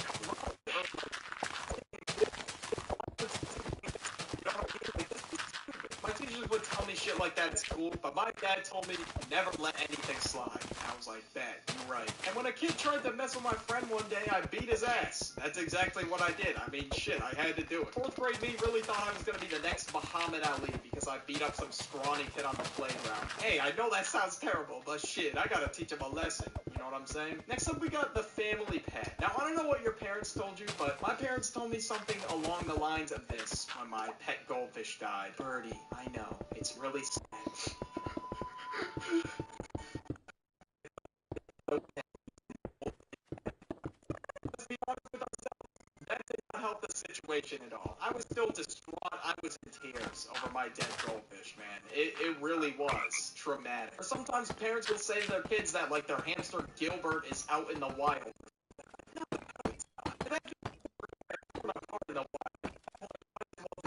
Gilbert is not making it out the mud, bro. He's gonna get eaten alive. He's living out in the wild? Like, really? That's the one I just didn't get at all. The next one, I don't know how I believe this one. I don't know who told me this. It was probably one of my friends at the time. This dude told me that watermelon seed...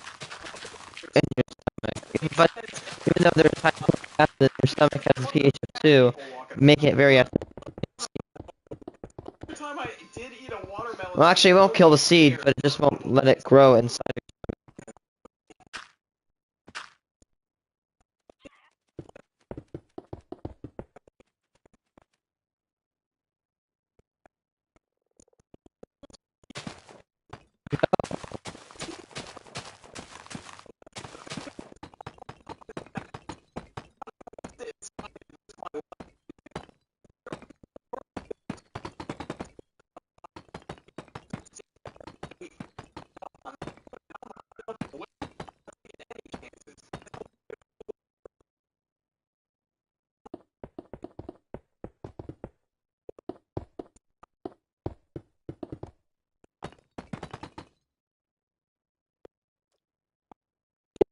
Yes.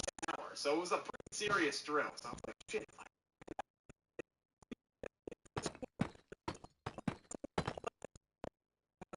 We all walk in the trailer. It was like the sketchiest thing known to man.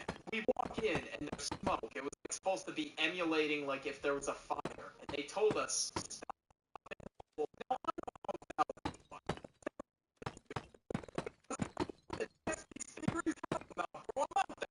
Like, they really think I'm out here. No. How I believe this, but I did. So my ass was going crazy in the fridge, just fiending on carrots. Despite how gross they tasted to me at the time. I don't like carrots. I tried them. Because I thought they were helping my eyesight. And every day I would test my eyesight to see if I could read something from far away. And I'd be like, oh, yes, my eyes are actually getting better. No way. Man, I was on a whole nother level of dumbassery, bro. How does it get to this point? I was really testing it and everything. Well, actually, my eyesight got 0.0001% better. I was doing the calculations and everything. Next up, we got video games will rot your brain. Oh, really? Then how is it still alive? Upwards of like 6 hours a day. How do you play Mario Galaxy for like hours and hours a day, Mario Kart DS and everything like that. The classics, man, the fire ass games. You know, I'm a fully functioning human being. Actually, I really don't care about it. I'm not gonna lie. I'm not sweating in school or anything. I'm just trying to get by. The point being, if I was playing too much Plants vs. Zombies as a kid, my parents and especially my grandparents would tell me that, oh, too much video games, that will rot your brain. I mean, sure, too much is good, but it's not gonna rot your brain. I actually never believed this lie, but I was smart enough to know it was a lie. Somehow I believed that one, but dozens of other lies, they just went right over my head. Next up we got, you're gonna need math when you're older. No, you're not. I'm gonna tell you that right now. You only really need basic math in your life. That's really it. Like, you don't need any other quadratic formula, geometry, and this other bullshit. You need none of that. I cannot tell you the last time I've ever had to use the quadratic formula. And despite that, I still remember it. Time to slip in. Alrighty up. Get this paper. Okay. Oh, shit. Do you know how to change a tire? I'm not gonna lie, man. I know how to pay my taxes, but I know that the mitochondria is the powerhouse of the cell, bro. This shit's useless as fuck. Like, I don't know, not just math, basically most classes. Next one's also school-related, that you need to go to college to have a good job. And I'm not gonna lie to you, that's not always the case. But, you know, if your passion lies there, then go to college. But if not, I'm gonna be honest with you, there's really no point. Half the classes, I don't even know what the fuck's going on. Like, there's some bullshit going on, clearly. But this dude basically put up a video, it was like a parody of Robin Thicke's Blurred Lines, but except that there was men walking around, like, almost naked. And I was like, what the hell is going on in this class? Like, seriously, I can't be the only one that's sitting here. So I just looked at my brother and I was like, what the hell is this? We're supposed to be getting a job after this. We're supposed to be thrown in the working world. Like, what am I gonna say in my application? Well, actually, I can tell you that Robin Thicke's Blurred Lines. Like, no, it's not gonna help me, dude. Next one is you have to wait an hour after eating to go swimming. That's Yeah, stupid. this is a really common I mean, maybe if you, I guess maybe you can get a stomachache if you go after swimming, but yeah. Pool water. I don't know why I would drink pool water. I would just do it. I lived in the pool. You bet your ass when I got that pool.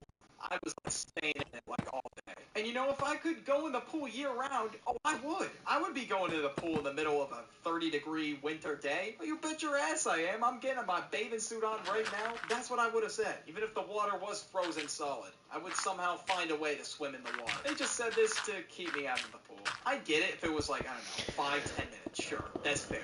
But an hour? Like, nah, that's way too much, bro. I'm not waiting a goddamn hour. Are you kidding me? Next up is stranger danger. Now, in some cases, this one was true, okay? There's some weirdos out there. But for the most part, people aren't dangerous. But now we're literally meeting strangers off, like, social media. Like, it's crazy. Like, people are going on dating apps and shit and meeting people from Tinder. And honestly, I have my fair share of good and bad experiences with dating apps. But I mean, half the time when you use dating apps, you'll probably end up back at square one with no girls. And I can tell you from experience, the apple a day keeps the doctor away. Nah, bro, we cannot be serious with this one. It doesn't matter what I'm eating every day. If I did Nick Avocado mukbang, I'm gonna have to see a doctor. And obviously, I'm gonna have to see a doctor more frequently and if I eat like that. But it's not gonna keep the doctor away if I eat a goddamn apple. Even if I was eating a Nick Avocado diet, oh no, I just ate an apple, so everything's good now. Like, what? What? That one just made no sense, bro. And for a last Oops. honorable mention, we were all told about Santa, the Easter Bunny, the Tooth Fairy. Oof, yeah, that one broke my heart when I found The elf on the out. shelf was just an op, bro, alright? Like, I don't know what my parents were doing placing that motherfucker in my room at like 12 o'clock at night. Want another video to watch? Watch this video on screen. Anyways, I'm out. Bye.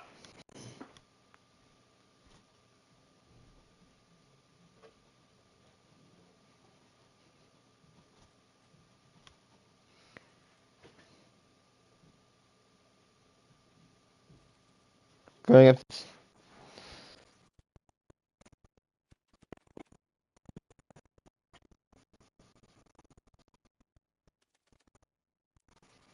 Types of kids in high school.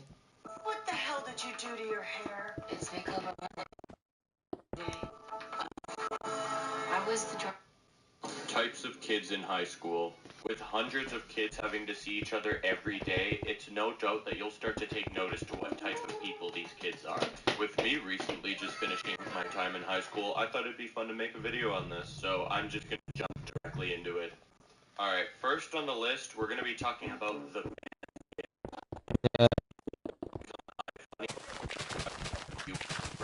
Bro, these kids, every time they open their mouth, you just know it's going to be something meme related. And not even a good meme at that. Typically the hallway right by the far back corner of the school, specifically by the janitor's closet, is where their breeding grounds are. I also noticed that they love to make fun of Fortnite. Bro, it does not matter in what context you're talking about it. The second you say Fortnite, it's almost like their trigger word. Yeah, dude, I logged onto my Xbox for the first time in a couple months the other day, and another thing I observed is that these kids love to T-pose. It's like their version of the bat signal, bro. Once you see one of them T-pose, you just know a whole crew of them are about to Naruto run up on you. Overall rating, 2 out of 10. The next kid we got is the Hype Beast. He's most of the times wearing jeans that look like they just got thrown into a wood chipper. All this guy will talk about is how much money he just dropped on shoes and designer clothes when, like, no, you did not. Your parents almost bought. So you're telling me that you got thousands of dollars from your music which has under 400 plays on Spotify? I don't know, man. Something's not adding up. Now, you can usually catch this kid in the hallway in between class transitions, but before you even see him, you're gonna be able to hear him out loud rapping Youngboy or Drake. You can hear this dude from like a mile away. Next up on the list, we got Know-It-All Nelson. Bro, Me. This kid acts like he is the smartest kid ever. Yep, that's me. Watched a Neil deGrasse Tyson interview. This dude will always try and counteract and debate with whatever the teacher has to say. And almost all of the time, the things he say aren't even correct and make no sense. That's not me, though. I was in my math class, and this dude was relentless. One time I remember, we were doing a trigonometry unit in math class, and as the teacher is in the middle of the sentence, this kid raises his hand and just starts talking about percentages and statistics. Bro, what does that have to do with anything that we are talking about right now? This dude seriously thinks he's the next Albert Einstein because he got 80% on a pop quiz. This kid you can typically find decked out with an anime t-shirt, cargo shorts, and worst of all, sandals with no socks. Bro, especially in school, what are you doing? Overall rating, 3 out of 10. Next on the list, we got the Jock. I don't really have much to say about these guys. In Canada, there are more hockey kids than there are football kids. So I'm mostly speaking about hockey kids. And most of the time, they're pretty nice, and they tend to leave you alone. But there's also the select few who think that they're better than everyone and just treat everything and everyone around them like garbage. Bro, you can go ahead and call me sus all you want. Ain't nothing gonna change the fact you stare below your homie's waist in the locker room. Bro, I remember when I was a freshman, some senior hockey kid came up to me and just started making fun of me for literally no reason. I had never even seen this kid in my life. He was just doing it for the sake of doing it. But worst of all, something that just pisses me off to the max is the way that they dress. They dress similarly to the Hype Beast, just somehow a little worse, with those stupid ripped jeans and that snapback hat literally just teetering on the top of their head. It doesn't necessarily just have to be a snapback. Sometimes it's like a Carhartt beanie. Why are you wearing a winter hat in the middle of June? Bro, how is it even staying up on top of your head without falling? But somehow, even worse than all of that is those stupid f***ing pit vipers. Those stupid looking glasses. You look like you're straight out of RoboCop. Are you going skiing? Bro, you have the balls to wear those out in public, let alone school? But wait, I forgot these kids are immune to bullying. But apart from situations like that and bringing back the mullet, they haven't really given me a huge problem, and once you get to know them, they can be okay. 6 out of 10. Next up on the list, we got Spanky. Now listen, Spanky is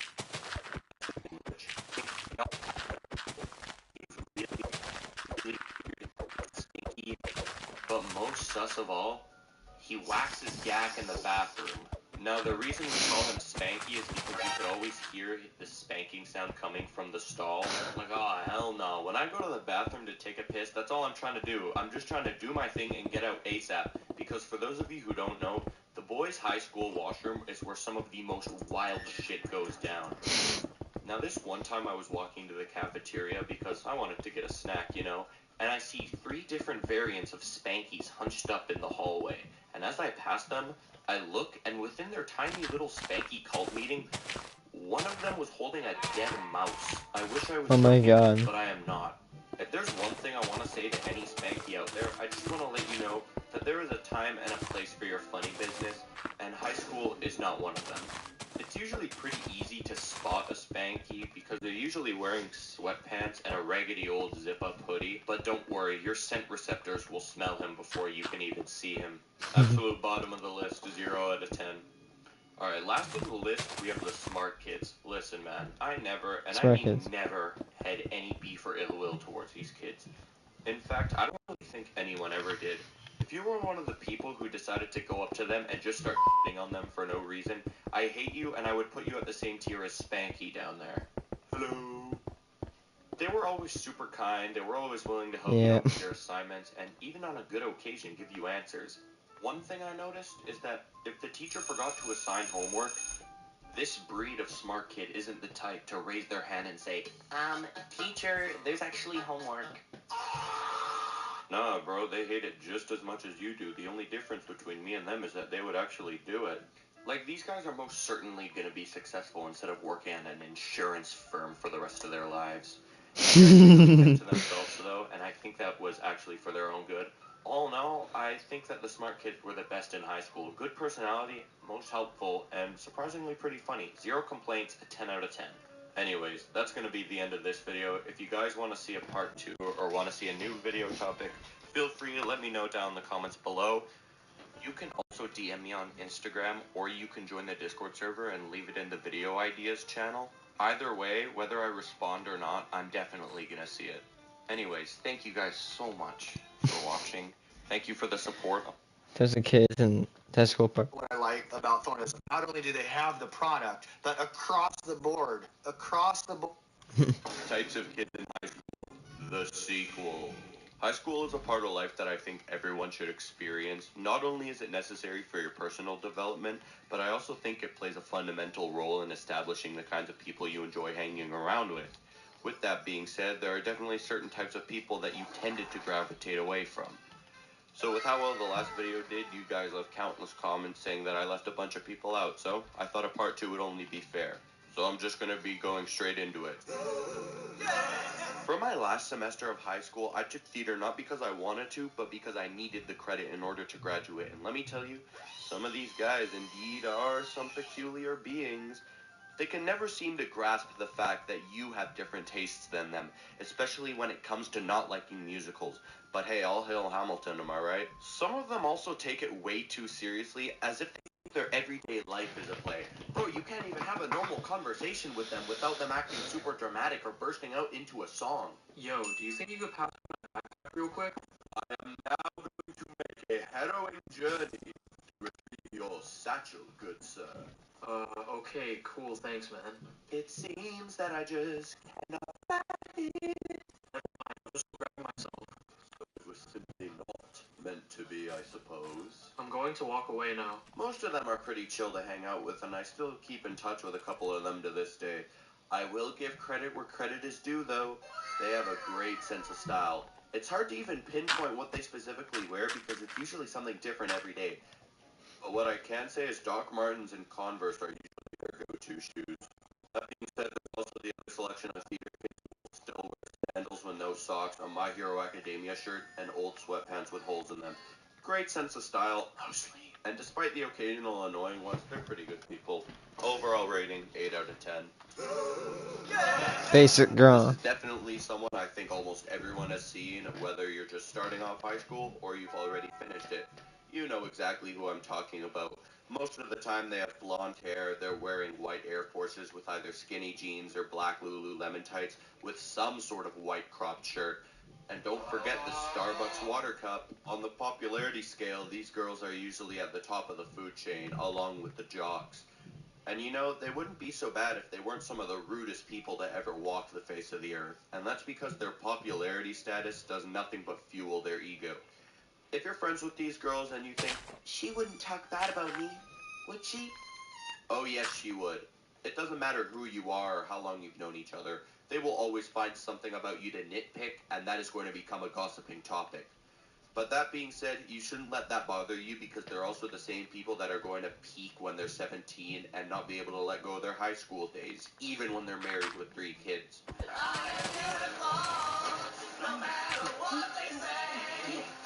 Overall rating, 2 out of 10.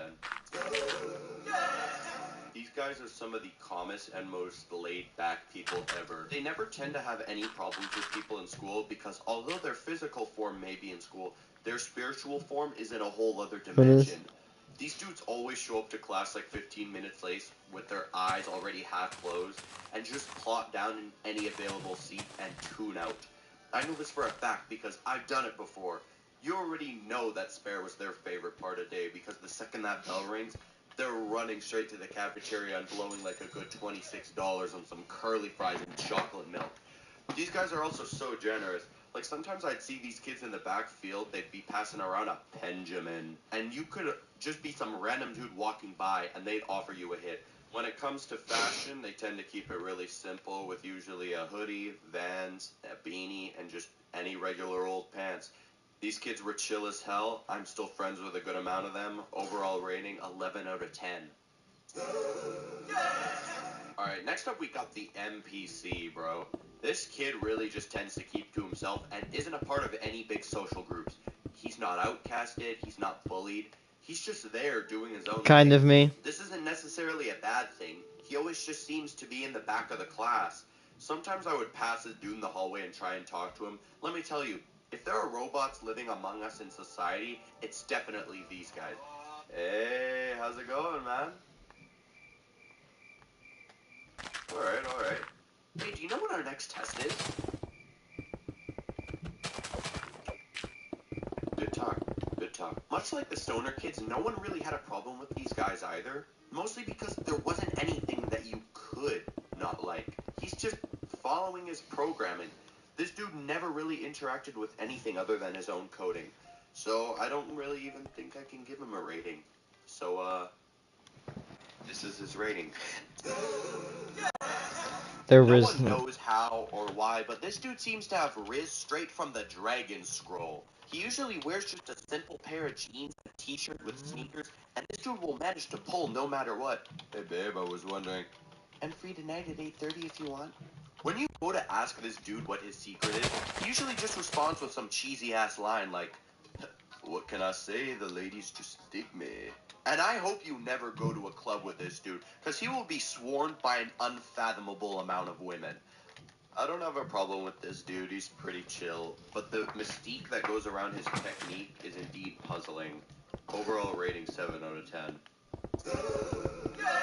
Teacher's pet. This kid is essentially the other variant of the smart kid. This is the type of kid to constantly be agreeing with everything that the teacher has to say. Kind of me, but I actually agree with the teacher that's, not a jerk.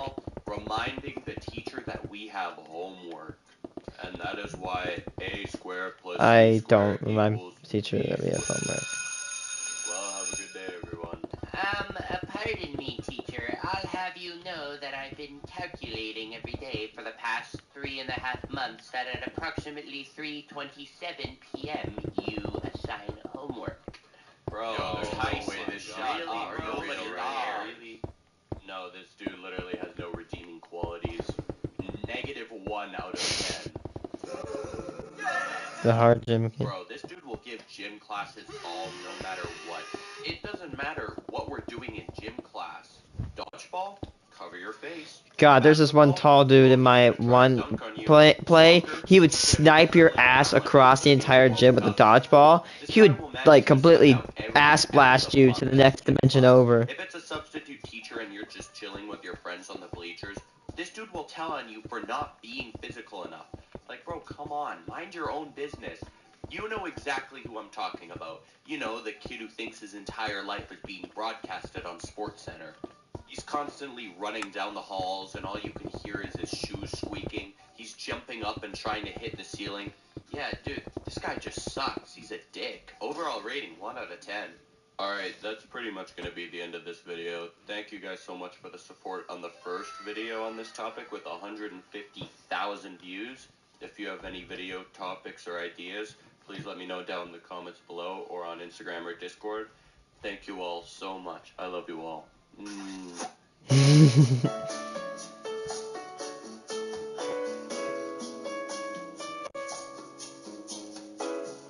Adobe Flash Player games.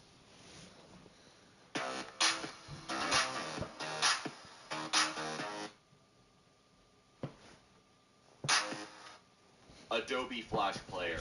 While this world is filled with many differing opinions, I think that there's one thing that everyone can agree on, and that is that Adobe Flash Player will save us from the boring.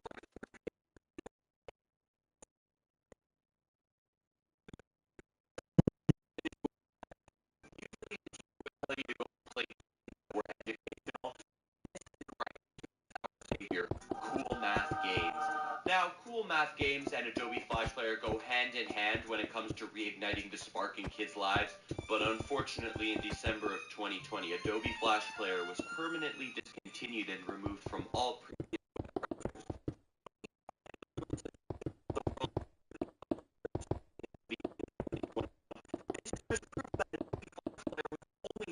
the world united.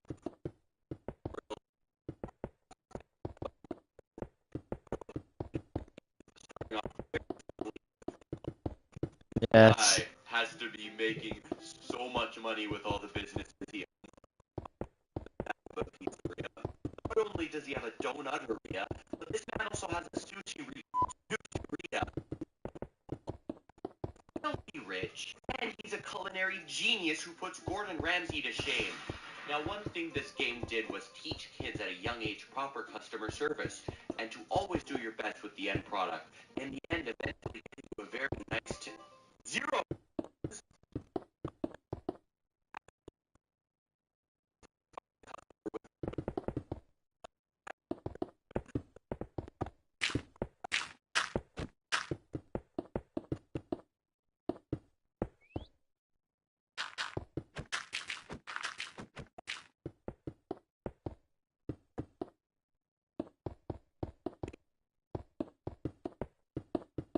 My point is that this is to set you up for the future.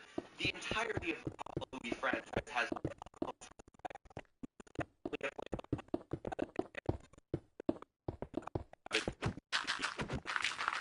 Oh my God, this game's a mobile game. I love it. It really feels like a fever dream. That being, I don't really remember much of it. Pop Tropico was a game where you were able to roam around in different islands and roleplay and talk to people.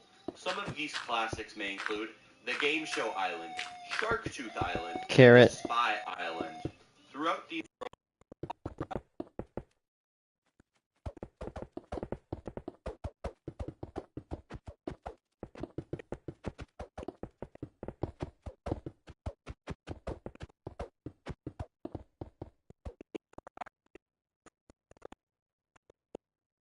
once again was the Wimpy Kid Island, because you actually got to talk to the hygiene prodigy himself, Frankly.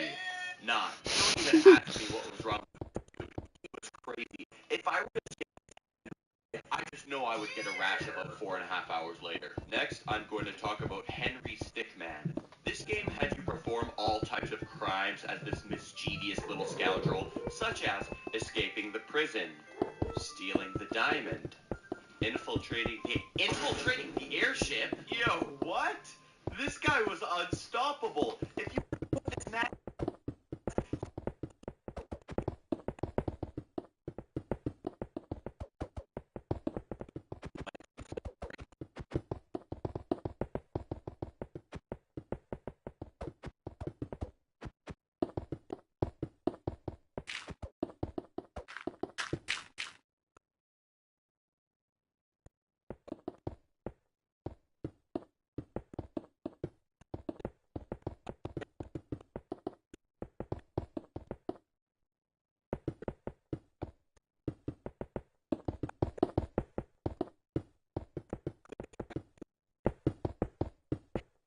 Bro, come on, just look at him. He just looks like the word majestic. Especially those locks, bro. The way his hair flows in the wind as he's running through these obstacles. And of course, you can't forget his signature orange pants as well. In this game, you play as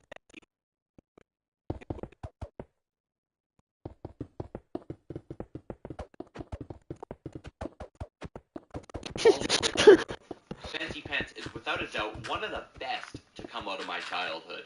Now lately, I've been thinking about some things that I don't know the answer to, such as, what comes after death? How can I make sure I leave a positive impact on this world? Why out of trillions of other options was I born? And most importantly, what does this alien's face look like? Oh yeah, I just know you would have laughed at the past seeing this little great game. There ain't no way anyone hasn't played or at least heard of this game. This is easily the most recognizable. In this game, you do as the title says. You run. You run from obstacles eventually while the world gets faster and faster, as well as more challenging. And although it wasn't impossible, it indeed was frustrating, but it wasn't as infuriating as this game. World's hardest game. I can't make it past a certain point without raging, and honestly, can you really blame me? I mean, it's literally called the Impossible Game, and I think that's what they were going for. This game actually required you to master timing as well as dwindle every inkling of patience that you had left inside of you.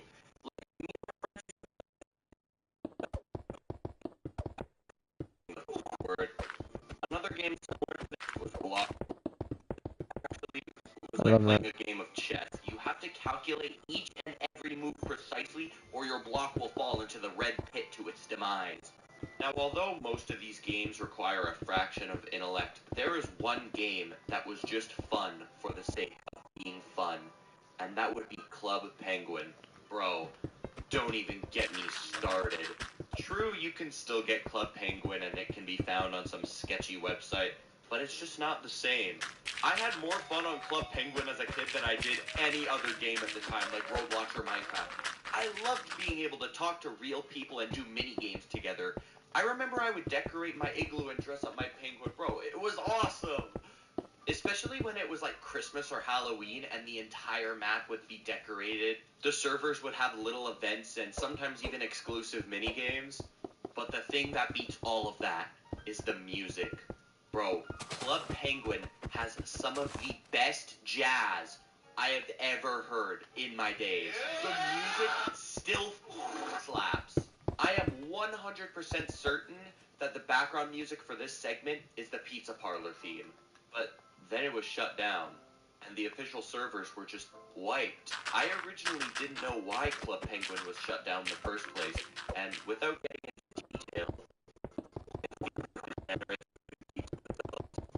although Adobe Flash Player that sucks, and Club man. Penguin are both shut down, I'm still really happy I even got to experience them. Rest in peace, Adobe Flash Player. We love you. Anyways, that's pretty much the end of this video. If you guys want to see any suggestions, please let me know a part 2 of anything. I love you guys all so much. Thank you. I never thought that I would hit 30K, especially Toxic internet fandoms. God. More internet fandoms. Finish that? That's how dogs first approached humans. A few mammoth scraps later, and dogs and humans were in business. Yeah. Internet fan bases. With the creation of the internet, we're able to connect with more people around the world who enjoy similar topics to us. Some of these topics can be music, film, video games, and if you really want to get to the deep end, religion. Most of the times, these groups tend to be respectful of each other and everyone's opinion, even if they contrast their own beliefs. Now, before I start this video off, I just want to clear this up. Just because you are a part of any of these communities does not mean you are one of these people. Anyways, with that being said, I think this first one is an excellent place to start. Stranger Okay, Things. maybe this is poor placing on my part. I mean, let's be real. Stranger Things was one of the most calm fan bases.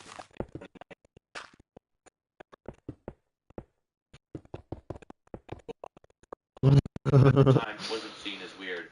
People were always excited for the new season that would come out because everyone knew that it would somehow be better than the one.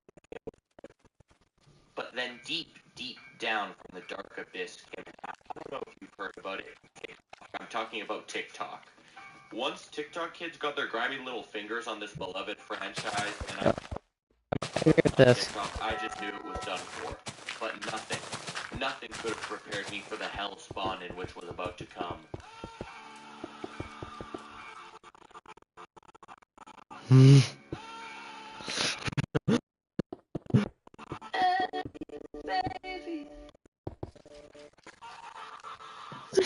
It's only been 30 seconds and I'm struggling to find other things to say, so we're gonna move on. Number 2, Dream Stands. These kids are some of the most notorious fandoms out there. Now think back around a year ago before anyone knew what Dream actually looked like. Trust me.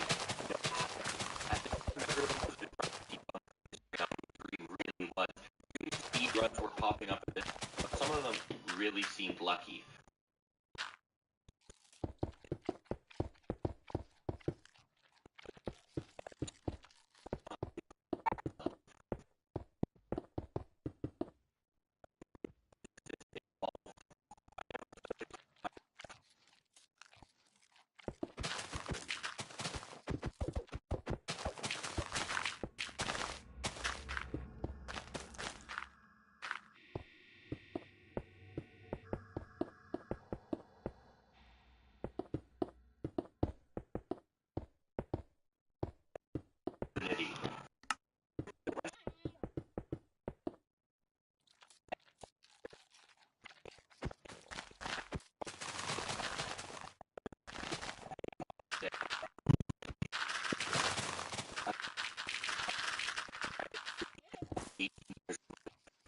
Let me give you some of these.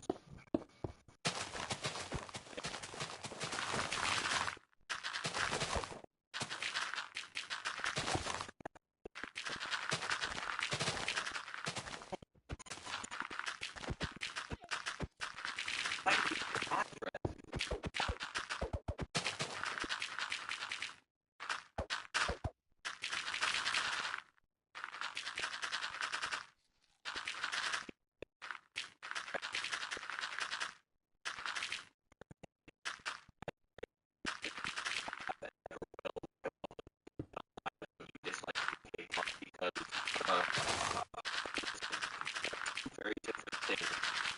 Go ahead and do your thing. It's not for me. But bro, K-pop fans are on a whole other level. They will deck their entire bedroom with BTS.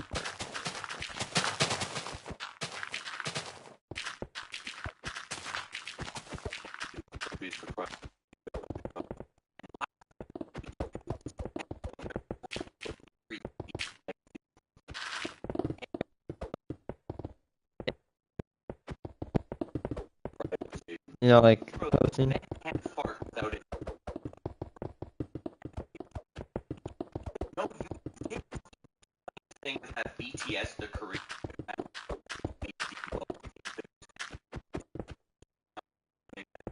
doing their mandatory 18-month training for the Korean military. Next up is rap boy fans.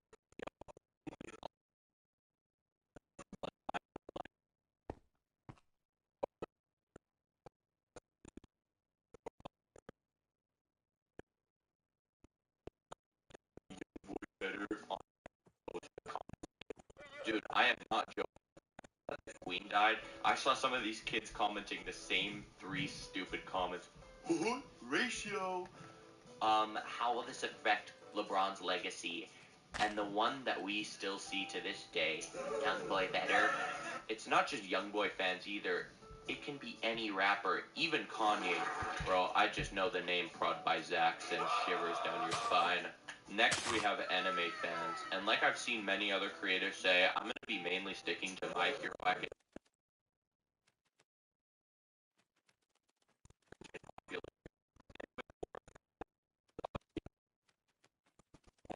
They're most certainly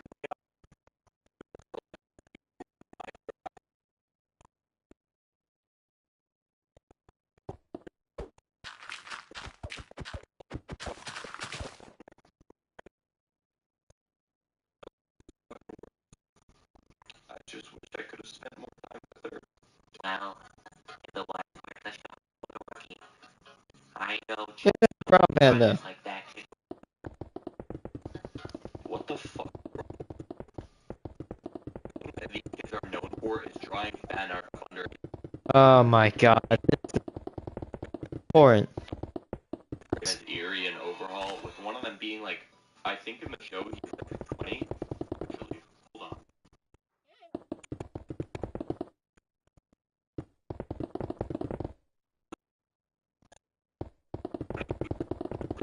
For anyone who isn't American watching this, football fans, bro, these guys are actually horrible. I've been watching and playing the sport since I was a little kid, and was even lucky enough to go see Messi and the rest of the amazing lineup play when I was.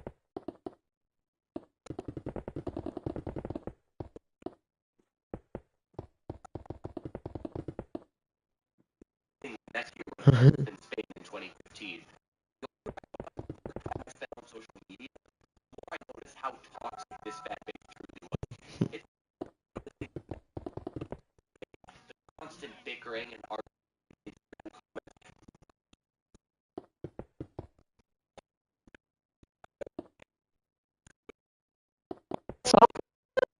People shown crying in the TV.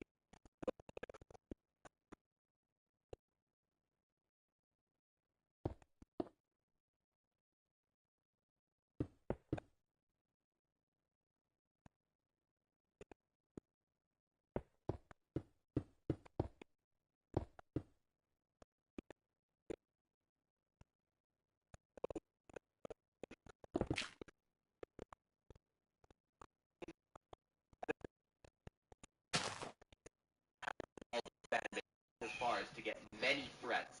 Threats I don't even feel.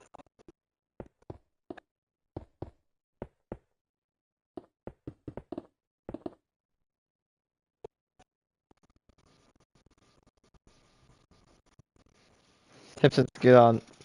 To the adventurers, the builders, the farmers, the do-it-yourselfers.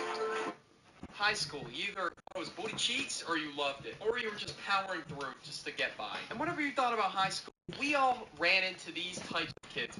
Now this is the third part to the types of kids in high school series, and we both brainstormed some new ones, so let's just jump right in. First up, we got the SoundCloud rapper, or the rapper. Like, this kid believes it, that he can make it out the slums. And most of the time, the music is so trash, and he's just posting it on, like, his Snapchat story or something like, yo, go turn up to this new album, just dropped. Promoting it on your Snapchat story isn't it, bro. You gotta put more work in than that. Yo, did you see John's story? This dude just dropped a whole project. I already know that shit's ass. Alright, here goes nothing. Hey, my boys in the jam.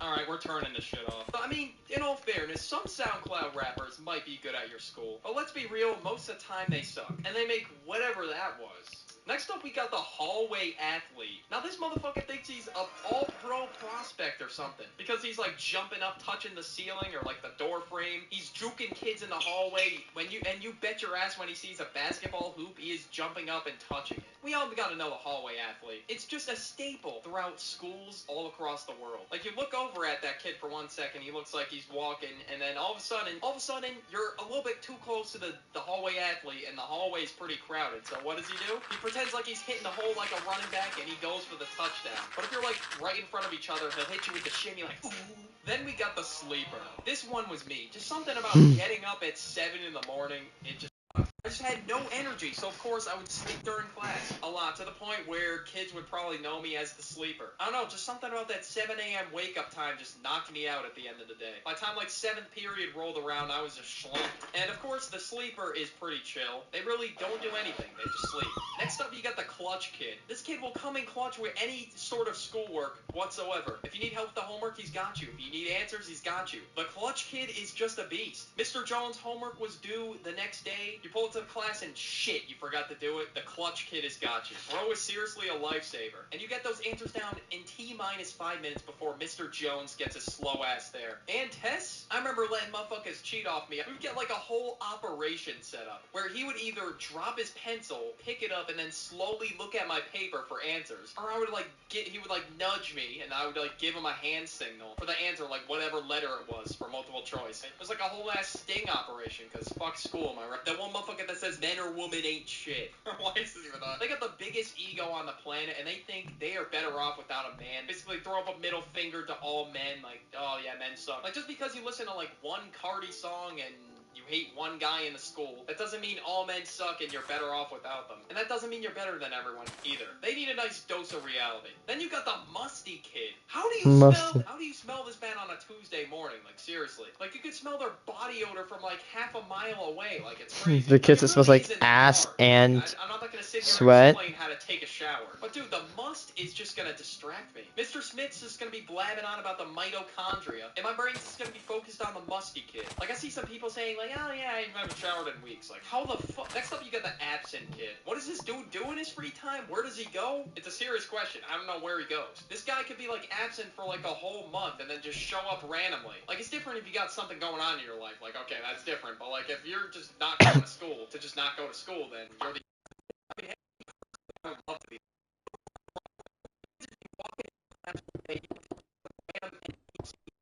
You've never seen me. Yo, what's up, Teach? Hey, Tyler, where you been? Good morning, buddy. We missed you being around.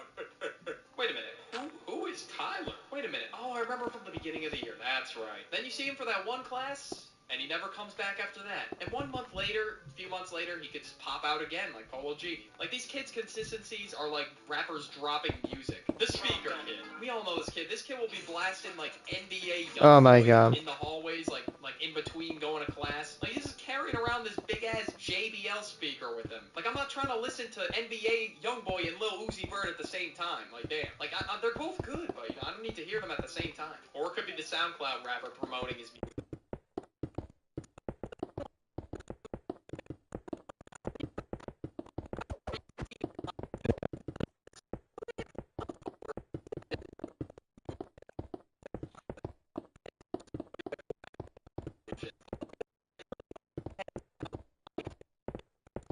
You could be quiet and just be dripped out, an athlete. You could be like pretty involved with the school. Or maybe he's just a complete Eugene and he's got something on him. We'll just say that. And I'm praying none of you come across the Eugene in your lifetime. Then you got the ho-ho-ho. The school who will give the box to about anybody that walks. And of course, you're going to be hearing rumors about how, oh, it went down with the whole football team, the basketball team, every goddamn sports team on the block. In the goddamn state as well. Might as well throw that in there. It's crazy how for the streets these people are. And if you're in high school and you know this person, do not get in a relationship with them. That is a big no-no. It will end in like 2 weeks, or she might cheat on you. She already has the street.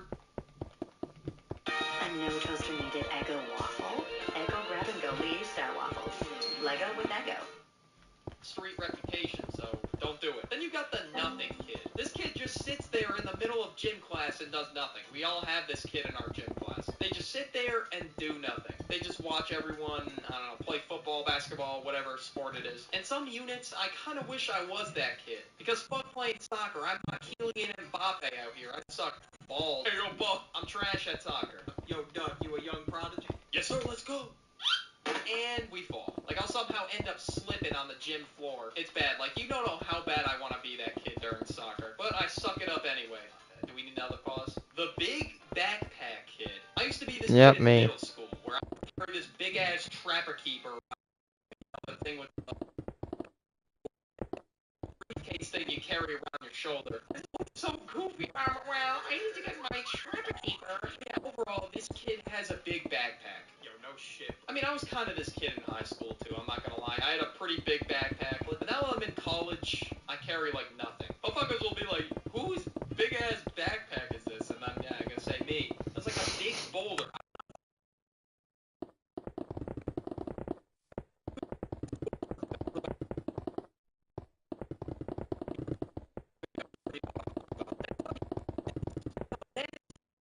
Demon timing the entire day. Doesn't matter what time it is. 7 in the morning, he'll be on some devious ass shit. He'll be over there yoinking soap dispensers from the bathroom. Like, they could just start like a food fight. Like, they could just do the most to get in trouble. Like, they live in the principal's office at that point. Or sometimes they did barely anything. It's still He's just looking for a fight 24/7. He's the top dog, top G. Like, out of nowhere, you can just, like, be sleeping on, like, the school lunch table, and you can see some kids, like, ready to duke it out, like, yo, you wanna go? You wanna go, bro? Then they throw, like, a few slaps, like, nothing crazy. They just instigate, they start beef. Then we get the honorable mention, that one kid that records the fight and says, World Star! Bro always recorded the most boof quality, too. Like, that shit's not ending up on World Star. Like, he's got this vlog video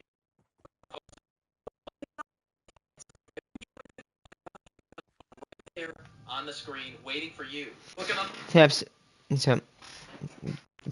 of friends in every friend group. Friend group. It really is a mixed bag, but it needs to be that way. Everyone's just a same NPC walking around. There's no friend group. Like, that would actually be the most dry experience of all time. But yeah, here we go. Types of friends in the friend group. Now, I think it's appropriate to start with the first one, the kid that makes everything sus. Your friend group's gotta have this one for sure. Yep. This friend will just randomly come up with the most sus statement of all time and just say it. No filter, no nothing. And sometimes it crosses the line, but you know what? I think it's kind of funny. I'm not even gonna lie. Like, if you're not sus with the homies, then do you even have an elite friend group? I don't think so. But if bro goes overboard with the sus remarks, then yeah, it's gonna get annoying. Alright, for real though. Good night. Good night, guys. Good night. Good night. Anyone want to have a quick makeout sesh before we go to bed? Yo, whoa. But no, they're clowning around. It's never that serious unless they do it like all the time. Maybe then I would question it, but I don't know. But most of the time it's all jokes, you know. As long as the socks are on, then we're chilling. Next up we got the simp. Now the simp ditches their friend group for a girl or a guy, like all the time, every time. Like, how can you do that to your day one? No, but when it becomes simping is when they commit to the plan and then they say, oh yeah, sorry, I gotta hang out with my girl tonight. Like, bro, come on. Like, that really is tough. And they'll just see the person who they're simping for 24/7. Doesn't matter. Like, Brad and Jessica could be simping for each other, and then they just leave them out in the dust, man. Like, you cannot do your homies like that. Consider yourself lucky if the simp keeps in contact with you, because sometimes they just fall off the face of the earth. No kidding.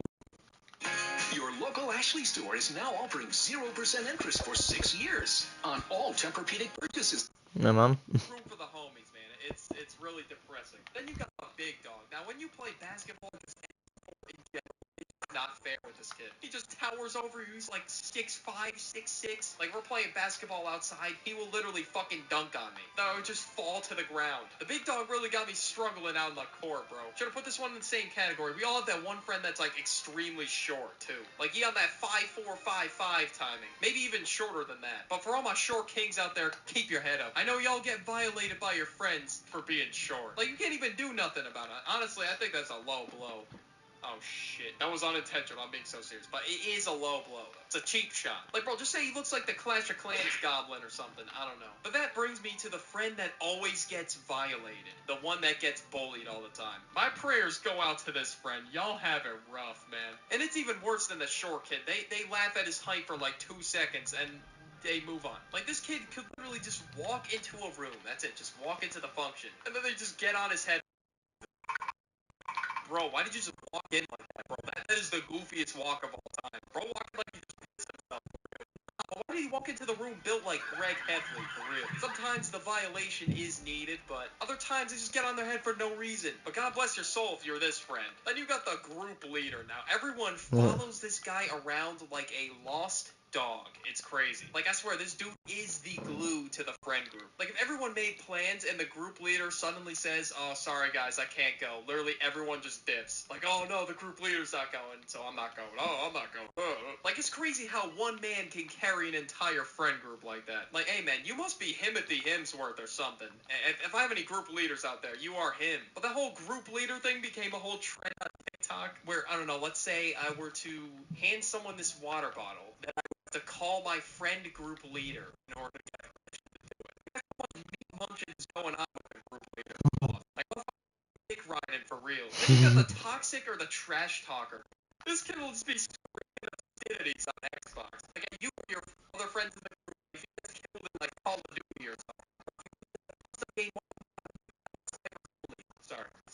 But there really is no hard feelings at the end of the day, unless he gets, like, real personal and, like, crosses the line heavy. Sometimes this kid could go too far, but most of the time it's all just trash.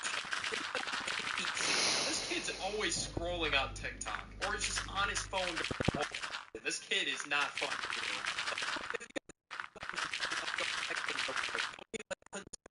Your phone like a robot. They just sitting there on your phone the whole time. Like, nah, that's just bot behavior. Then you got the player or the Rizzler. Now, this person's always in a relationship, basically 24/7, because bro's got that degree in quantum physics. So basically, it's mathematically impossible for him not to be in a relationship. You know what? He doesn't even have to rizz up, bro. He's got that unspoken rizz. Like, the girls just go to him. He's just got that dog in him like that. Then you got the recorder. Now, this kid will literally film any activity that you and your friends are doing. Like, bro would hype it up like...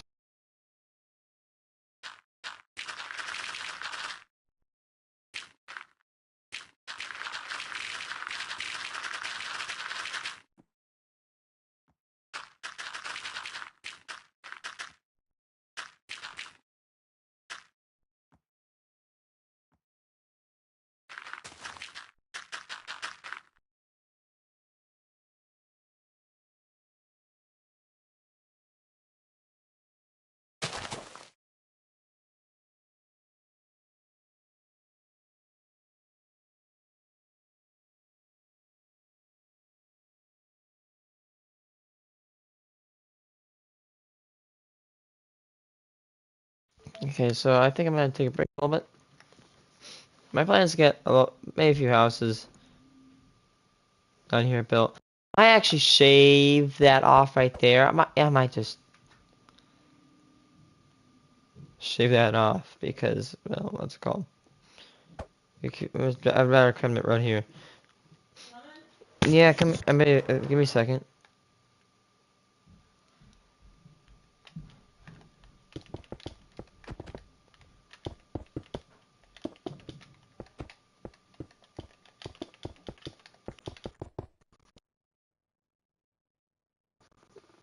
I might cut that much off. Oh my god, stop! Okay. Yeah.